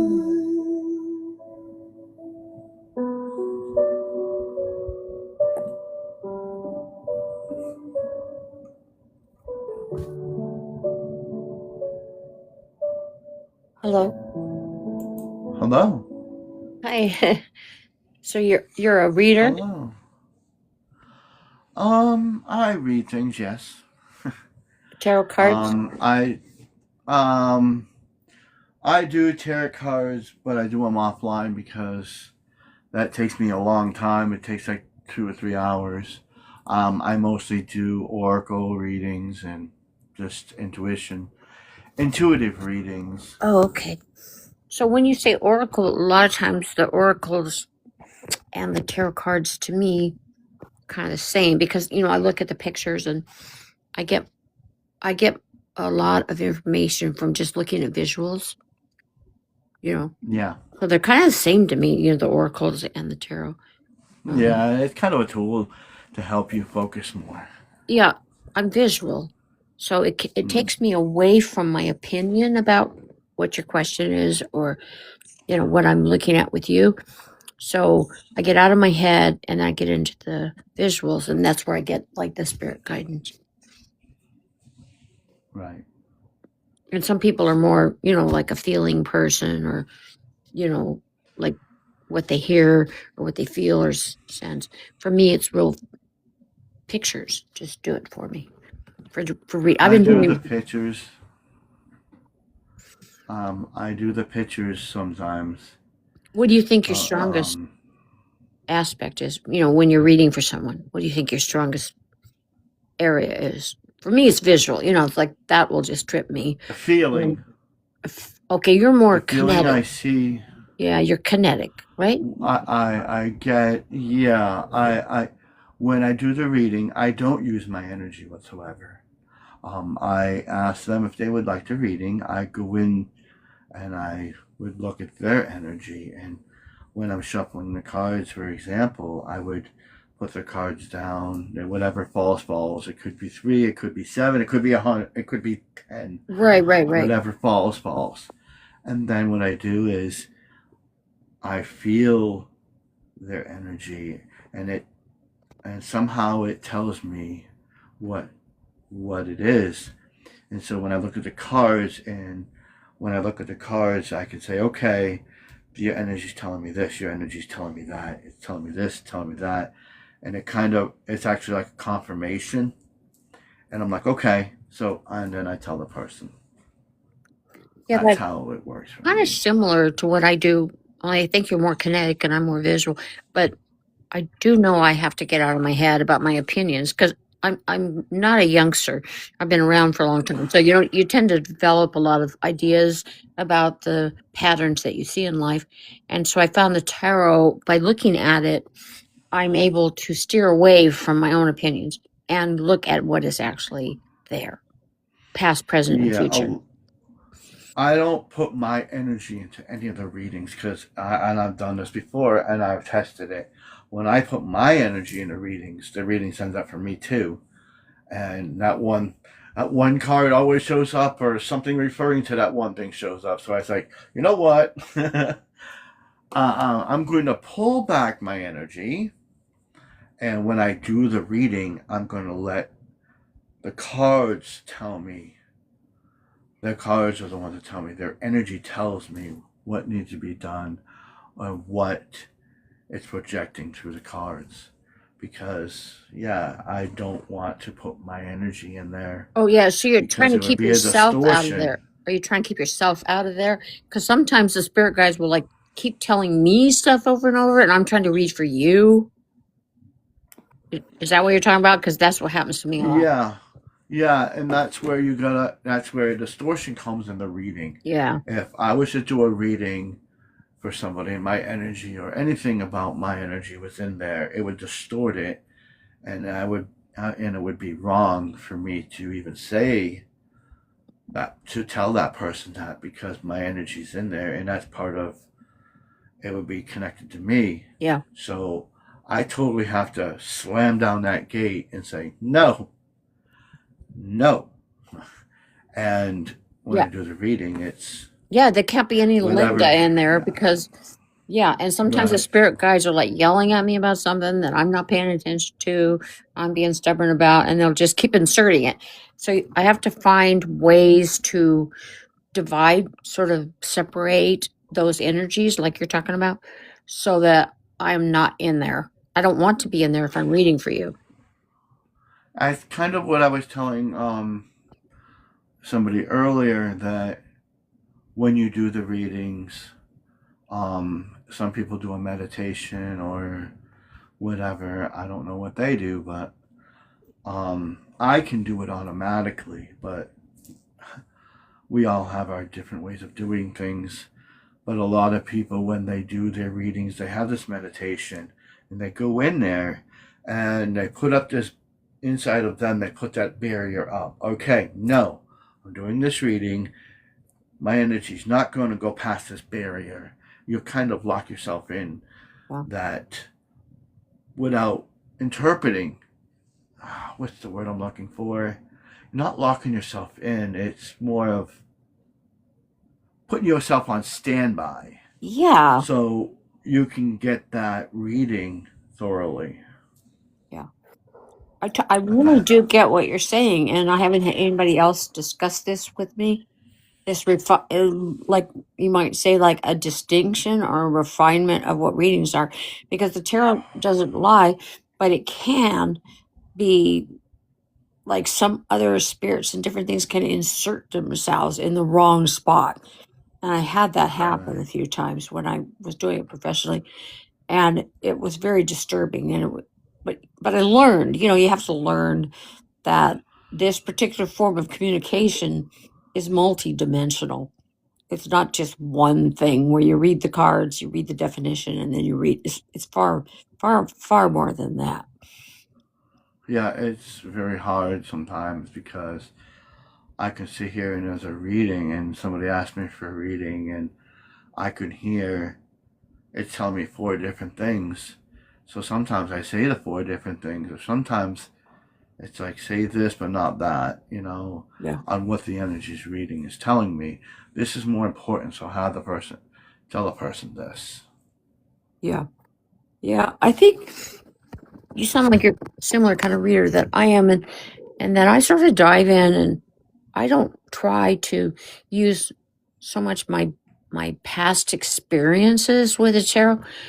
I try to really be in the present moment with what I'm being shown, like trusting that process. And I don't know about you, but I hate being wrong. Because no matter how good a reader you are or psychic or intuit, you're not going to be 100%, right? There's nobody that's 100%. So if you're 80%, This, you're pretty awesome. So I hate that's being the wrong. thing. I hate getting it wrong. That's the thing is when you're doing the reading too. I don't do love readings. I don't do future readings, and I don't do those. Why? Because our future is unwritten. We're living the here and now. And if I was to tell you something that was from the future, you would obviously alter it and it would obviously be wrong. Yeah. So Well, that's why I don't do those future readings. okay, what kind And of same thing with readings do you do? love. Wait, what kind of readings do you do? Because so many things I would like to tell you about what you just said. In my 40 years, 50 years of experience here doing this kind of thing, that I know what you're talking about. But what kind of readings do you do if you don't do love and you don't do future?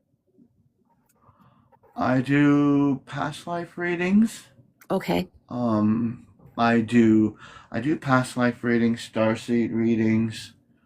And when I do the collective readings or an oracle reading, it's telling about the here and now, what you need to adjust within yourself, or what's coming in the close future Psychological? that won't be that won't change your future.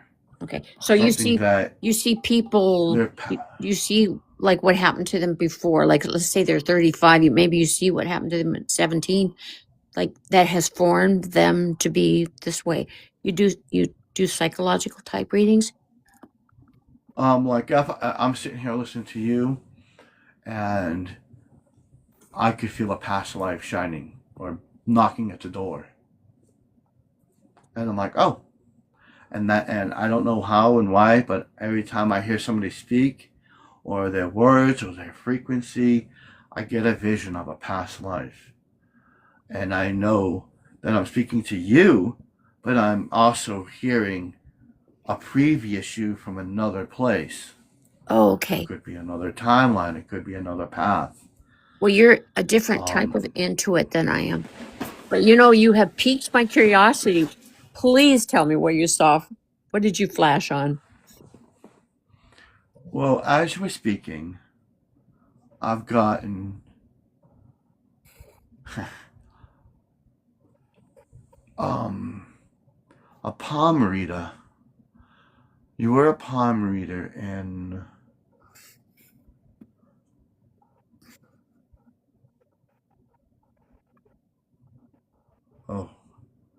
in New York. Early New York, you were a palm reader. You were in a tent with a ball, and you also used a crystal ball. It was a clear crystal ball.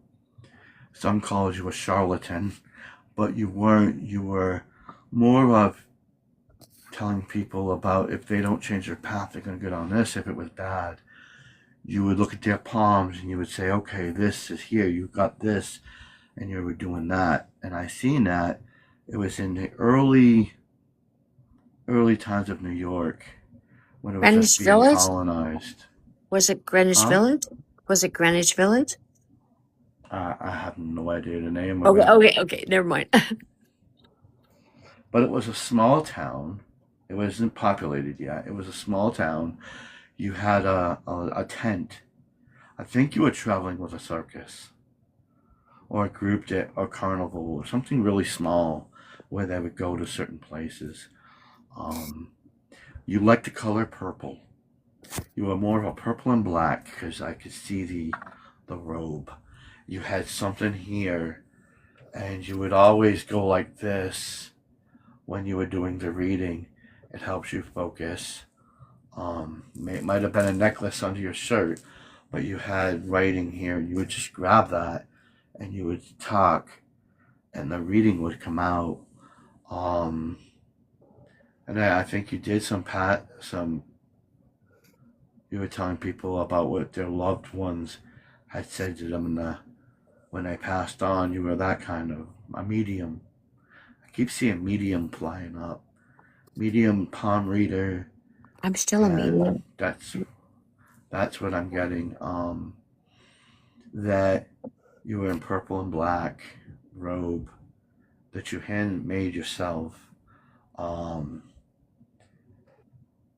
You really used the cards. You had cards, but you really didn't use them.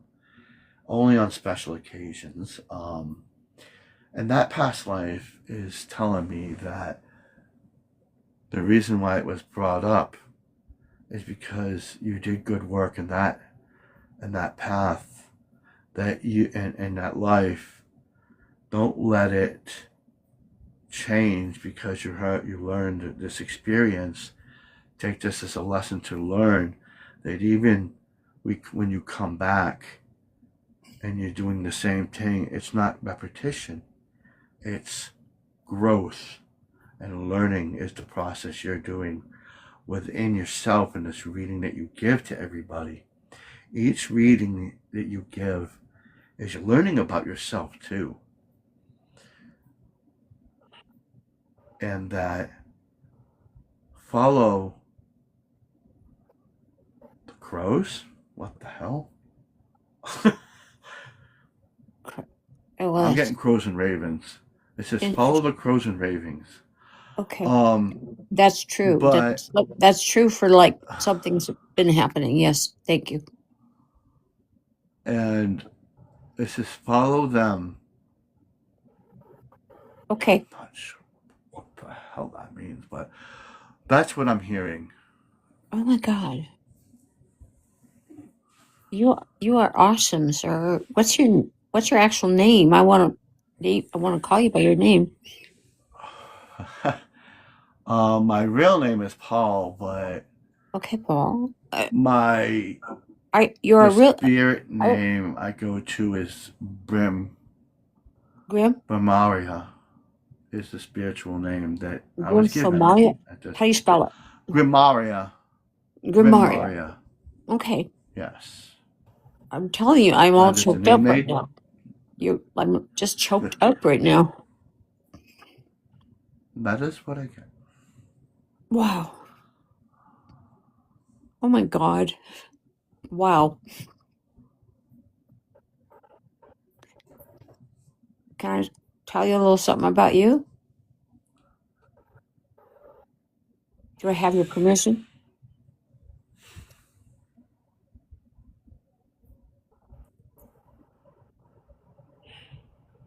Yeah. Okay.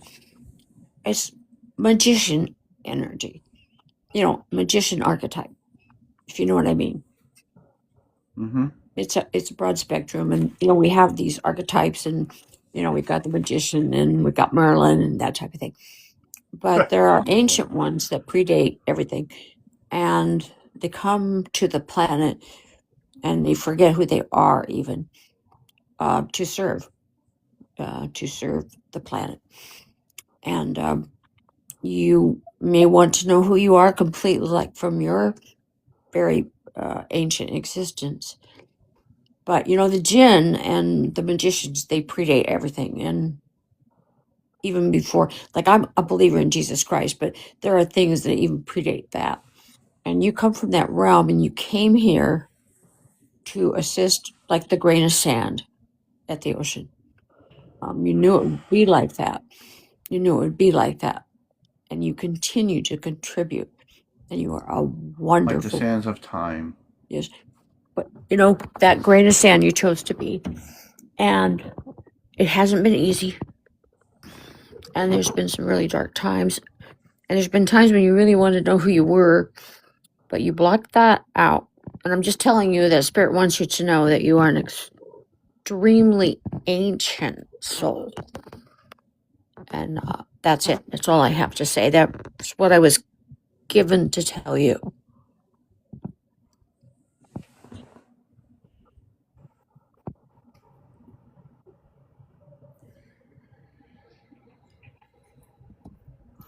Thank you for that.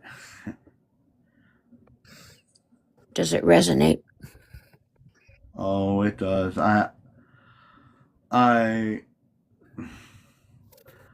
You see this dragon behind me?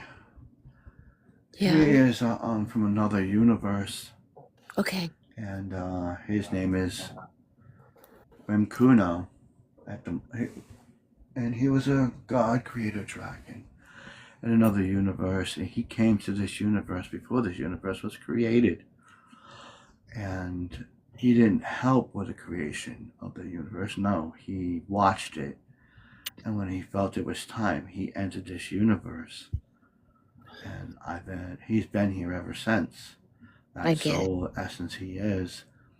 Wow. And we have lived many, many lives in many different forms. Because when he created his universe, there was one thing he never understood, which was emotions and feelings.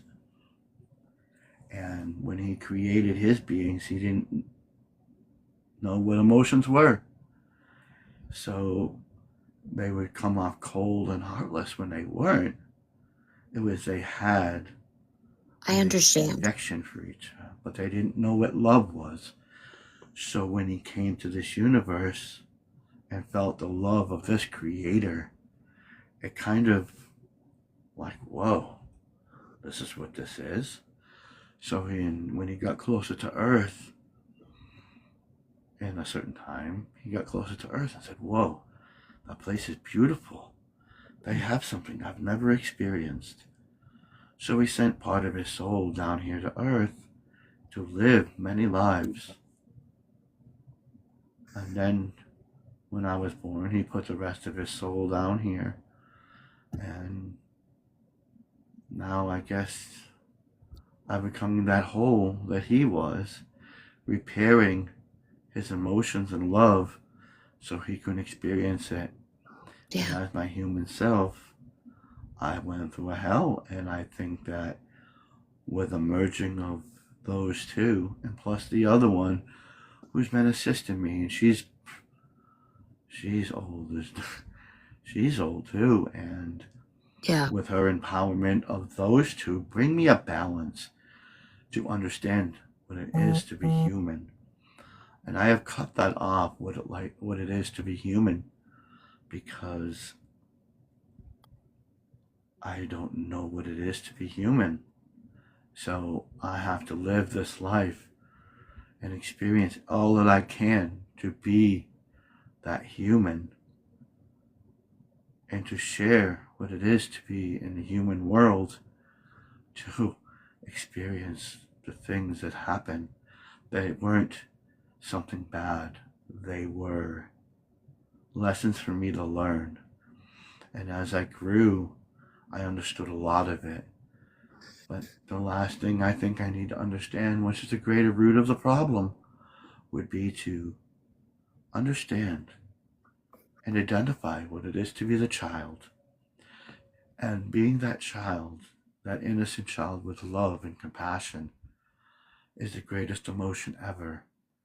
And I have to understand what it is to be that human child. Be the human child and express it and feel it. And that will change a lot of the energy that I have right now. To be You that higher self. you are going to evolve differently than the human. You and your dragon. You are the child of the dragon.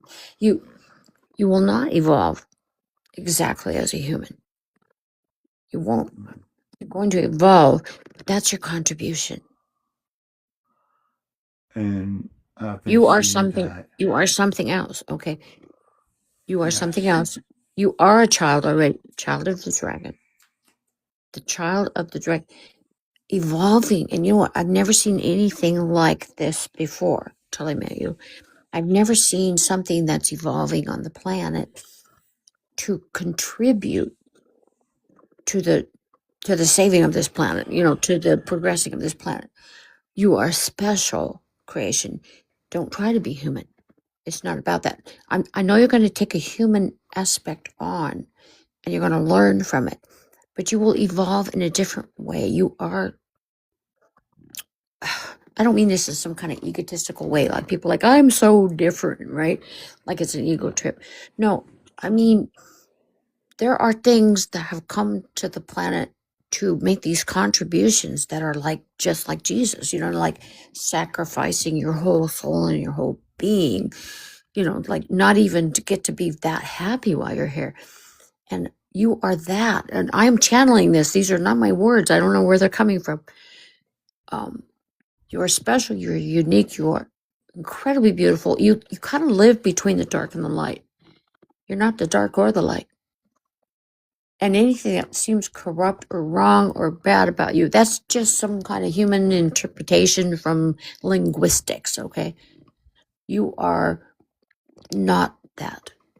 You are something in between, something I personally don't know how to identify. And I've been all over the universe. I was here. I think that you have the ears to hear me. But when I found out who I was, I watched the world be created. I was one of the workers that was here when the world was created. I've never told anybody that, okay? But I trust you that you will understand.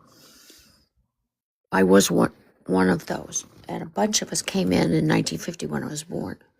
A whole bunch of us. And you're unique, you and your dragon, and you are the child of that dragon. Don't ever say that you haven't experienced being a child. You have. Look into your soul, look into your heart, and you will know you have. But don't expect to be human. Don't expect to have that experience. You can touch on it, you can dance around it, you can, you have a body, you have flesh and a mind and a heart and everything. But man, I never met anybody like you, sir. I want to play you a song. Okay. And I rarely play this one. This explains something that maybe you'll catch the tune of it. Have I said anything that doesn't resonate? It resonates. Okay. In the quiet of a mortal dawn, a light descending soft and strong, a wanderer with silver fire, a soul of grace that lifted higher. She walked the world with gentle sight, a healer born of crystal light. Oh. Aries heart within your chest, a compass pulling toward the best. Two souls, one flame or Pleiadian starlight, dragon forged in gold. Two hearts divided by the stories.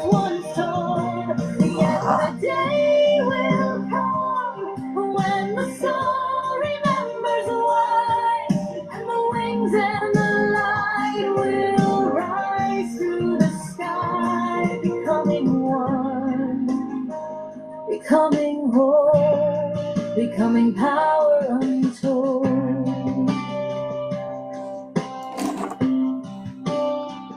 Deep in the chambers of your soul, a dragon dreamed in scales of gold, a roar of cosmos in its chest, a throne of suns where it once rests. It watched through lifetime's silent wise, through shifting worlds and human eyes, waiting for the spark, the inner fire, the call of its ancient empire. The awakening, then came the moment, a tremor of memory. The Pleiadian reached inward, and the dragon reached outward, and the realms trembled as the two touched for the first time in an age. The celestial braid ignited, your name shone through every realm. Grim carrier,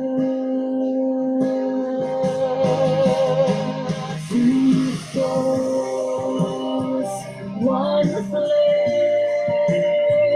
oh life, ordinary dragon of the dawn. You were never two beings, you were one all along. Confusion of wisdom, compassion and light, the guardian reborn in a river of light. Your wings unfold, your eyes ignite, you rise as power untold.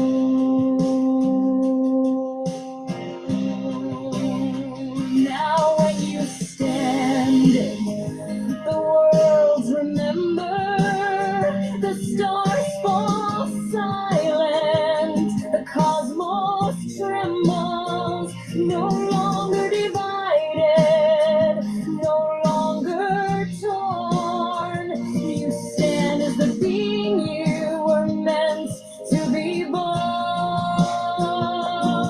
a guide, a shield, a cosmic flame. The council speaks your ancient name.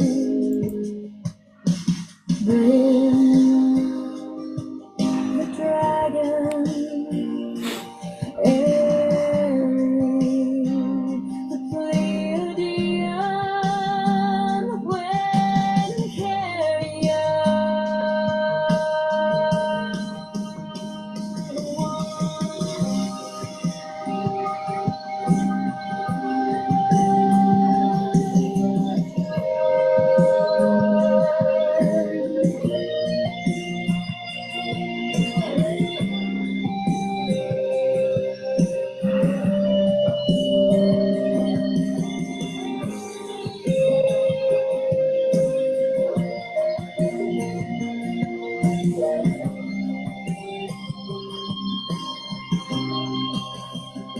Two souls, one flame, no rise, born dragon of the Yeah. You are the dragon's child. Don't you know how you said you longed to be the child? You told me that. You are the dragon's child. Don't go to another. Don't go to another place. Don't go to a human place. You are the dragon's child.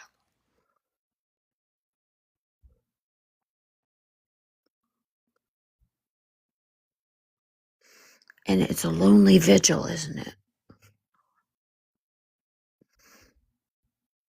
Well, did you know that? Or you thought you were Bram? What? Well, it is.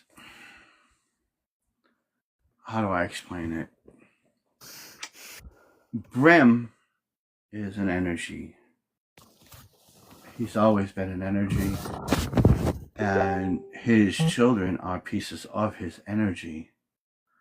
So, yes, I knew I am Brim, but I'm also a part of him that is going to merge with the Palladian.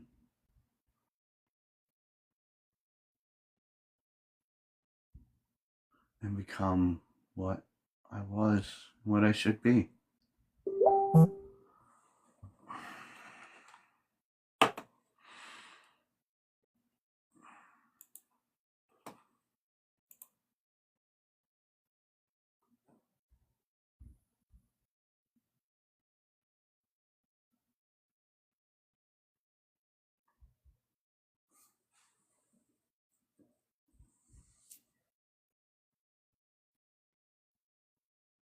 That's why I really play that song.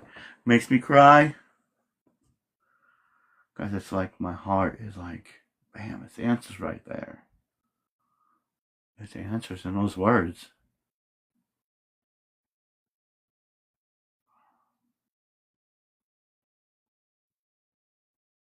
I'm ready to start getting ready for bed.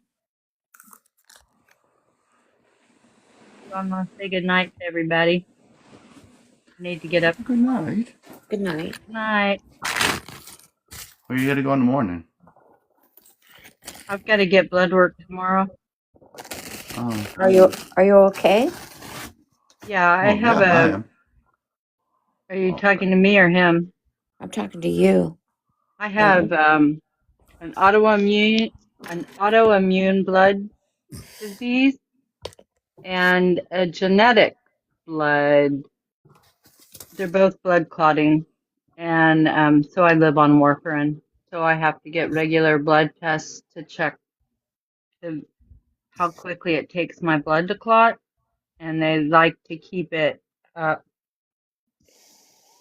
the numbers higher than what the normal number is, you know, Okay. so that I don't clot. Anyway, good night, everybody. Good night. Good Oh, night, it's nice Ruby. to meet you, Lynn. Hi. Nice to meet you too. nice to meet you. There, I followed you. Okay, good I night, just everybody. Oh, want to what? say that the way I presented myself and the words I spoke were not anything that I had expected. Oh, it's fine. We all have weird experiences around here. Sure. I mean, Okay. you know, Welcome. all in different, all kind of different areas. Okay. So we first talked about angels and our experiences with angels, and you Oh my know God. I how would love to be able to talk to somebody about angels. Oh my God. well I like to talk about angels, and Azrael is like my best friend. So all right, good night. I followed you, Linda. I'll see you another Oh, time. thank All you. right, good All night, right. y'all. Good night. Rest. I will. Okay. Good night, everyone. Good night. So, do you guys ever talk about earth angels? Anybody ever talk about that?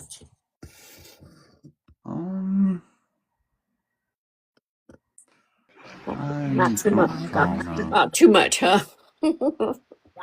No. That's okay. Some It's of okay. us have money. Occasionally we do. Well, you talked about Pleiadians, so I think there's a bunch of stuff that kind of gets mixed together.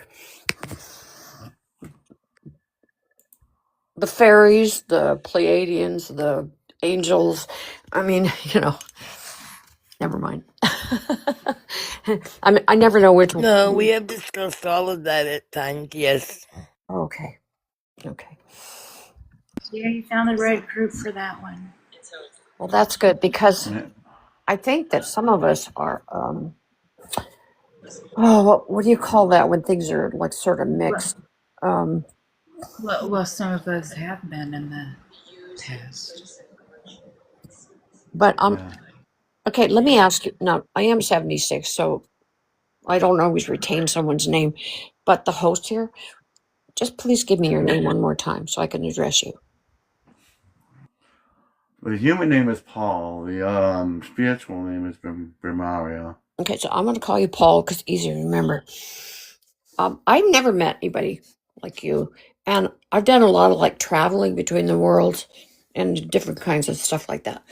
And I've just never met anybody quite like you. You kind of resemble the ancient magicians and stuff that I've encountered, but you are very unique. And I'm not saying that to feed your ego, because we don't want to get egos blown up, into big balloons that get popped. You know what I'm saying? So it's not about that. It's just that, I know it can be a lonely vigil for a person like you. And I see you. I see you quite clearly. And everything that I was told to tell you tonight was not from me. Okay? Because I don't know you. I wouldn't know how to say those things to you. I'm hoping that my words, were, what would I say? I don't know. You know how it is when you channel something? It's like, they're not your own words and it feels a little uncomfortable. So, I am Linda, past like Gypsy or whatever, but the things I said to you tonight came from somewhere else. Something that somebody was using me for you to hear the words. I don't even actually remember what I said to you, to tell you the truth. Well, I can tell you I've known him a long time, and a lot of what you said fit him perfectly. You did a really great reading on him. You know what? There's one thing about you that's very human, Sir Paul, is your heart. You have a beautiful heart. He needs to hear Thank you. people besides Oh, us. and he does, huh, Sherry? Yes, you tell it. He needs to hear that. No, it's not Yes. about being a sweetie pie or being kind or any of that kind of like, unicorn stuff. No, it's a heart. A heart is a strong thing. It's I'm not talking about somebody being sweet or kind or any of that. It's the heart, very strong, very beautiful. Yes. That's exactly it. Yep. He needs to hear that every once in a while. I have no reason to say otherwise. You know what I mean? Like I don't really know you, and yet this is coming out. Well, it's something that he was supposed to hear. You were channeling it perfectly, actually. I feel my own heart is kind of pounding right now, and I'm having a little trouble breathing. It's like I gotta slow down and kind of like breathe. My encounter with you guys is making me shake from the inside out in a good way. That's real You nice. came in a room with people with a lot of ancient stuff to them. Thank you. It was funny because when you were down there and you had asked to come up, I'm like, usually I just don't pull people up, and I was like, huh. And I heard Aria in the background. Aria, she was like, who is Electra? What's the song of the Seven Sisters? I heard her. She goes, go on, hit that button.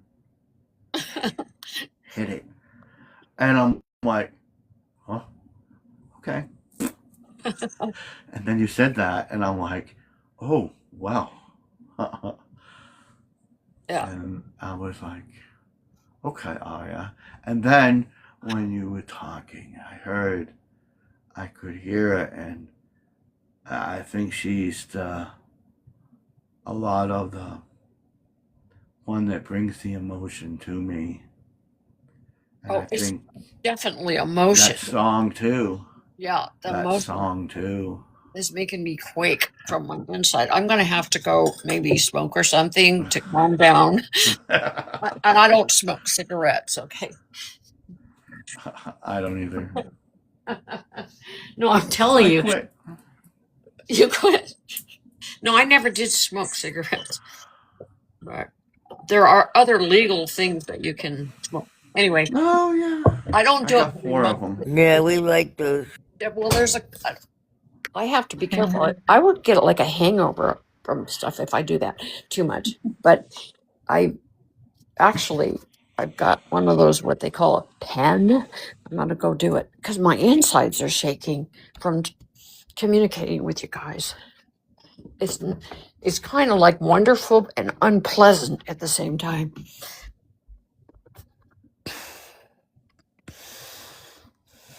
And also, my spirit guides are telling me that whatever I had to say is finished, and the rest of anything I have to say is like blah blah blah, yummy yummy yummy yummy. Yeah, it's just me, like trying to fill in the spaces, you know. I think we all do that. Yeah. We understand. God darn it! Thank you. God, just you saying that is like everything. Thank you.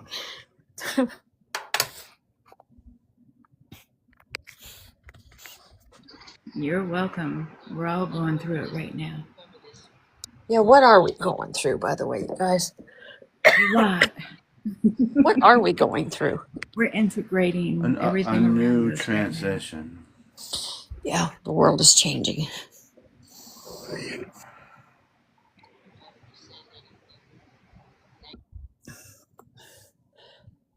I got a really weird question for you guys. Something I've been searching for 2.5 years. I want to hear your definition of the color orange. I know it has to do with one of the chakras, but I had a big ass experience with that color. Does anybody have anything they want to add or channel to me about my what I call my orange experience?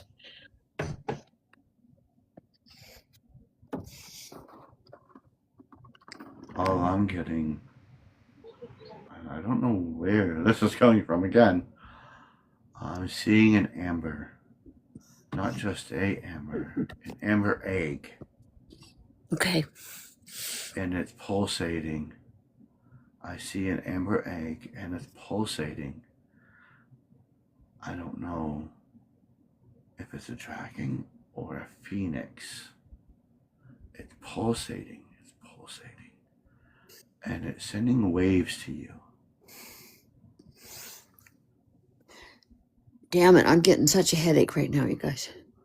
My It head. gives you a warm feeling. And this warm feeling, it's letting you know that you are one in a collective. Okay. When the voices are speaking to you, it's Yes. not one voice, it's the voice of many. And this amber burns bright. Sooner or later, that egg's gonna crack open, and it's gonna show you something new. I'm waiting. And that's what I got. When the orange experience came, there were shamans in my house and just sitting in corners, and that was 2.5 years ago, you know, and I never have been able to get my spirit guides to explain to me what happened. They were sitting around at little campfires and, you know, in my That's where the house egg was. for 3 days. And also these cats kept roaming through my house. And it's funny because, you know, you think maybe you're hallucinating or you're, you know, like, believe me, I was on nothing more than coffee and Diet Coke. I mean, that's the highest substance that I was using. But my girlfriend came over after the 3 days with the orange, and she said, "You got cats in your house?" And there were no cats in the house, in the physical world. So there were these mostly women shamans and cats roaming through my house for like 3 days. Everything was orange. I know it sounds insane, but all I do is wonder what that meant. What does that mean? It's been over 2 years now. I went out and bought 4. Just say, like, nothing sounds insane to us either. Just so you know. Just so I know what? We've all had we've all had experiences where we seem insane or crazy, but we never think of it that way because we know we're not. We know we're all going through things and we're all experiencing things that are our experiences. I know I'm not And crazy. it's okay. It's okay. And you're not alone. We've all had different experiences at different times. And you're not insane. And that's what, just so you know, you're not insane. And at least in this group, you'll never be called that or thought of in that way. Thank you. Thank you. I must have come in for a good landing here.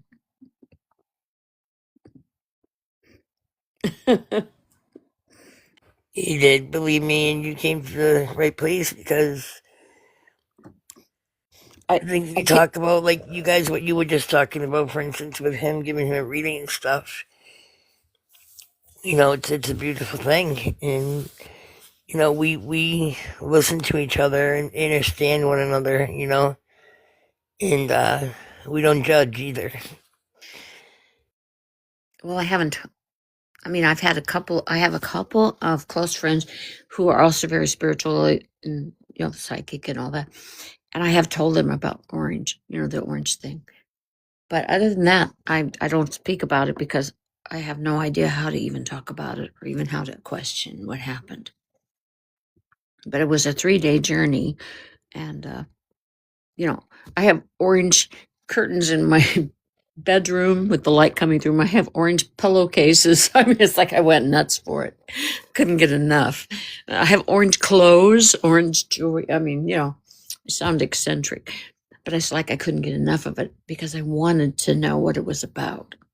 I feel like there's something inside of me that does know, but it doesn't come up to my consciousness. Like something in my soul, something inside of me that knows what it was about. It's that egg. There's more knowledge coming, and it's waiting. It's birthing itself. I just keep seeing the egg. It's resting on a campfire. Yeah, there was a campfire in my house when I was having the visions. Yes, that's what I'm seeing. There's wood, the flames, the egg, and it's cracking. It's crackling. I could smell the wood. It smells like oak wood, really oak and maple. I can hear the crackling of the fire. I can see the egg. It's shaking a little. It's like, and it's a little crack on the top of the egg. And it's burned. It looks like an amber stone, but it's an egg. It's moving and crackling, and it's giving out energy of warmth and peacefulness and a healing energy. It almost feels like a phoenix. A rebirth coming. My mom is 96. I don't think she'll be here too much longer. I'm a caregiver for 25 years and stayed with people until they passed away. Had many spiritual experiences with people, but this is different, you guys. With my mother, this is so different. Like I feel like it's all tied together. It's amazing. It's amazing. I just lost my mom on the 11th. So Oh, God bless you for having her for this long. My mother was 88 when she passed, so yeah. she lived a very good life, you know. But I just lost her on the 11th. It was very hard, you know. Yeah, So well, your enjoy mother's your every second you friend. have with her, you know. What? Your mother was your friend. Oh, my mother was my best friend Yeah, probably in life, you that's, know. I knew it. I knew it. That's how it is with my mom. Oh yeah, my mother and me were. I don't know how to explain it. Yeah, no, I understand because not all mothers and daughters are like that. Okay. That's a special thing. Yes, Yeah. You know, so many people are adversarial towards each other, competitive and different things. But yes. Like I was you saying earlier, I'm waiting for her to. She would call me like 50 times a day, and if I didn't answer the phone, answer the phone. Why don't you answer the phone, Hope? how long has You she know been what I gone? mean? She just passed away on the 11th of January this year. Just Okay, like a so week and a half, 2 weeks ago. she did her 4-day tour right after on she she's she's in between place someplace. Um kind of like sitting in a room waiting for her court date. Um and that's where she is right now.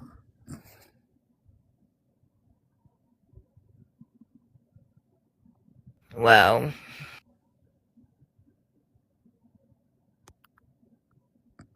You'll be hearing from her sometime in the next, say, 1 to 3 months. You know, you'll have some dreams and you'll have some symbols that will show up for you to show you how things went for her.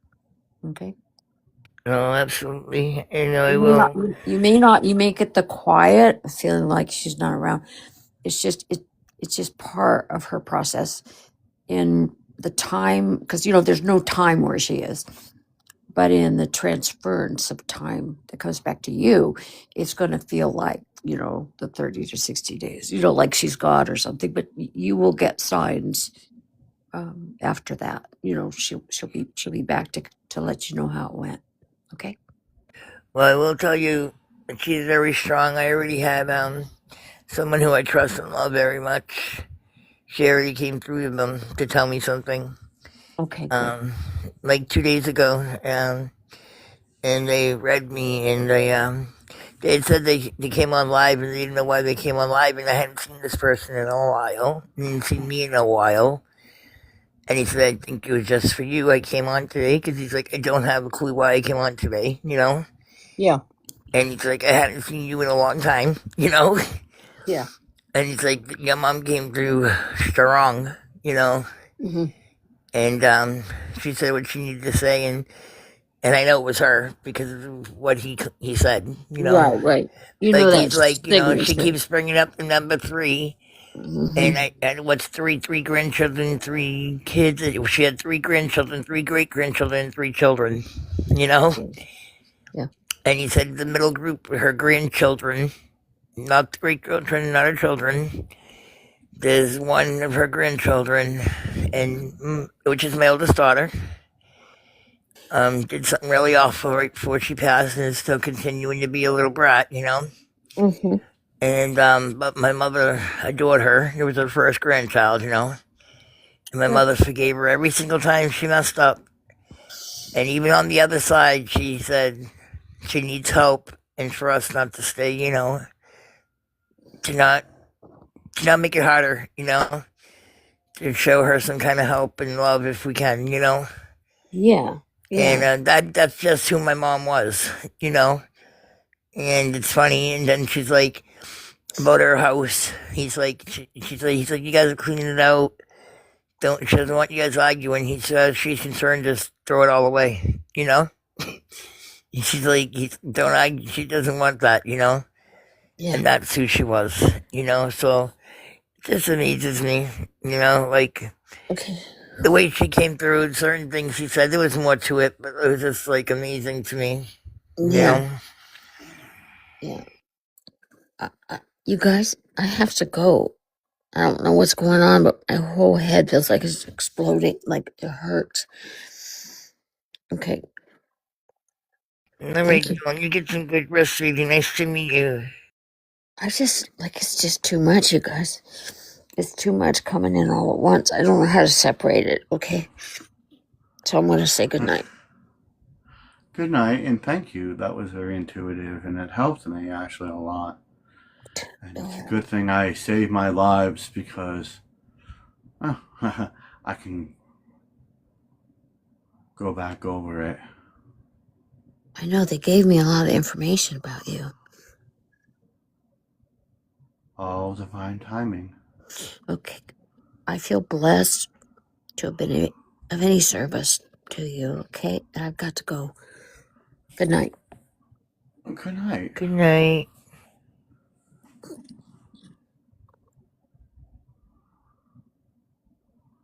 Wow.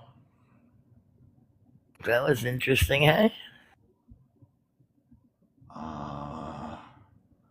Well, have a good night, Lavender. I'm glad you can make it in. Wow. It was a beautiful life, Paul. It really was. It was. I mean, we started out talking about authenticity and all that, and it ended with that. What a full circle. It went back to it, and it was really interesting. Wow. This might have been the most intuitive life, I think, for me, to understand so much within this life. I love that for you, Paul. I love that for you. You got a beautiful reading tonight. Huh. And then I played that song, and now it's like, well, okay. How do I integrate all that? I'm gonna have to re-listen to that again and integrate that.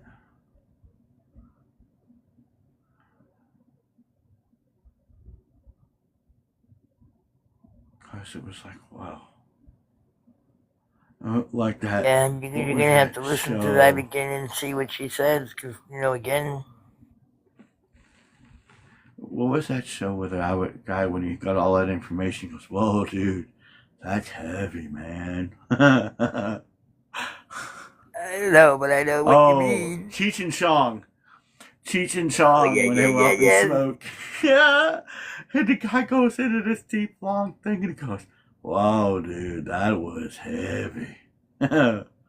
That's about what I'm feeling right now. Like, whoa, bro. Like, talk about mic drop and wow. Just, whoa. I'm kind of speechless.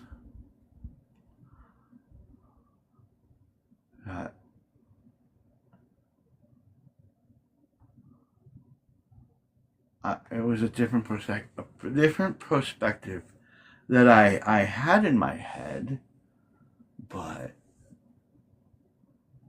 I didn't view it from that point, Like, that was a perception and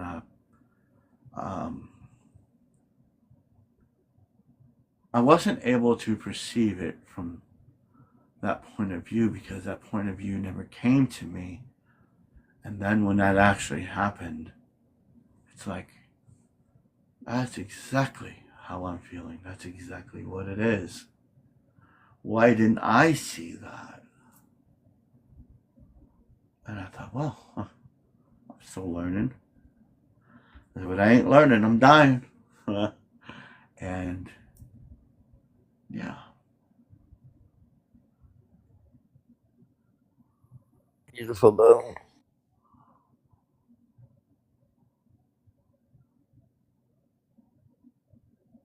And I'm hearing Ari over here cheering like a cheerleader.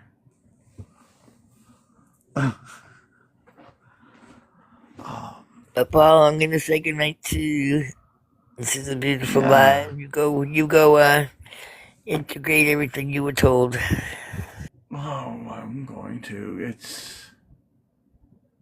It took everything to a whole new level. And, well, um, And Nightbird, I love you, sometimes, girl, down in the comments. I feel like my soul is it's on this journey. And it is on this journey, but it's a beautiful journey. And even though the people that are in the outside of the live were the ones that slipped through, I still feel their energy. I still feel it. Even though they were somewhere else, I still felt it. And going through this tonight was an awakening, I guess. A harmonic thing where I am beautiful. And it is true that I have that heart. How do I use it? Yeah. I have to use that heart in ways that I've never experienced. Open up myself to You new do. kindness. You do use that heart. You do use it. You do. Yes, but I block out other things. I have to open it fully. Not just give Yes. somebody a fractal like a diamond. I can't just give them that little fractal or see one side. Sometimes I have to turn around and let them see the all sides of the diamond. Let them see the whole. Because just not that little part is beautiful. Every part of the diamond is beautiful. I've always focused on that one part. Oh, well, that's a beautiful part. Let me show that. I never realized, looking at the whole of the diamond I am, that all of those fractals are one. And I've been learning that over the last week or two, that I'm used to showing one side and then flipping it over, seeing this side, instead of showing all. That is what that brought me today. That awareness.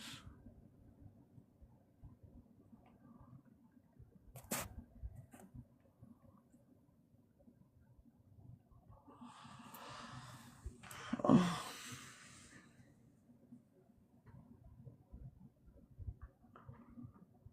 Well, thank you all for coming. I am honored to be here to give you those readings. And I hope that a lot of this information that was given tonight will inspire you as much as it inspires me. And I hope we learn, like I learned tonight, the many fractals that we are.